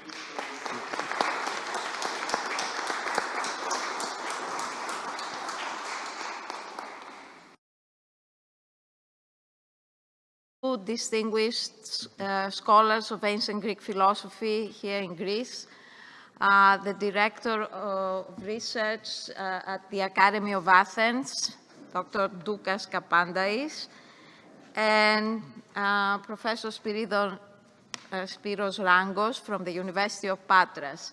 So the floor is yours, Douka. Thank you, Vula. And let me first say, as one of the organizers of this, how relieved I feel to begin with, and then enthusiastic, because I was quite worried and anxious about this whole event, as you might imagine. So, my presentation is divided in two parts. The first is the Turing test without the scientific noise. And the second one is how to assess a positive outcome of the test, that is, a broad roadmap. So, part one. Some 75 years ago, the great mathematician and, as it becomes more and more evident, philosopher, Alan Turing, devised a theoretical, at the time, procedure to test whether or not a machine thinks. The procedure, as set up by Turing, does not rely on any definition of what thinking is. And, though this has attracted less attention, it also avoids defining what a machine is. Basically, the idea behind the test is this. Just forget for a moment what thinking consists in. Are we willing to grant the faculty of thinking to a machine that is behavioristically indistinguishable from us? A short description of the test would be as follows. And this is now projected. Rather than attempting to define thinking, Turing suggested a practical experiment called the imitation game. This game involves 3 participants, a man A, a woman B, and an interrogator, who is separated from the other 2 and communicates with them via written messages. The interrogator's task, this is the beginning, the inspiration, is to determine which participant is the man and which is the woman based solely on their responses. This might ring some bell also for modern gender ontological questions. Never mind about that. Turing then proposed modifying the game by replacing one of the humans, typically the man, with a machine. The test now becomes, can the machine imitate a human well enough that the interrogator cannot reliably tell the difference? If so, the machine is said to have passed the Turing test. Now, the specific details of the test are of no philosophical importance, or so it seems to me. Turing, however, attempted to provide some more or less specific setup for it by setting, for example, a time frame past which, had the machine fooled the interrogator, the machine would be said to have passed the test. This feature of his paper has recently whetted the appetite of several scientists to actually implement and run the test with AI agents in the role of the machines. And guess what? Some of this implementation have been deemed by the authors of the papers involved to amount to a successful passing of the test. As expected, the assessments provided by those who ran the test sparked a fair amount of controversy. Were they conducted in an unbiased setting? Did the setup faithfully replicate the one described in Turing's paper, or at least follow a version of the test that Turing himself would have endorsed once every missing detail had been carefully filled in? Even more general concerns have been raised. Was Turing, in his own exposition, exegetically too charitable towards the machines? Did he set the bar too low? Should he have included some elements of physical interaction as well? As stimulating as this controversy might be, it does, in my view, blur the most philosophical and interesting parameters of the test. The original paper contains a rough description of the test setup, a hypothetical conduction of it, a hypothetical outcome, and a take-home lesson for us humans in the scenario of the positive outcome, right? In the setup, it is made perfectly clear that the condition for the machine to have passed the test is that the interrogator is unable to distinguish between the human and the machine. And what is the suggested take-home lesson from such a result? It is also undeniable that, according to the author, this lesson ought to be that the machine can think. For the remainder of my intervention, I will focus on these two things. First, how justified such an assessment is in principle, given these findings. Second, and more interestingly, perhaps, on a subtle ambiguity concerning the nature of the take-home lesson, assuming we do agree that the assessment is both correct and well justified. Now, before proceeding, allow me to make sure that the following 2 points, which underlie my general position on the matter, are clearly stated. So, first point. In reality, I have no opinion on whether there are realizable setups in which an assessment that the machine and the human agent are indistinguishable in general is well justified. So that if there are in general such setups, people might have been fooled by a machine, but were they sensitive enough? People might have been fooled by a machine. But this happened for a certain amount of time. What if we doubled that time and then tripled it, and so on? And the second point,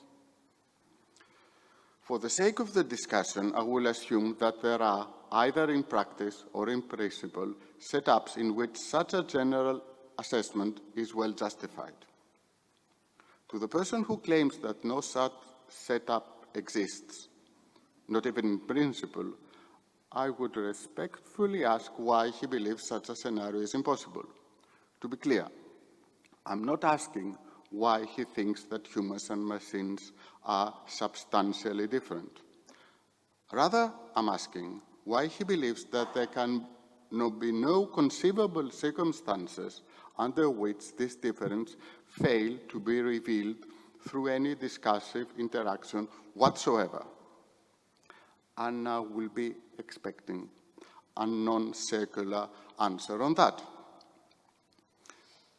On such occasion, a circular explanation for why machines will never become behavioristically undistinguishable for human agents often rests on some assumed feature that human beings possess by nature, and that, according to the explanator, no machine will ever acquire. Then the question arises, and how can you be so certain that machines will never acquire this feature? To which the explanator is often replying, albeit in slightly different words, because they will never become intelligent. So this is a circular explanation with a raging degree of circularity. It might be quite subtle, so much so as to escape the explanator himself, the explanator's notice himself. That being said, what the explanator offers at this juncture is not necessarily circular, so I allow that. It may, in fact, be a genuine parameter of human beings that explains why they are the sole bearers of reason. And depending on how convincing it sounds to this explanation to his audience, it might ultimately hit home with his audience. The only thing this kind of arguer cannot do is experimentally establish his claim. After all, no one can oversee the entire future to verify whether this indeed never happens. But what of if he happens, the explanator, that is, to be right about the reason? He might just be right about the reason he has figured out.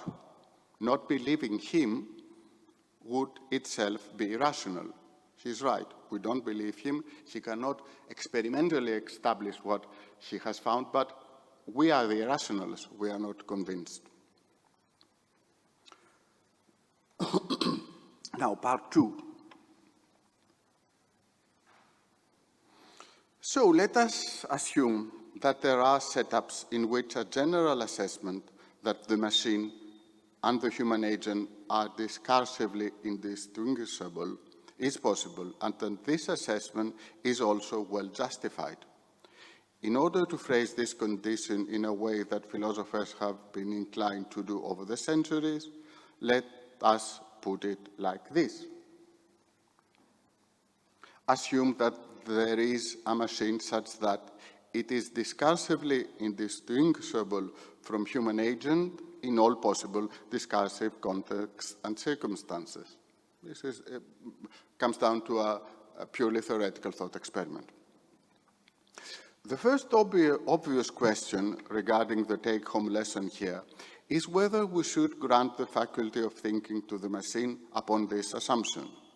Another, less obvious question is what exactly we have in mind where we grant it and what exactly we have in mind when we do not. If anything at all, one point that might be worth considering in my intervention is that both affirmative and negative answers to the first question disclose variation that look very much similar to one another and yet differ considerably. I am inclined to say that how and why they differ is a function of the latter question, that is, of the question about what exactly do we have in mind where we grant this faculty to the machine and when we do not. In order to save time, but also because I think that rough classifications are not always misleading, I will identify this subtle variation by the same general yes and no answers with 4 different characters. I introduce them to you right away, as I will duly present them in due time. These are the dogmatic character, the lived experience, as the phrase in fashion has it, mean character, the lived experience, generous character, and the revisionist character. Let me begin with character number 1, the dogmatic. We have met with him already. He is the person who genuinely believes that our main working hypothesis is a priori impossible. He is one who upholds the view that machines will never become discursively indistinguishable for human discussants. He offers a non-circular explanation of why he thinks so. He might very well do so. I'm not precluding this.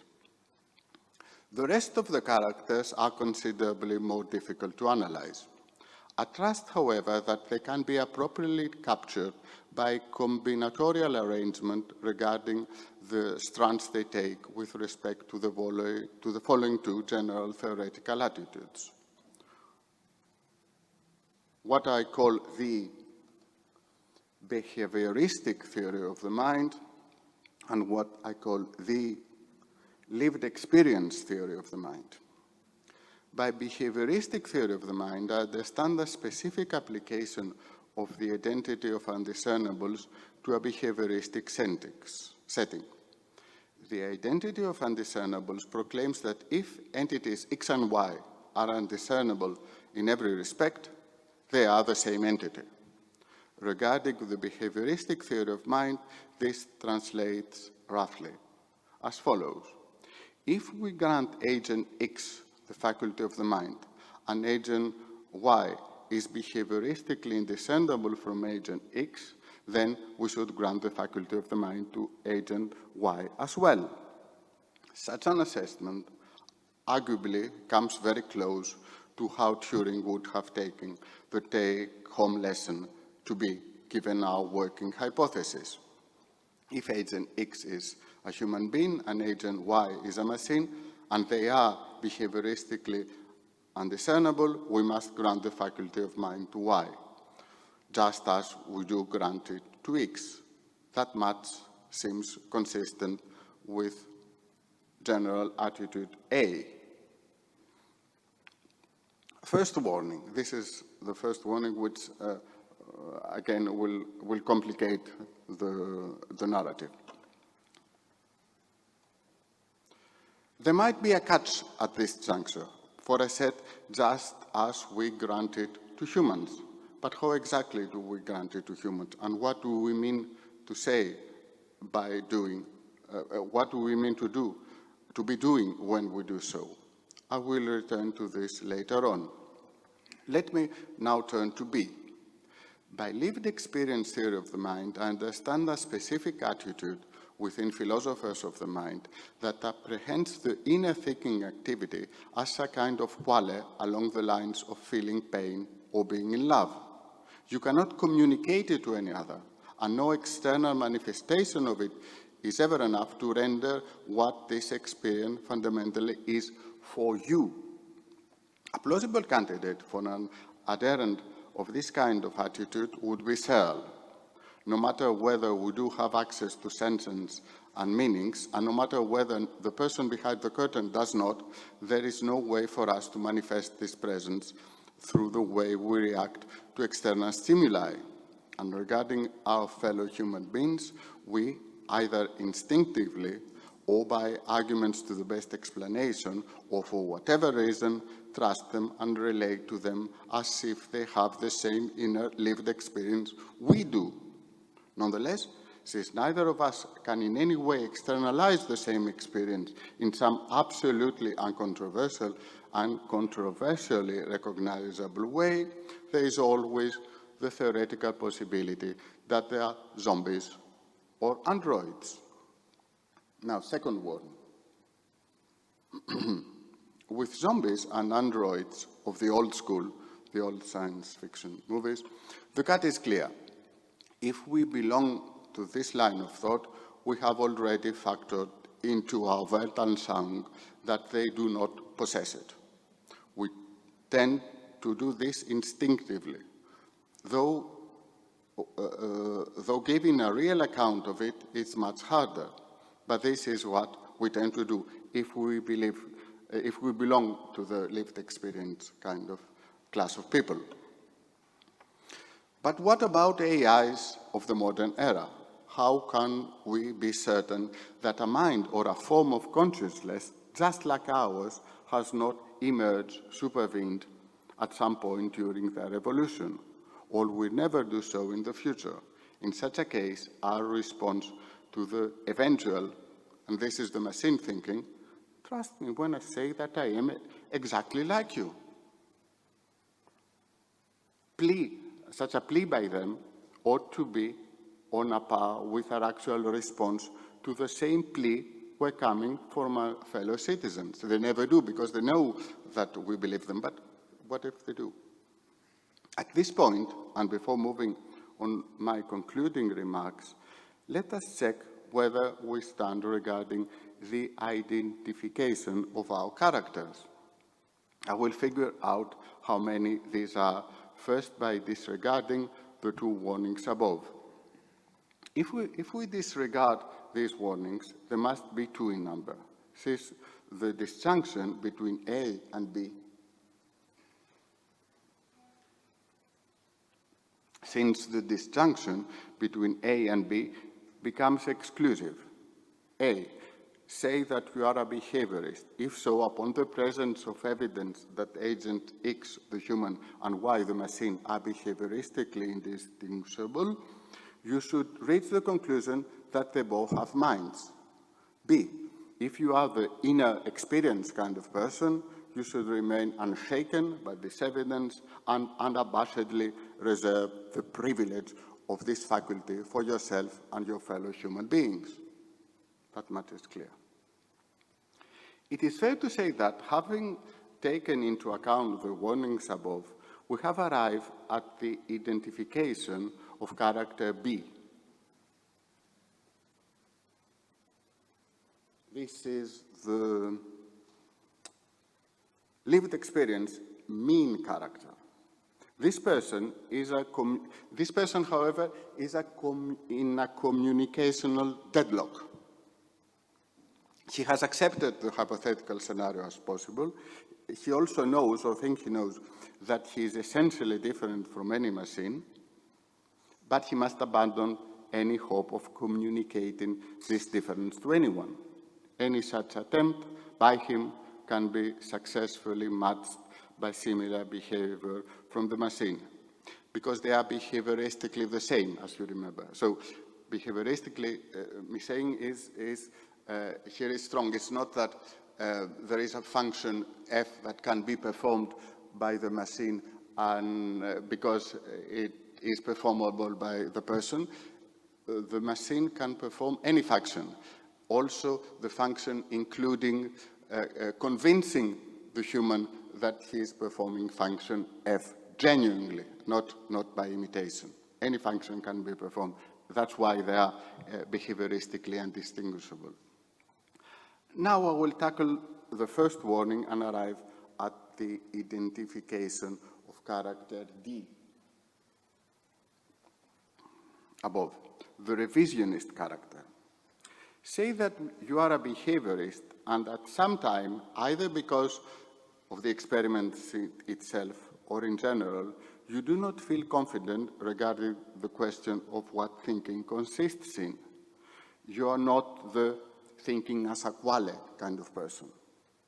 The thinking as a quale kind of person is always overconfident regarding the question what thinking is. I know what thinking is. I look inside of me and I feel it. On the other hand, upon the evidence of the same experimental result, you have come to the conclusion that you must grant the faculty of thinking to the machine. But what exactly are you granting the machine with? That much you ignore. Now, since this machine is an agent that is so dramatically different from more intelligent agents humankind has ever come across in the past, humans that is, and moreover, since this is a human artifact, you should take this as an opportunity to reconsider what the activity of thinking fundamentally consists in. Now, I believe this to be an appropriate moment for a quotation by the man himself, Alan Turing. This was his final phrase in his legendary BBC interview in '52.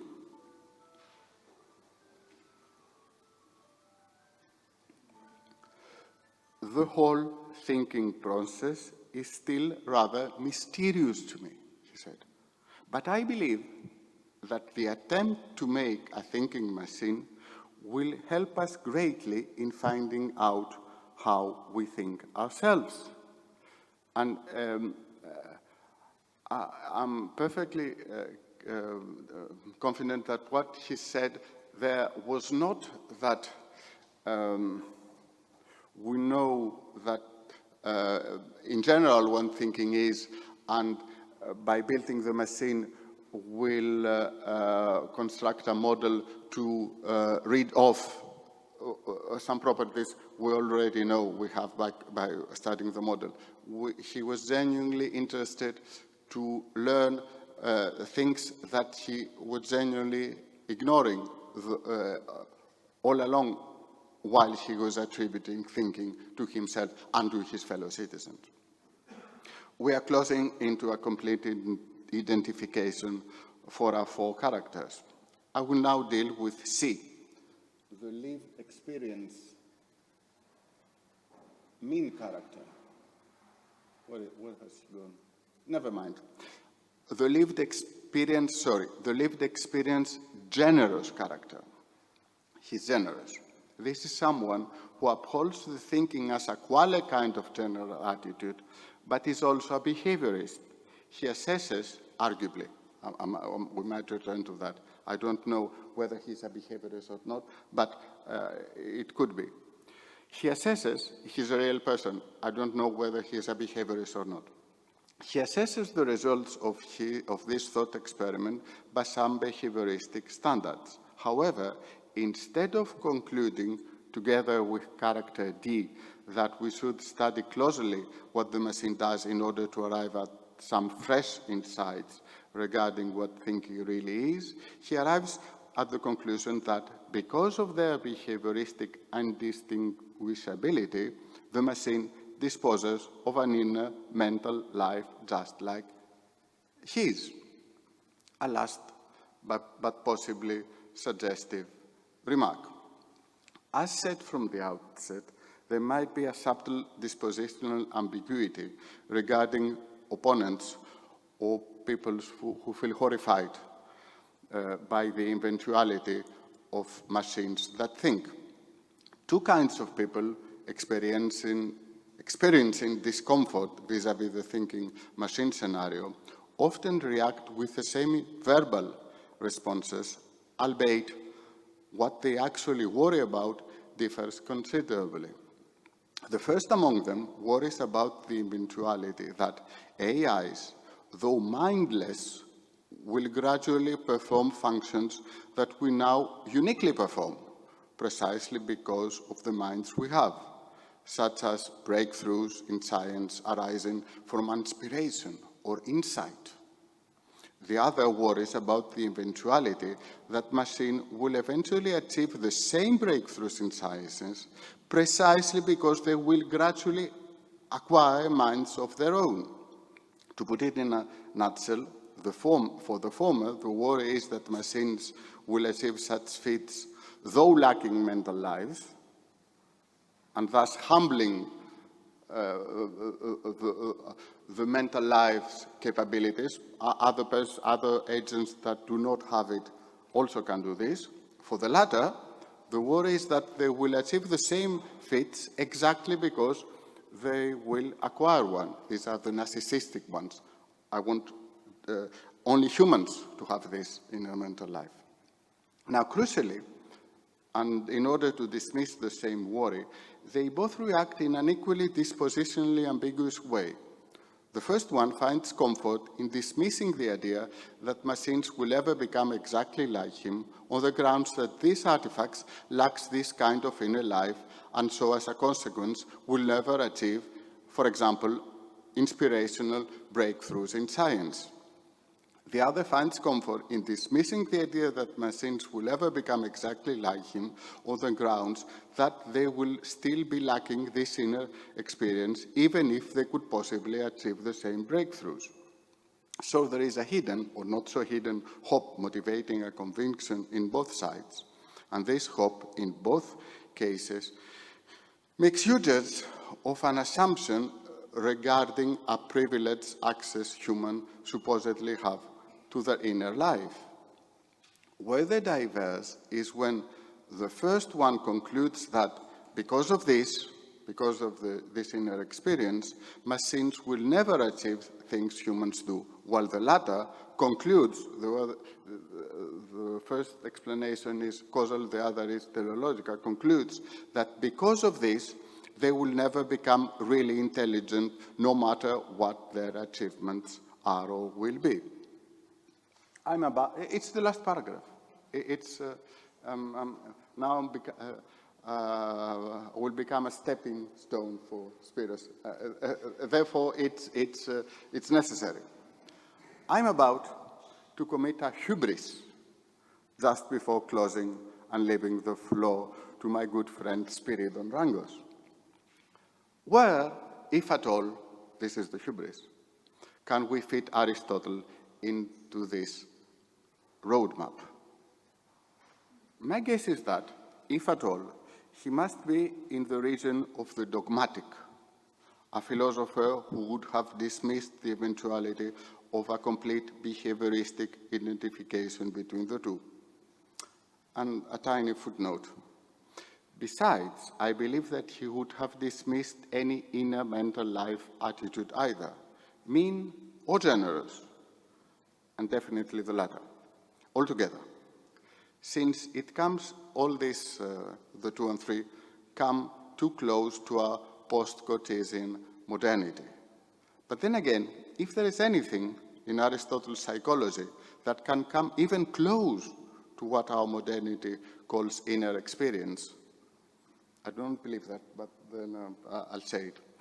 I don't believe that this comes close to that, but if there is something that even comes close to our modernity inner experience, this is the nous, while occupying itself with itself. One can hardly imagine a more internal, though it's not, I believe, activity, even if shared by others or God. So now I have become the stepping stone. Okay.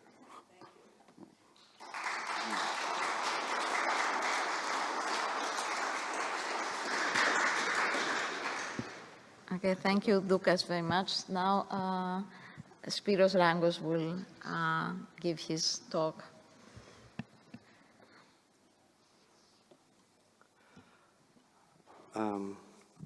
Thank you very much for this invitation and for the organizers for this wonderful conference. My topic, the title of, as given is Aristotle's Intellect as Excellence of Life and Understanding, but there might be also another title like, would Aristotle think that an AI is an intellect? Would he think so? And I think that part of what I'm going to say is going to be on the same lines as Professor John Dudley argued this morning, but I will also extend some of those arguments in some other directions. Now, Aristotle's conception of the intellect, nous, is notoriously difficult to make full sense of. Part of the difficulty lies in the fact that Aristotle considers thinking to be an immaterial activity that requires no specific organ of thought, such as a brain, for its implementation. But the greatest difficulty, I take it comes not from Aristotle's philosophy of mind, but from his philosophy of nature and his metaphysics, which are teleological through and through. Since it is in this context that Aristotle developed his philosophy of mind, and since the ideas contained therein have been arguably surpassed by modern science, it comes as no surprise that we find it hard to understand, let alone endorse, Aristotle's views about the intellect. Aristotle's philosophy of mind is no longer credible, as Miles Burnett has perceived, because our modern scientific views diverge greatly from Aristotle's. The question that I want to raise and try to answer is this. What would Aristotle say if faced with the dilemma of whether or not an AI is an intellect, or to change the formulation, whether or not an AI thinks? This is apparently a fictional situation. No one can assure us what Aristotle's genius would reply to this question if Aristotle happened to be alive today. In all likelihood, his philosophy of nature and his metaphysics, even if they retained their distinctly teleological character, would be very different from what we know them to have been. God alone knows what his answer might be. My aim is much more modest. I want to investigate the place an AI might occupy in Aristotle's physical and metaphysical universe, as we know that universe from his extant writings. More specifically, I want to ask whether Aristotle would seriously consider the possibility or the claim that an AI is, or it may turn out in the near future to be, a thinker, and if not, why? The second alternative has already indicated my stance on the issue. I have not asked for reasons Aristotle would possibly give in support of an affirmative answer to the question, because I trust that Aristotle would give a negative answer. He would reply that an AI is not, nor can it turn out to be, a thinker on the grounds that I will try to formulate in what follows. In Aristotle's universe, an AI would be an artificial tool, and as such, a product of human craftsmanship. Tools and other useful artifacts, such as houses and clothes, are devised by humans for the sake of the improvement of the material and social conditions of their lives. To be a tool is to be something instrumentally useful for some particular purpose of human life. A tool is not an end. It is a means to some end, and it is not meant to replace, but to enhance functions of human life. The invention of tools belongs to the capacity of humans to produce things through acquired dispositions called arts or crafts, techni.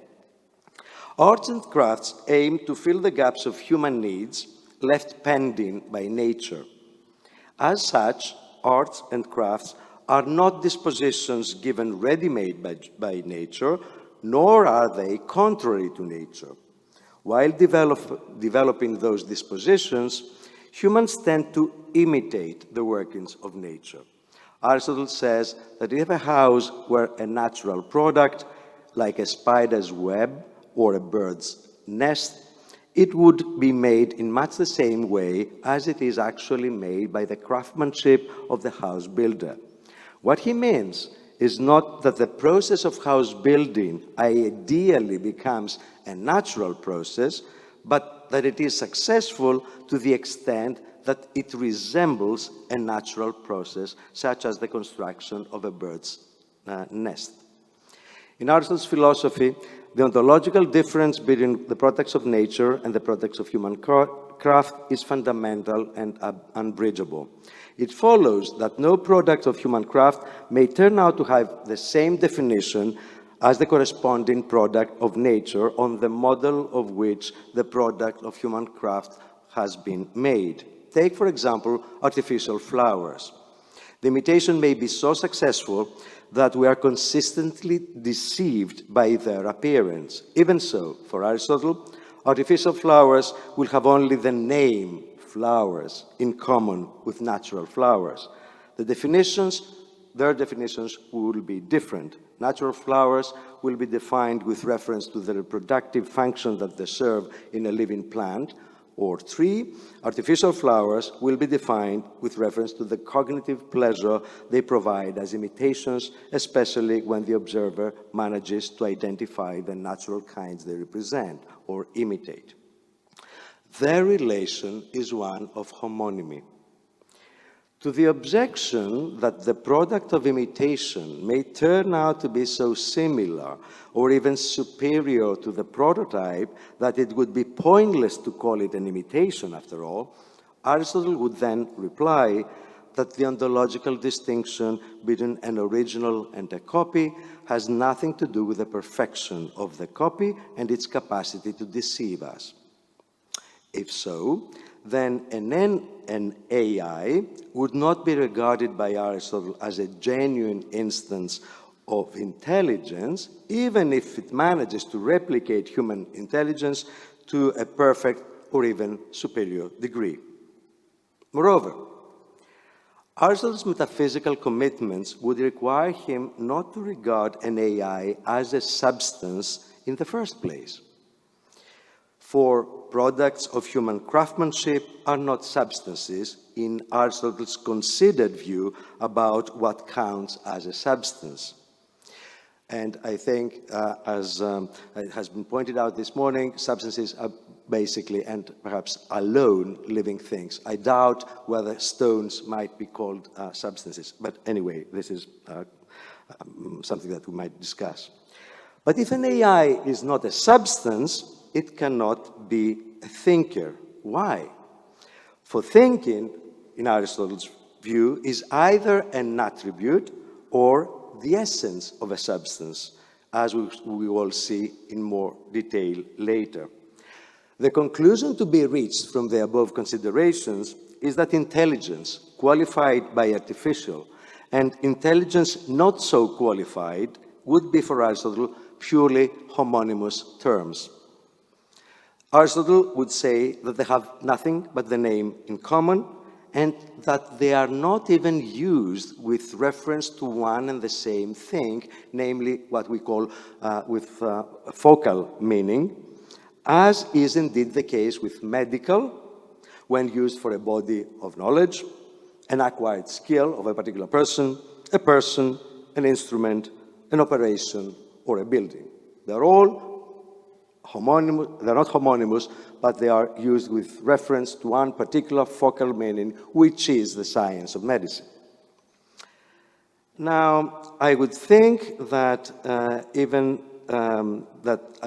intelligence would not be even proscene, and this might be evident from the fact that, as the name implies, artificial intelligence is an imitation of human intelligence, and Aristotle's stock example of homonymy is the painted horse. namely the imitation of a natural substance. Yet, there is a sense, I think, according to which Aristotle would be willing to concede that intelligence, artificial intelligence, is indeed used with reference to one and the same thing, namely with a focal meaning. The sense I have in mind has nothing to do with the thinking of the AI machines. This has been precluded by the fundamental gap between natural and artificial things. The sense I have in mind has to do with our thinking. If we conceive of artificial intelligence on the model of the medical, as used for any object, instrument, machine, building, that is conducive to the performance and success of the medical craft of human physicians, which is the primary sense of medical, then we might say that artificial intelligence is indeed used with a focal meaning, namely with reference to human intelligence as the primary sense of intelligence, if and only if artificial intelligence is conducive to the performance and success of the natural capacity of humans to think. This is perhaps what people have in mind when they say that an AI is only a tool, i.e., a tool for thinking rather than of thinking. But a tool for thinking is obviously not a thinking tool. There are more arguments to prove, from an Aristotelian perspective, that an AI is not a thinker. One such argument has to do with the object of imitation. Although artificial intelligence is constructed with a view to mimicking human intelligence, what it imitates, Aristotle would claim, is the external manifestation of the activity, not the activity itself. To bring this point home to you, I need to say a few well-known things about intelligence in Aristotle.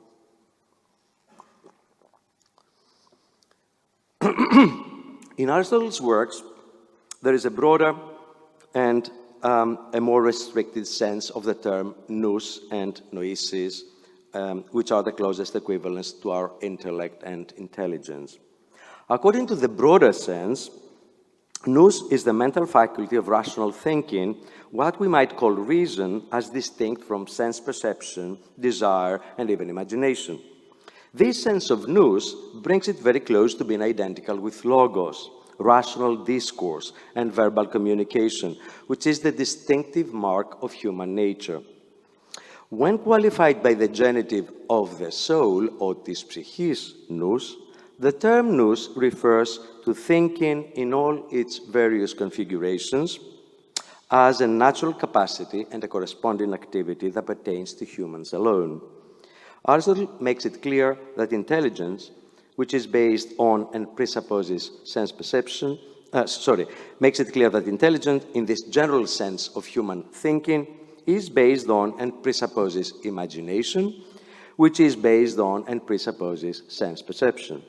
Now, for Aristotle, elementary sense perception is the specific mark of animals, as distinct from plants. And there are reasons to think that even in elementary sense perception, there is always a modicum of awareness. Indeed, some interpreters have argued that for Aristotle, an act of sense perception is nothing but an awareness of a special property of the sense object that corresponds to the activated sense. For instance, a particular act of touching a hard thing is nothing but an awareness that there is something hard in contact with my hand, and so on with the other senses. To the extent that thinking is a conscious activity based on the equally conscious activity of imagination that is grounded in sense perception, thinking is not an activity that can be performed by inanimate objects, however complex they are in their operations. Inanimate objects can, at most, replicate the external manifestations of the activity of thinking, for instance, in speech acts, facial movements, or other appropriate reactions, but they cannot reproduce the awareness of understanding or lack of understanding, failing to understand, that goes with it. According to the strictest sense of the term, nous is also a mental faculty and perhaps also an excellence, but now it is described as a much more focused and exclusive mental faculty, and moreover, one that cannot err. In this stricter sense, nous is the principle or beginning of understanding, something distinct, that is, not only from general thinking, but even from scientific knowledge, episteme, since scientific knowledge is for Aristotle demonstrable, and demonstration always proceeds from indemonstrable premises. Now, the mental faculty by which the mind grasps the indemonstrable first principles of a science is intelligence in this restricted sense. When coupled with scientific knowledge, demonstrative, that is, knowledge, intelligence gives rise to theoretical wisdom, Sophia, the supreme excellence of understanding. For Aristotle, to think in the sense of intelligence, in this restricted sense, nous, as distinct from mere thinking, diania perhaps, is to intuitively conceive of essences. Now, this, I know, is something that people are prone to argue about, but I follow Klaus Corsilius' recent work, and I think, that essences are the objects of nous. When, after a long and arduous process of learning, syllogizing, and judging on both sides of an issue, one reaches the stage of conceiving an essence, one is capable, first, of discovering the definition of that essence, and two, of deriving from the definition the essential properties of the relevant items in a scientific explanation. Definitions and explanations are reasons stated in propositional sentences. To merely utter them is not identical with understanding them. For even an ignoramus, an idiot, or a drunk person, and now an AI, may utter them. To understand the propositional sentences that define essences and explain the essential properties of substances is to refer them back to the intuitive conception of the relevant essences.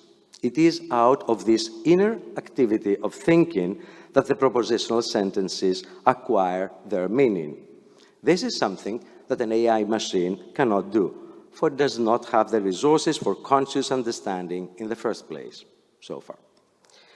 Besides being a mental faculty of thinking, quite generally, and of conceiving essences more particularly, nous is also, in Aristotle's universe, a living substance, the supreme God of Aristotle's universe. In the case of God, intelligence is not a mere attribute of a substance, be it the highest, as with humans, but his very essence, or its very essence. This means that Aristotle's divine intellect has its being in thinking and is nothing other than that.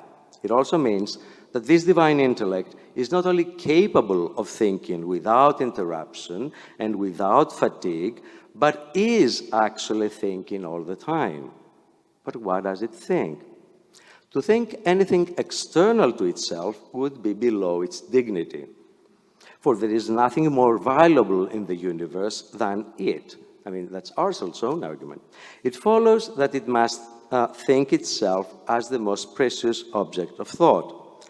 But if it thinks itself, and if the essence of itself is thinking, then its thinking must be a thinking of thinking, noisis, noisios.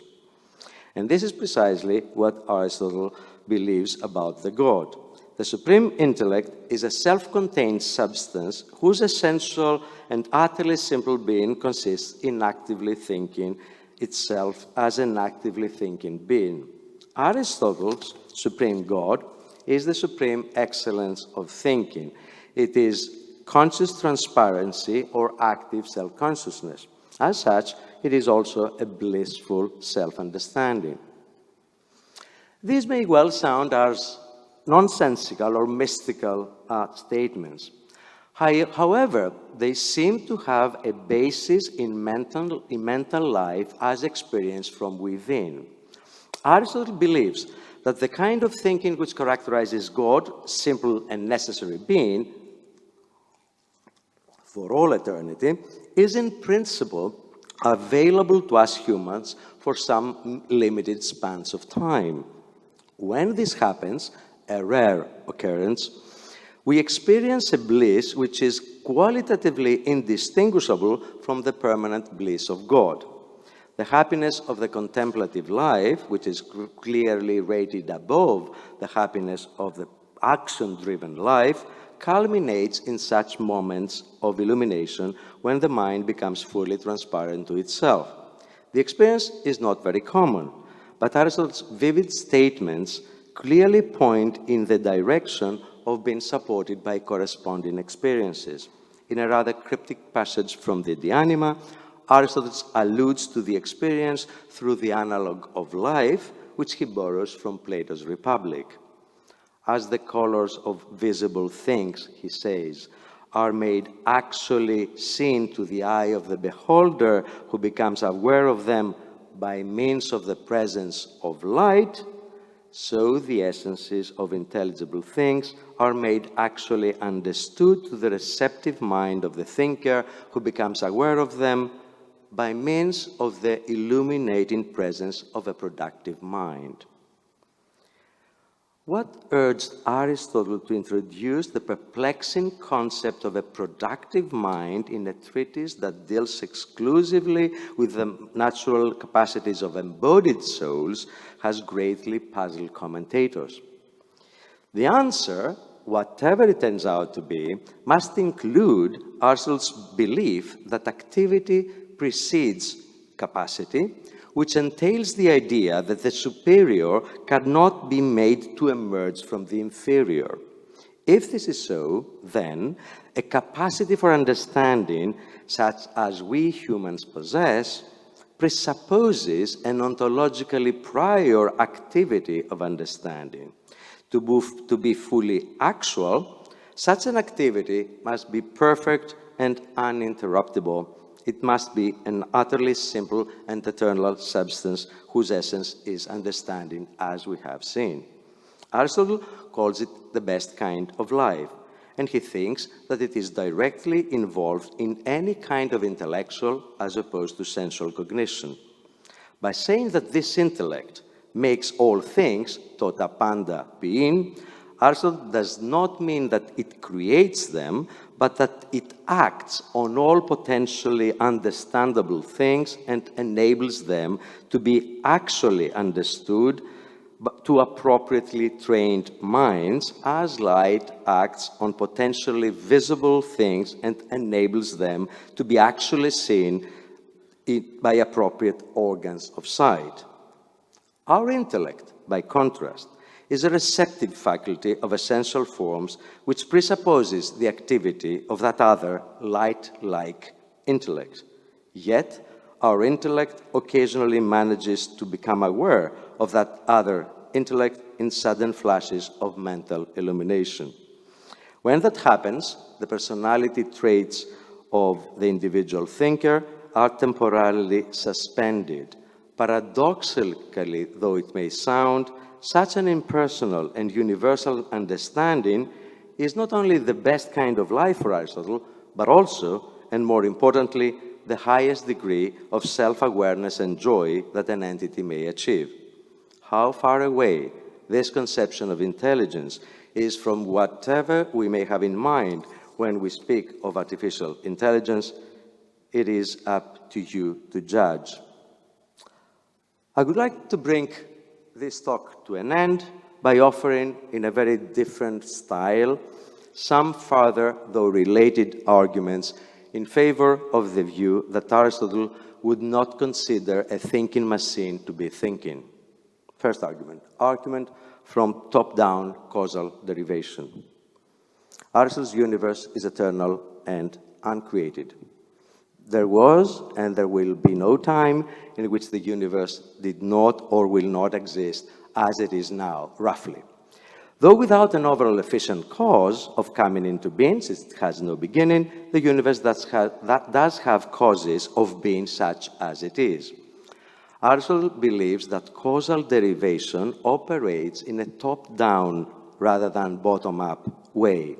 It is not the case, as with materialist philosophers, that matter is a first principle in the sense that its parts are accidentally mixed or differentiated, and they bring about, through mechanical laws alone, simple forms of bodies out of which more complex forms arise. It is rather the case that cosmic matter is such as it is for the purpose of becoming the underlying substratum, and hence the proximate matter, of those complex forms. More particularly, Aristotle claims that the so-called elements, earth, water, air, and fire, are for the sake of homogeneous bodies. And homogeneous bodies, homeomeres, such as flesh and bones, are for the sake of heterogeneous organs, flowers, eyes, mouths, hands, etc. And heterogeneous organs are for the sake of living things, living bodies, such as the bodies of plants and animals. This top-down hierarchy of things logically implies that what we would call the natural laws or the laws of nature or natural causation, whether physical, chemical, biochemical, or biological, are such as they are because they are meant to serve the higher purposes of life and intelligence in the universe. This is why I said in the beginning that it's because Aristotle's philosophy of nature and his metaphysics makes his philosophy of mind incredible. In Aristotle's philosophy of nature, the higher and the more complex is not made to emerge from the lower and simpler. Intelligence is not an emergent property of matter or of material processes, nor an epiphenomenon of those processes, but rather a capacity that some natural substances possess and others lack by virtue of being what they are. Intelligence is also a first principle that ultimately accounts for the orderly nature of the universe. Both as a natural capacity and as a first principle, intelligence is not something to be crafted or made. But if intelligence cannot be produced through human craft, artificial intelligence is a misnomer. Second argument from the primacy of life. Aristotle thinks that life is a primary or primitive datum. As such, it is unaccountable and undefinable. For to define it would be to subsume it to a higher and worthier genus, and there is none such. In the sublunary world, life comes in the countless varieties known as the natural kinds of plants and animals. Nutrition, growth, and reproduction are the life functions of all of them. Sensation and locomotion are the additional life functions of animals, but not plants. Verbal communication and reasoning, a single faculty with multiple operations and applications, is the additional life function of humans alone. Life forms are hierarchically related. In the sublunary world, the highest species is humankind, since this natural kind is capable of reasoning and intelligence, as we have seen. But Aristotle believes that there are higher forms of life in the universe than embodied life. Celestial intelligence are tokens of such a disembodied life type. It follows that although there can be life without intelligence, the life of plants and irrational animals, for Aristotle there cannot be intelligence without life. This alone shows that a lifeless machine, such as an AI, cannot be an intellect for Aristotle, nor can it possess intelligence. The last argument from the formula of the life principle or soul of embodied life. Although life is a primary datum of the universe and as such undefinable, Aristotle does give a formula of the soul, or life principle of embodied life, as the first entelechy of a natural body that possesses organs. This formula sounds circular to the extent that a natural body that possesses organs is said to be a natural body that potentially possesses life. Entelechy, a neologism of Aristotle's that is conspicuously absent from the logical and ethical works, means fulfillment. By calling the soul the first fulfillment of a natural body with organs, Aristotle does not, strictly speaking, define the soul. He rather calls attention to the fact that embodied life naturally comes in as many varieties as the types of bodies of extant living things indicate. If intelligence is present in some of those bodies, but not others, this is causally related to the constitution of those bodies and the organs they possess. For those bodies have been made by nature with a view to hosting intelligence as their most excellent function. When embodied, intelligence is causally related to a particular type of body, namely to the human body. In other words, intelligence is not for Aristotle a body-independent function that may appear in different kinds of body. It is either disembodied altogether, as in the case of divine intellects, or embodied in human bodies alone. It follows that an electronic device or other such machinery is not and cannot be an intelligent thing for Aristotle. Thank you.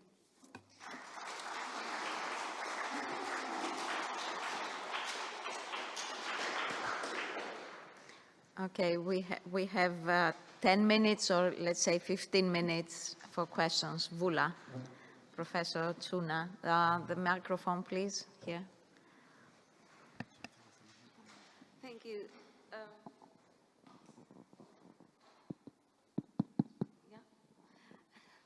Thank you very much. Two brief questions of clarification, really. No, it doesn't seem to work. No.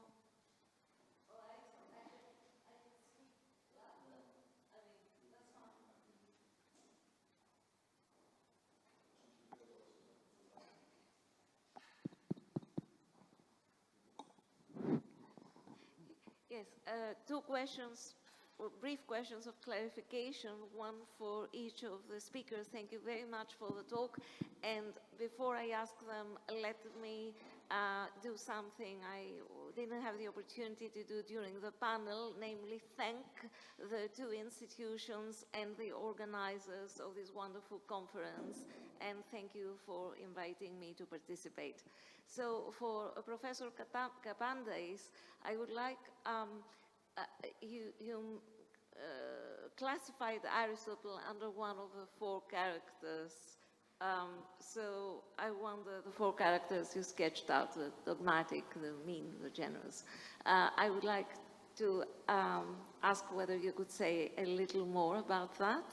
And for Professor Rangos, I wonder whether, in your view, Aristotle would have been puzzled, first of all, by the very high level of autonomy that artificial general intelligence is expected to have, and also by the fact that, again, we are projecting into the future, but it may be a near one, that it wouldn't really, the expectation and what they're trying to build in there is not really to replicate human thinking, but to supersede it by very far.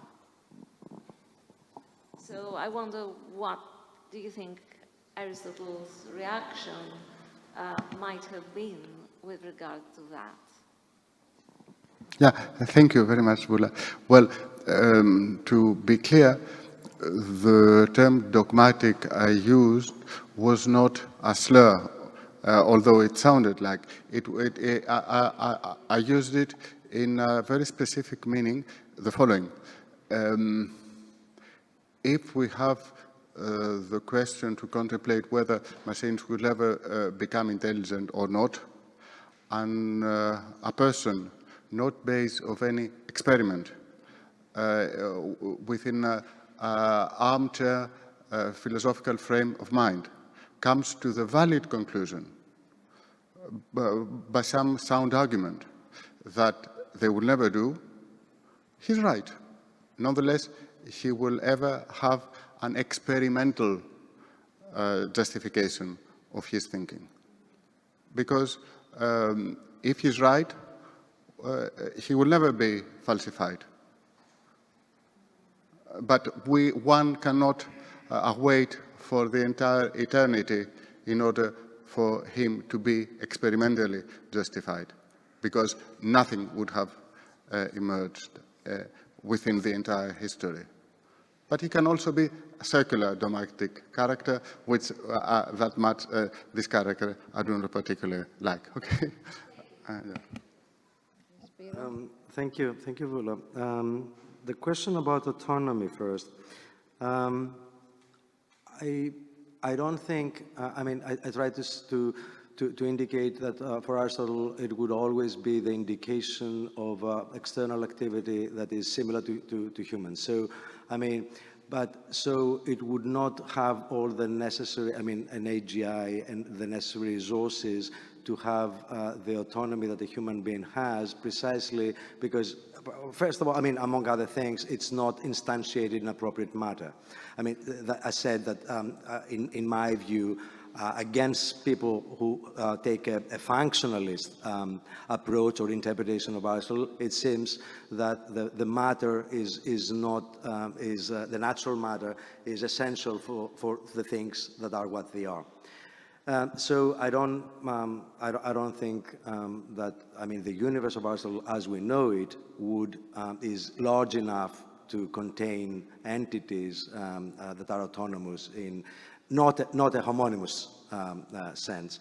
Now, about not imitating but superseding human intelligence, I don't think that these are two opposite things, because when human intelligence is going to be overcome by AGI, this will be the outcome of obviously mimicking human intelligence in the first place. I mean, that's evident now. I mean, what the machines do is to try to find out what is the next the next word given the context and so on. But anyway, I think that to a certain extent, particular capacities of humans, for instance, to make mathematical operations, have been superseded by machines decades. I mean, the computing machines do things that we have never, no human being can be done, at least in such a small part of time.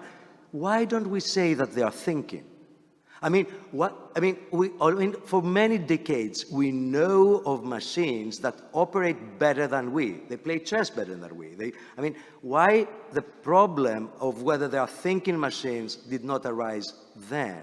So, I mean, that's my answer would be something like an analogical answer, that from performance, you would not necessarily reach the conclusion of intelligence, because I tried to say for Aristotle, intelligence would be an entirely different thing, which would have, against the suggestion by Lucas, would have also an inner part, not only, and I might even go as far as to say that indistinguishability of performance would not for Aristotle be something that would indicate that the things are identical in the relevant respect. So I don't think that Aristotle would accept the Turing test as a viable way to distinguish what is and what is not intelligent.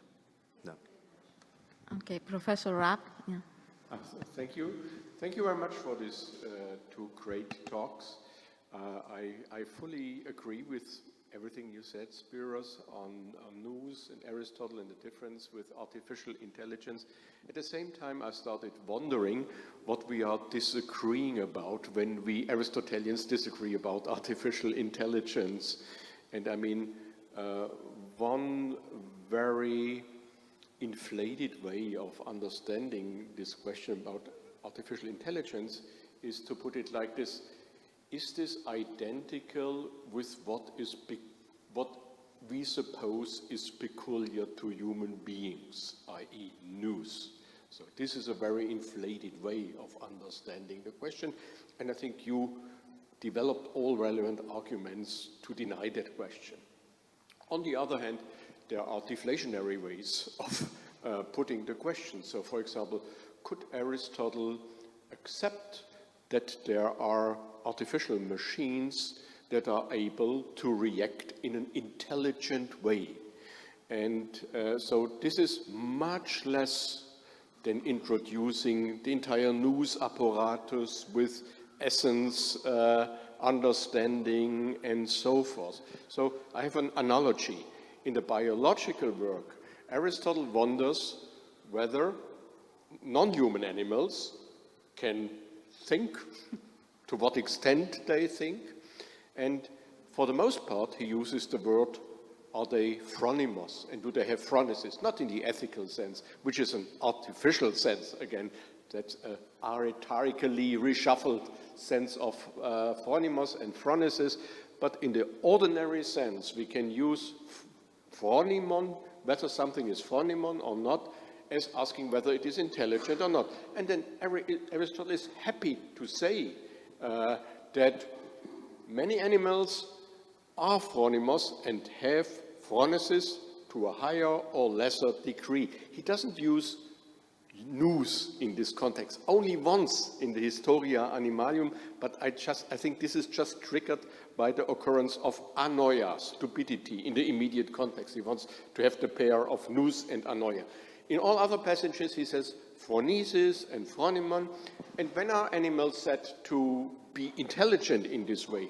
Well, for example, the deer is said to be very intelligent because the female deer is protective of her offspring.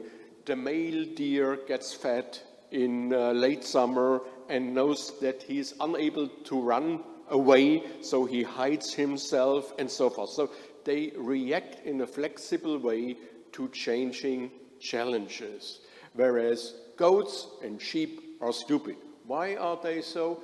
Well, or what does display their stupidity? Well, they get into dangerous situations for no purpose because they just are unable to foresee and to protect themselves and so forth. So this is sufficient basis for saying they are phronimon, they are intelligent. And I'm just wondering quite naively, couldn't we answer to this deflationary question by saying, are there machines that react in an intelligent way and can be called phronimos, which would make our task much easier because we wouldn't have to bring in the heavy stuff about nous and essences and everything. Thank you very much for this question. So in a way you said that I've flogged a dead horse, that we all agree. I was not that sure that everybody would agree that Aristotle's response to the prospect of artificial intelligence was so common among Aristotelians. But anyway, you're right that I spoke of this sense of, I took the equivalent of intelligence to be nous, and this is not the only way to do it.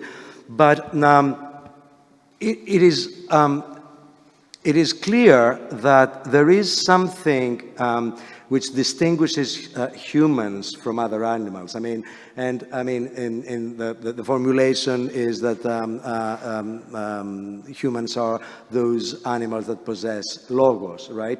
Now, logos is not nous. I mentioned that. but it is related in a way to nous, and it seems to be, or it has become in tradition, the distinctive mark of human nature, something like a specific differentia, right? So when we call something, I take it, intelligent now in artificial intelligence, we don't have the view of intelligence that a dolphin or an octopus might have, that we do have human intelligence in mind. And even Turing's quotation by Dukas is to the effect that when we manage to construct a thinking machine, we may be able to understand better what now we do not understand, how our thinking proceeds. So all those things would make me think that the general notion of phronesis as applied to animals, to non-human animals, would not have enough teeth to perhaps in that sense, in the sense in which an animal may be clever. Aristotle might concede that there might be a machine might have that kind of cleverness, perhaps, but still other arguments such as what is the product of nature and what is the product of human craft that do not merge would again go the other direction. So, yeah, I thought that it's part of our under senses, so to speak, part of our connotation of what it means, intelligence in artificial intelligence, that we model it on human intelligence.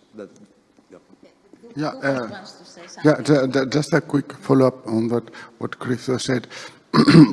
But the argument without the machinery of the nous.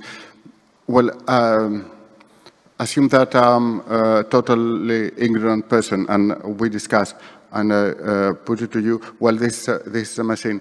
Is it thinking? Will ever be thinking? And you reply no, and I ask back why, and you reply because it's not a living thing. And I say, so what? And you say, this is a property of living things, or even definition. And then I become curious. So, and I ask, why is it a property confined to living things? Then the challenge for you is to make the explanation not circular, right? That it's not enough. I mean, yeah. I see your point, but I only kind of presented the views that Aristotle is explicit about, and he's explicit about that divine intelligences are alive, although they are without a body. So, yeah, okay. I mean, it's a sufficient condition for something to be intelligent, to be alive. Not necessarily in an embodied way, as with humans. So that's why, I mean, now you may say, and why don't you, how do you know that an AI machine is not alive? Okay.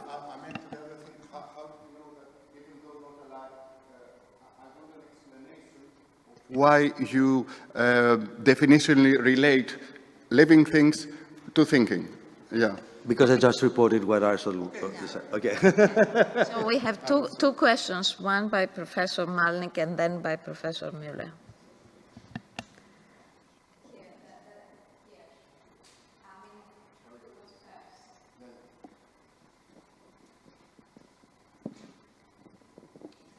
Yes, thank you very much. Also a question for Professor Rangos. So you argued that for Aristotle, thinking is such that it is not and will not and cannot be performed by a machine. And my question is how strong this claim is, how strong the modal claim is. And the question I have in mind is, Aristotle also says about, for example, the sun, that it is always moving. It will never and cannot ever stop moving. Yet Aristotle says, if per impossibile we supposed that the sun did stop moving, it would still continue to be the sun. Why? Because it's not part of the essence of the sun to be moving. It necessarily always is moving, but if per impossibile it were to stop moving, it would still be the sun.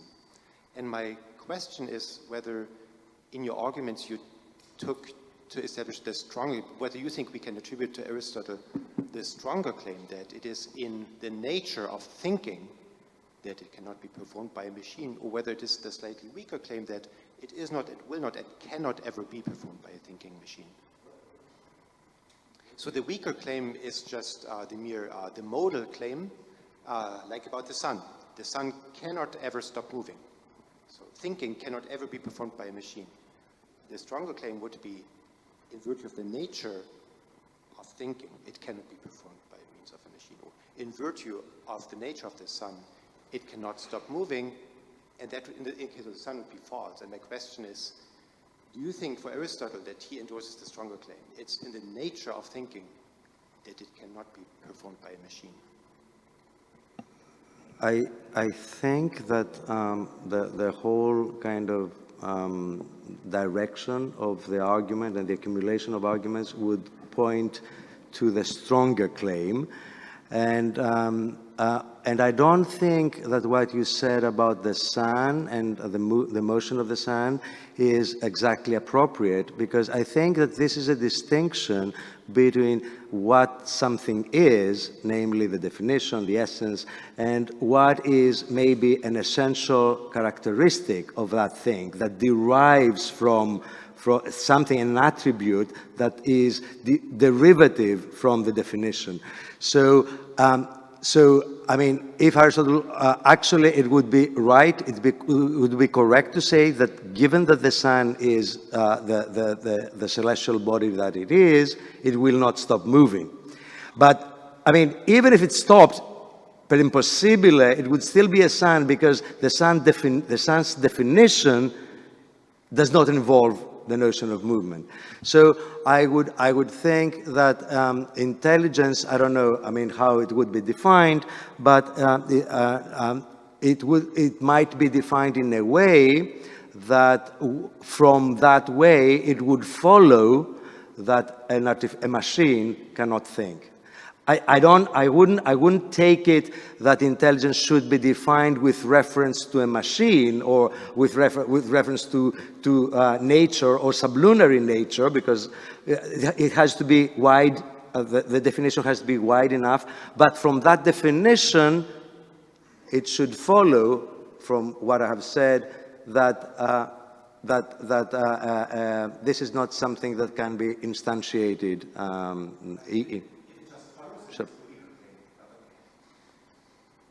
So you take this to be the weaker claim? Okay. Okay, so the last question by Professor Müller.